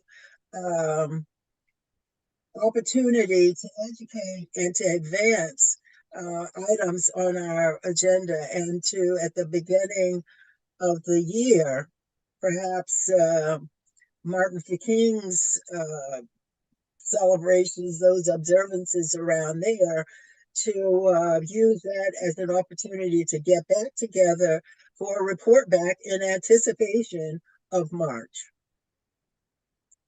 May I make a comment on? 1 second, 1 second. Take note of that, Sister Khalida, please, or Sister Tahida. Let's just take note of that. And we also want to be official because we're going to have a record that comes out of this meeting.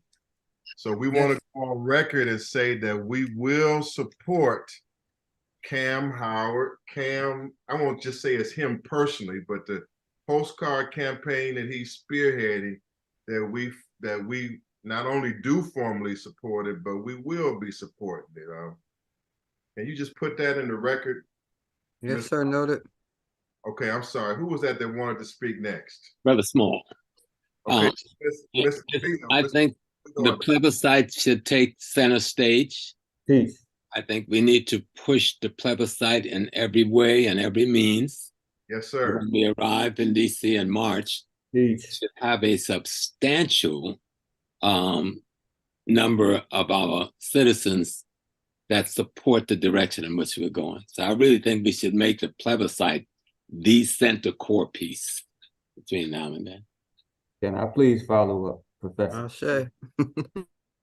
And just FYI, we're up to 21 responses just from this last 30 minutes. So yes, you're right. Keep it going. I would like to say something. Oh, Brother Ishmael, go ahead. Yes, one of the things on the wish list to see achieved by March. Number one, we developed through Madam President and the Ambassador Circle the Memorandum of Understanding. It will be a goal that by March we have signed memorandums of understanding for this reparations movement with at least 50 organizations. That means that we all agree to support each other and share in each other's resources and support our common goals and objectives by March, along with the plebiscite. That will be one of my top goals that we get it officially signed, and all the members in groups and organizations here today should support that MOU. Okay. Thank you. Okay, very excellent, Brother Ishmael. I think what he's saying is that as we move forward, we should formalize our relations with each other. And in terms of a memorandum of understanding, he's just saying that if we're going to do this together and we're committing our lives and resources to it, that we should commit in writing at some point. I can only speak for myself. I'm inclined to agree with that. Mm-hmm. I would in my mind that whoever is presenting and proposing and in March, like everybody that comes, or most of the people that come, that we already have some understanding with them ahead of time, some negotiations ahead of time. We know where we are ahead of time, so that the people that come present in Washington, D.C. in March, that we're already on the same page. That we're already on the same page. That means we get more done, Brother Ishmael, than just having another. I'm not knocking another conference with education. We always need education. But this time, when the people come to the table, you know that what they're about to say, we already moving towards the same agenda, and we know we can trust each other. And we've ironed out any issues that we have off the scenes, so that we don't have to get into no stuff later, because we've had these side discussions, negotiations, and our memorandums of understanding. I support it, sir, and I believe the ADN as a whole supports that. I support what the movement supports. Yes. Okay. I want to chime in on what it's a great question, by the way, on what we would like to see by March. And I'm with Dr. Smalls. The action that gets us our liberation should be center stage, which is a plebiscite. Any conventions that we have should be constitutional conventions or conventions to declare our independence. We have enough organizations here to mobilize that vote if we take it serious. We got some organizations that the leader himself can make a call, and we'll have 5 million tomorrow. So we need to make that center stage. And all of us together, I think we can synergize and mobilize enough votes. And like the Republic of New Africa said, if the people says yes, then we assert our right of self-determination beyond contradiction. This is going to take some bold action. It's going to take some energetic action. We're going to have to put ourselves out there and exert some energy, but it must be done. It must be done. And being relaxed and having convention after convention, unless it's a constitutional convention, unless it's convention to declare our independence, it will be just further delaying us. And I literally would be damned if our elders, like the Honorable Silis Muhammad, pass away because we're being lackadaisical with this movement. That should not happen. We should all be damned if that happened. I cry when my elders pass away. I'm not putting a curse on them saying it's going to pass away, but our elders have. I'm sorry, Honorable Silis Muhammad, you're going to live forever, but not wasting time, and go ahead and put what we know is right and what we know needs to be done in motion, because too many people put things on the line, put their lives on the line. Silis Muhammad's been doing this work for too long for it to be lingering on. We want to see him, the champion, enjoy what he has worked for while he is here and while others are there. And believe it, that's not a curse on anybody putting the time on somebody, but we have to get this done now. I want to see Queen Harriet. I want to see King Silas. I want to see them sitting on the throne, because we put the work in to get it done right now. That's what we should be doing. Can we have a democracy, not a monarchy? Okay. What? Representation, not really. It's just a representation of honor to those who put in the work. But of course, the people will make that decision, as Honorable Silis and his wife have created that democracy with the Afro-descendant nation. But as honor to them for putting in that work, I do call them king and queen. So let's get it done, brothers and sisters. So yeah, this is Brother Cam. I would like to jump in. I think we can do two things at once, and I certainly, coming out of the Republic of New Africa, that teaching, and Dr. Clyde's teaching on national minority, I think a plebiscite is key and central to our advancement in the movement. But also, I just want to call attention to, and I've been saying this and I can't say it enough, is that over the last 40 years, we've created unintentionally a tremendous amount of power within the Democratic Party. And it's at a time when the party is totally dependent upon us. We're 20% of its base, the largest. If you add up all people of color combined, they're only 19% of the Democratic base. We're 20% of the base, a huge block. And they're everywhere you turn, they're saying, they're admitting that they cannot win without the Black vote. This is a perfect time for us to be demanding the executive order at this time from the president. We can't allow this time we can't squander this particular moment. We will not have this same power in the next election or after the election. We have it now, we have to use it. So I think that there should be a dual strategy of the plebiscite and of the executive order. Okay. I yield. And we wait. Let me weigh in real quick. This is great the way we're talking together, and I like the way the people can see, Brother Ramzu, what we're doing. See, this is a governmental process we engaging in right now. It's somewhat ad hoc, but nevertheless, we cannot say that these kind of strong minds have been able to come together and confer like this. This is critical. So to your main points, I appreciate everybody supporting the plebiscite, and we will ramp up. We're getting ready to ramp up. Instead of just testing it, we're going to ramp it up and solicit the support of the other groups. And once again, to let you know that the results or the contacts that we get from the plebiscite, that they are part of our collective. They are part of our collective, meaning, Brother Cam, that your drive for an executive order through the methods that you're using and other methods that I believe that I know that the ADN supports, and I want to speak with you personally about getting your executive order effort even more strength and more momentum as we head into the elections and hopefully to Chicago in August of next year. So yes, sir, I agree with you, Mr. Cam Howard.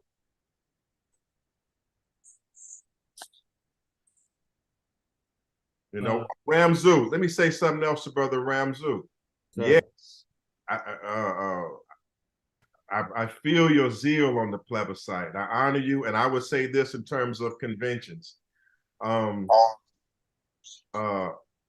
Yes, a constitutional convention, you know, that's what we're kind of building towards every time. We're talking about leadership gaining a consensus so that we can agree that we're getting ready to I don't want to fight a war for independence. I mean, that's the only language I know how to use, because that's necessary. The people that founded America used in 1776. It was a Declaration of Independence, and there were conventions that solidified the leadership. No matter what their differences were, they agreed that they were going to fight for whatever goals they were fighting for. And Brother Ramzu, at my age and stage, I can tell you these things are the only things I'm interested in. I am not interested in spending any time, and certainly do not have a dime to waste on anything symbolic. Although I love education and educating Black folks, we have to be every time we educate, we have to be legislating and getting free out of this convention. So the purposes of moving around the country are so that when we get to Washington, to the mid-Atlantic, nobody in the mid-Atlantic can say, no, y'all left me out. When we get to New York, nobody in New York, I'm missing my brothers and sisters from the December 12th movement. I've been reaching out and haven't heard back. But again, what we're saying is when we get to New York, we don't want anybody in the New York region to say, hey, I've been fighting for years and nobody contacted me. And no, we're going to make extra effort to gain a consensus. Same thing with Chicago, and same thing I'm sure we come into Los Angeles with Black Lives Matter. So These conventions to close, Brother Ramzu, are all about gaining consensus to try to build that government, that constitutional authority, so that all of the leadership will not just say this is one group over here. They can honestly say that all the leadership have been contacted and that a strong amount are now formally on board to get this job done. Submitted. Brother Malik. Yeah, I'm listening. I'm off and I'm listening. Can you hear me, Brother Malik? Am Yes. I back on? Yes. Yeah. Okay, real quick too. I want to offer to everybody online, some of you all have not had the opportunity to read the National Reparations Declaration. Please read it, because some of what we're attempting to build, some of that you'll be able to utilize with what we're building in this national movement. Because you just mentioned the Declaration. We know that Israel, that's based on the Balfour Declaration. But where is our blueprint and our declaration? There are hundreds of books out there and thousands of pages on reparation, but where is the blueprint? And I humbly offer to you all, please go to our website, National Reparations Institute. The ebook is there, or get the bounded copy. Because one of the things that we're blessed to clearly do, Dr. Ray Winbush wrote the foreword of the Declaration, because he said in his years of doing the work, he had never seen a better calculation than what we were able to provide. We need to put some, the theory is fine, but where is their practical application? So if Pookie or Ray and them is standing on the corner, the campus, corporate America, or in Congress, finally, we've clearly defined what complete reparations is, who owe us, why they owe us, how much they owe us, and why reparations is essential for us as a people. And again, please, it has been reviewed by over 30 scholars. And again, it's a quick read. It's only 78 pages. So please read it. And clearly, and it has actually been documented using about 18 sources in that declaration. So please read it. Let's start to utilize it. And in a collective way, you will see that some of what we're talking about on the line today, some of those questions have been answered. So I just want to offer that to you all, and we'll continue to build and be working with you all city after city. And next time, you all need me, I will be on a little bit earlier. Again, we just had a lot of on our plate in our attempt to be ready to get out of here this week to go to Ghana. Thank you all again for your time. Thank you for your attention. Assalamu alaikum. If I might, before you leave, Brother Reginald, I would I wanted to say two things. With all due respect for the declaration, and I appreciate the effort that you put into it, yes, you and Brother Winbush. I think that we should also recognize the fact that the Republic of New Africa has already issued in 1968 a Declaration of Independence. And the question becomes, how do we combine and build off of the efforts that have gone on before? We're like the only people who got to reinvent the wheel, put our individual personal stamp on it in order to make it what it, to say for that generation that that's what it is. I think that we need to do a little bit more, be a little bit more deferential and circumspect in what we claim to be the document or the it of the moment. The second point that I wanted to make is that we talk about the plebiscite and we talk about gathering support for it. There is a scientific objective number and profile that validates the plebiscite, and there are statisticians in the community that can help us to establish what that is for these purposes, and I would urge us to access them and to get that information so that we don't wind up down the road short-handed and shortchanging those of us who are working towards that end. Okay, can I say one? Thank you so. This attorney. Thank you so much, Queen. Let me jump in real quick and say one thing. Who was that trying to speak? I didn't want to. Who was that?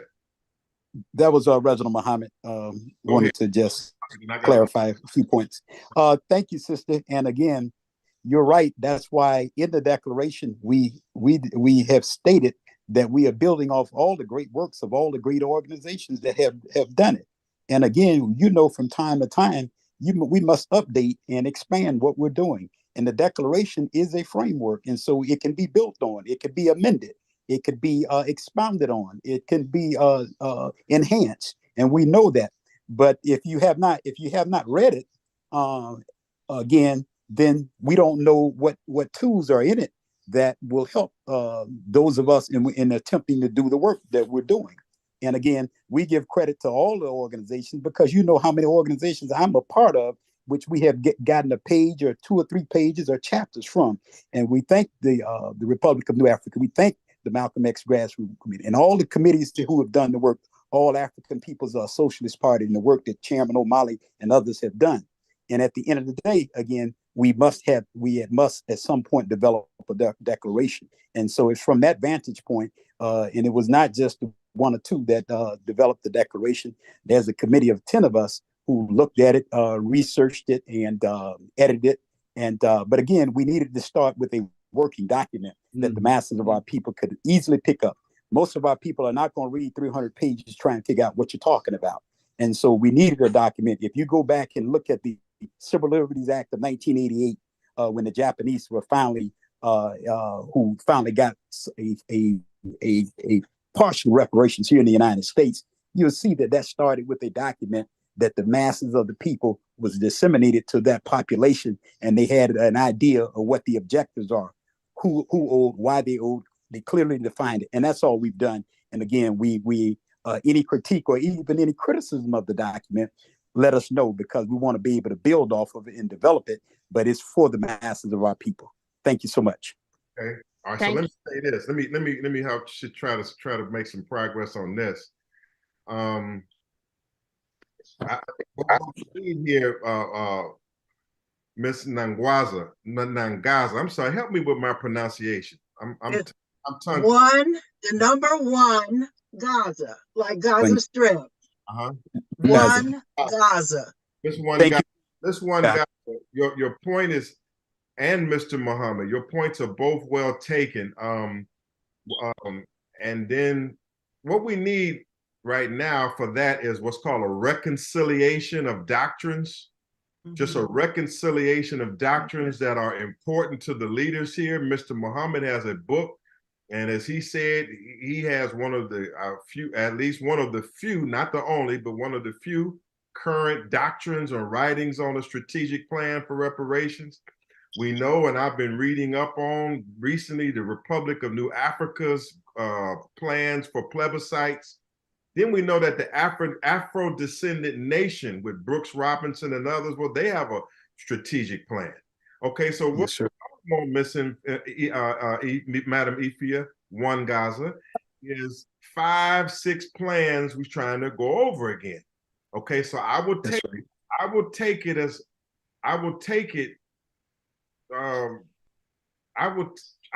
this. I will make an effort to take all of the doctrines, to read all of your book, Mr. Muhammad, there's Mr. Wimbush forward, and to get all of the RNA materials from you, Miss Wangaza, and to then come back to the president of the ADN and to see what does the ADN body have. That's right. Pledge this to you all by conferring with Ramzu, having a personal relationship where we can go over this. By conferring with you, Miss Ifia, we have a personal relationship where we can go over this. Conferring with you, Mr. Muhammad, so we can talk these things over, and the others that are at this table.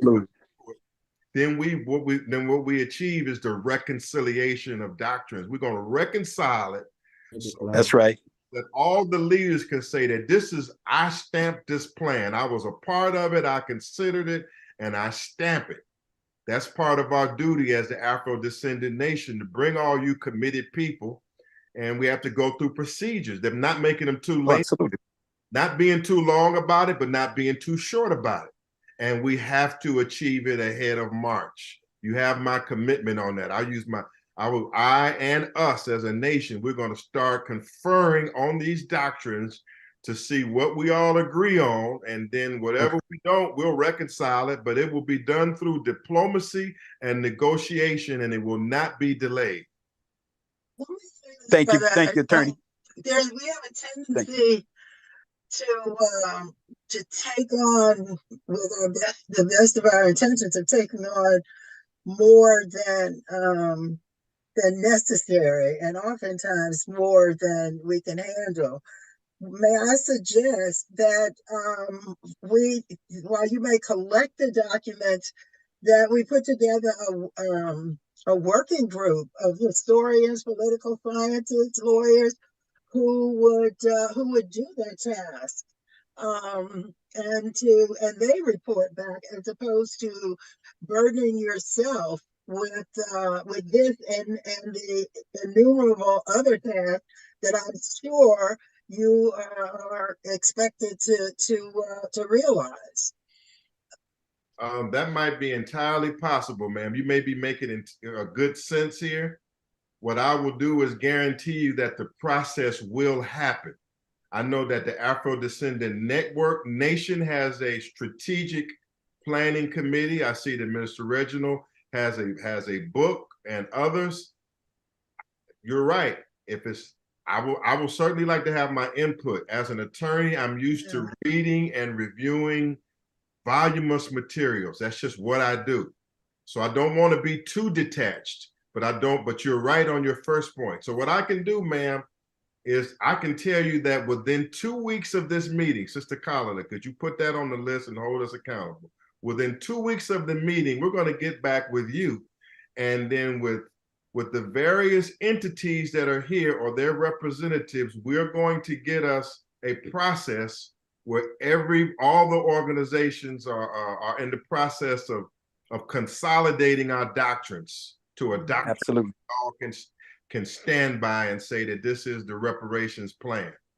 We'll make it happen within 2 weeks, and I will not take on more than I can chew. But that's what the Afro-Descendant Nation here for, because if I say something, I can say here that I know that I have, or that we have as a unit, we have some dozens, at least several dozen competent, skilled laborers that can write, type, and perform, that can carry out anything that we promise. Your point is taken. We accept it. Good point. Good point. Absolutely. I think Ramzu, for his look, he's into that. So I'm expecting us to heavily engage Ramzu and Ishmael and all of you great scientists. We have to engage our leaders so that they want to go forward with us.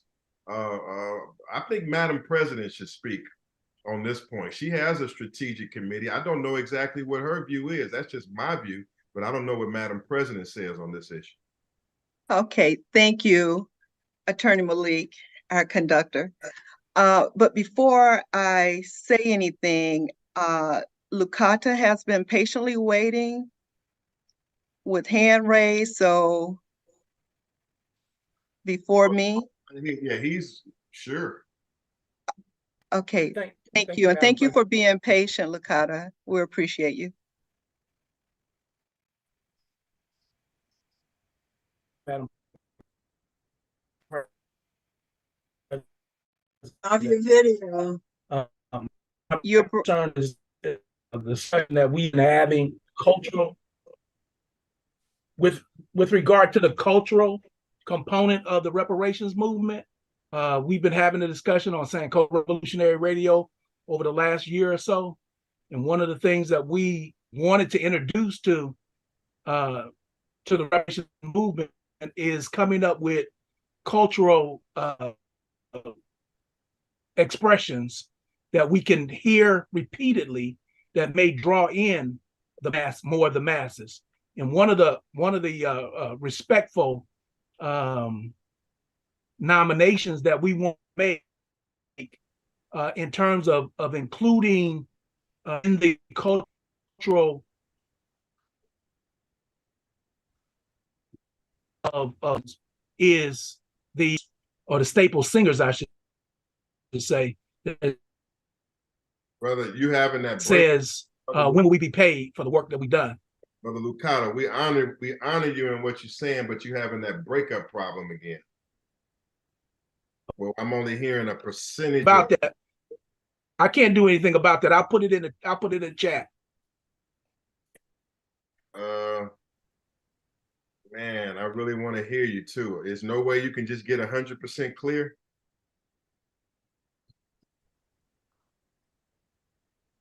I tried to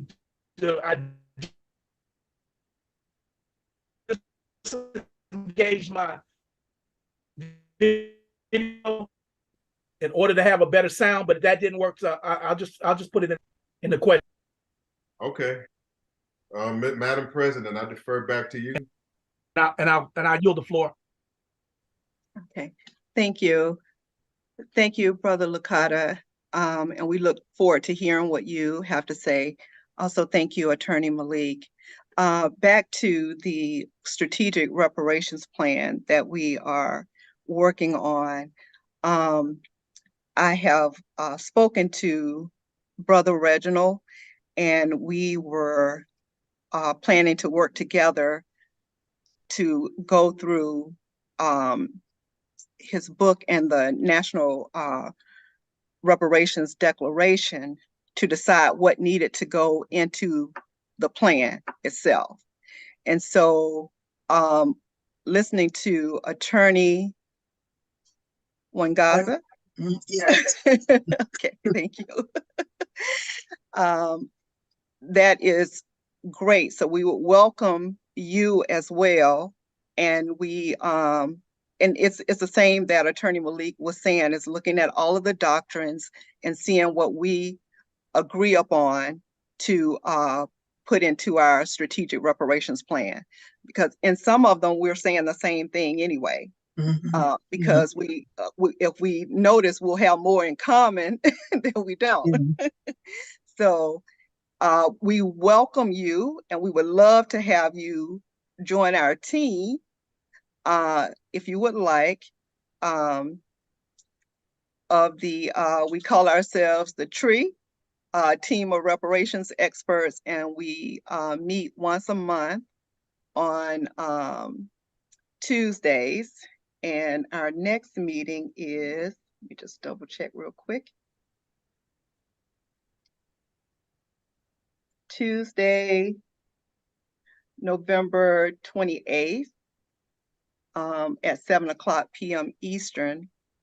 And I'll send you an invite. But prior to that, I would like to get in touch with you to find out what the information is, so I can have some insight on what you were sharing here in this space. And my comments do not go to necessarily my participation, but goes to the process. Okay. And more than anything else, I would probably want to suggest people that you all, that I would urge you to consider participation as opposed to my participation, because I, like you all, have a tendency to overschedule myself. In fact, today I was double booked and I had to choose and chose this event instead. So the process is my greater concern. Okay, thank you so much. So that is the process that we're going through. And if you would like to suggest some people, you can send that to us, who I can contact to bring them in to help work on that process. That would be great. Thank you so much. We appreciate you. And again, we appreciate all of you who have been on here with us today. It has been a long day so far, and hopefully you have gotten something out of it that will continually inspire you to continue to move forward on this effort. And it's like our brother Ramzu stated, we want the Honorable Silis Muhammad to be able to see this come to fruition before leaving this earth. We've been at this for a long time, all of us in our different various organizations, and now he's here with us to see that we are coming together, and we're coming together to come up with something that's comprehensive and collective and inclusive of all of us with all of our voices. So thank you again for being here, and we look forward to the next one. Attorney Malik, I would like to see something monthly up until the time of March that we are working on to push our efforts forward.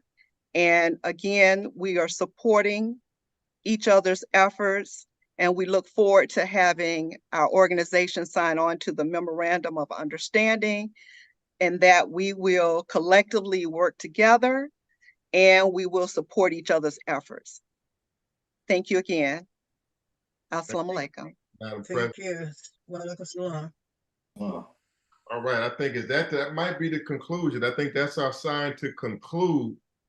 But I want to say, as we conclude, that you can reach us personally.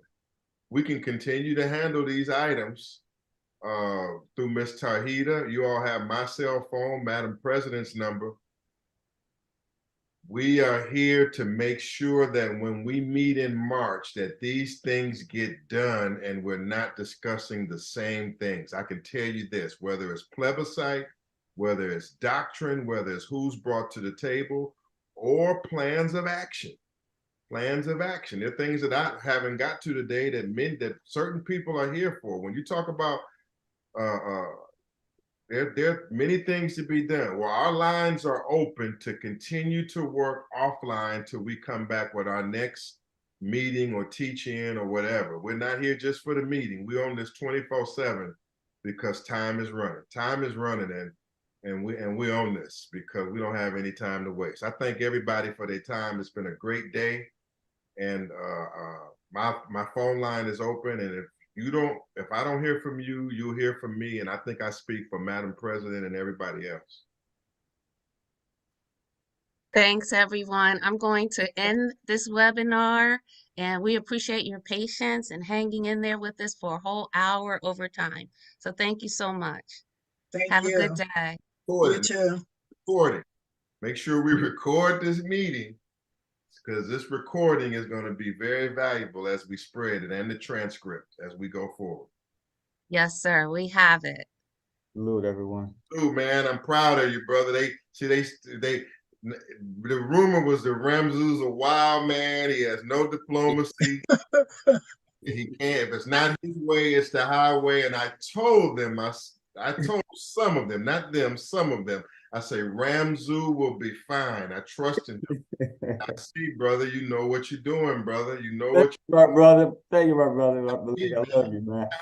I want to let everybody know we do have. I just got back. I'm not in Russia anymore. I just got back Wednesday from the Soviet Union. I was Russia. I was in Moscow. We do have the Eurasian Observatory for Democracy and Elections to help us, give us some international standing and the legitimacy with our vote. That's the Eurasian Democracy and Elections. They are the ones who monitored the elections in Crimea and elsewhere, even in Africa. So we have them on our team, as well as some officials in Russia that has written some letters that I'll be publishing later. Anyway, thank you all. Salute. Thank you. Thank you, James Small. Why don't you close us out, Professor Small? You heard all these 5 hours. You man. Could you give us our ending convocation, our reparations convocation or closing, if you will? Well, I would stay with Dr. Leonard Jeffries, my teacher, would always say to us is reparations or else. We don't have a choice.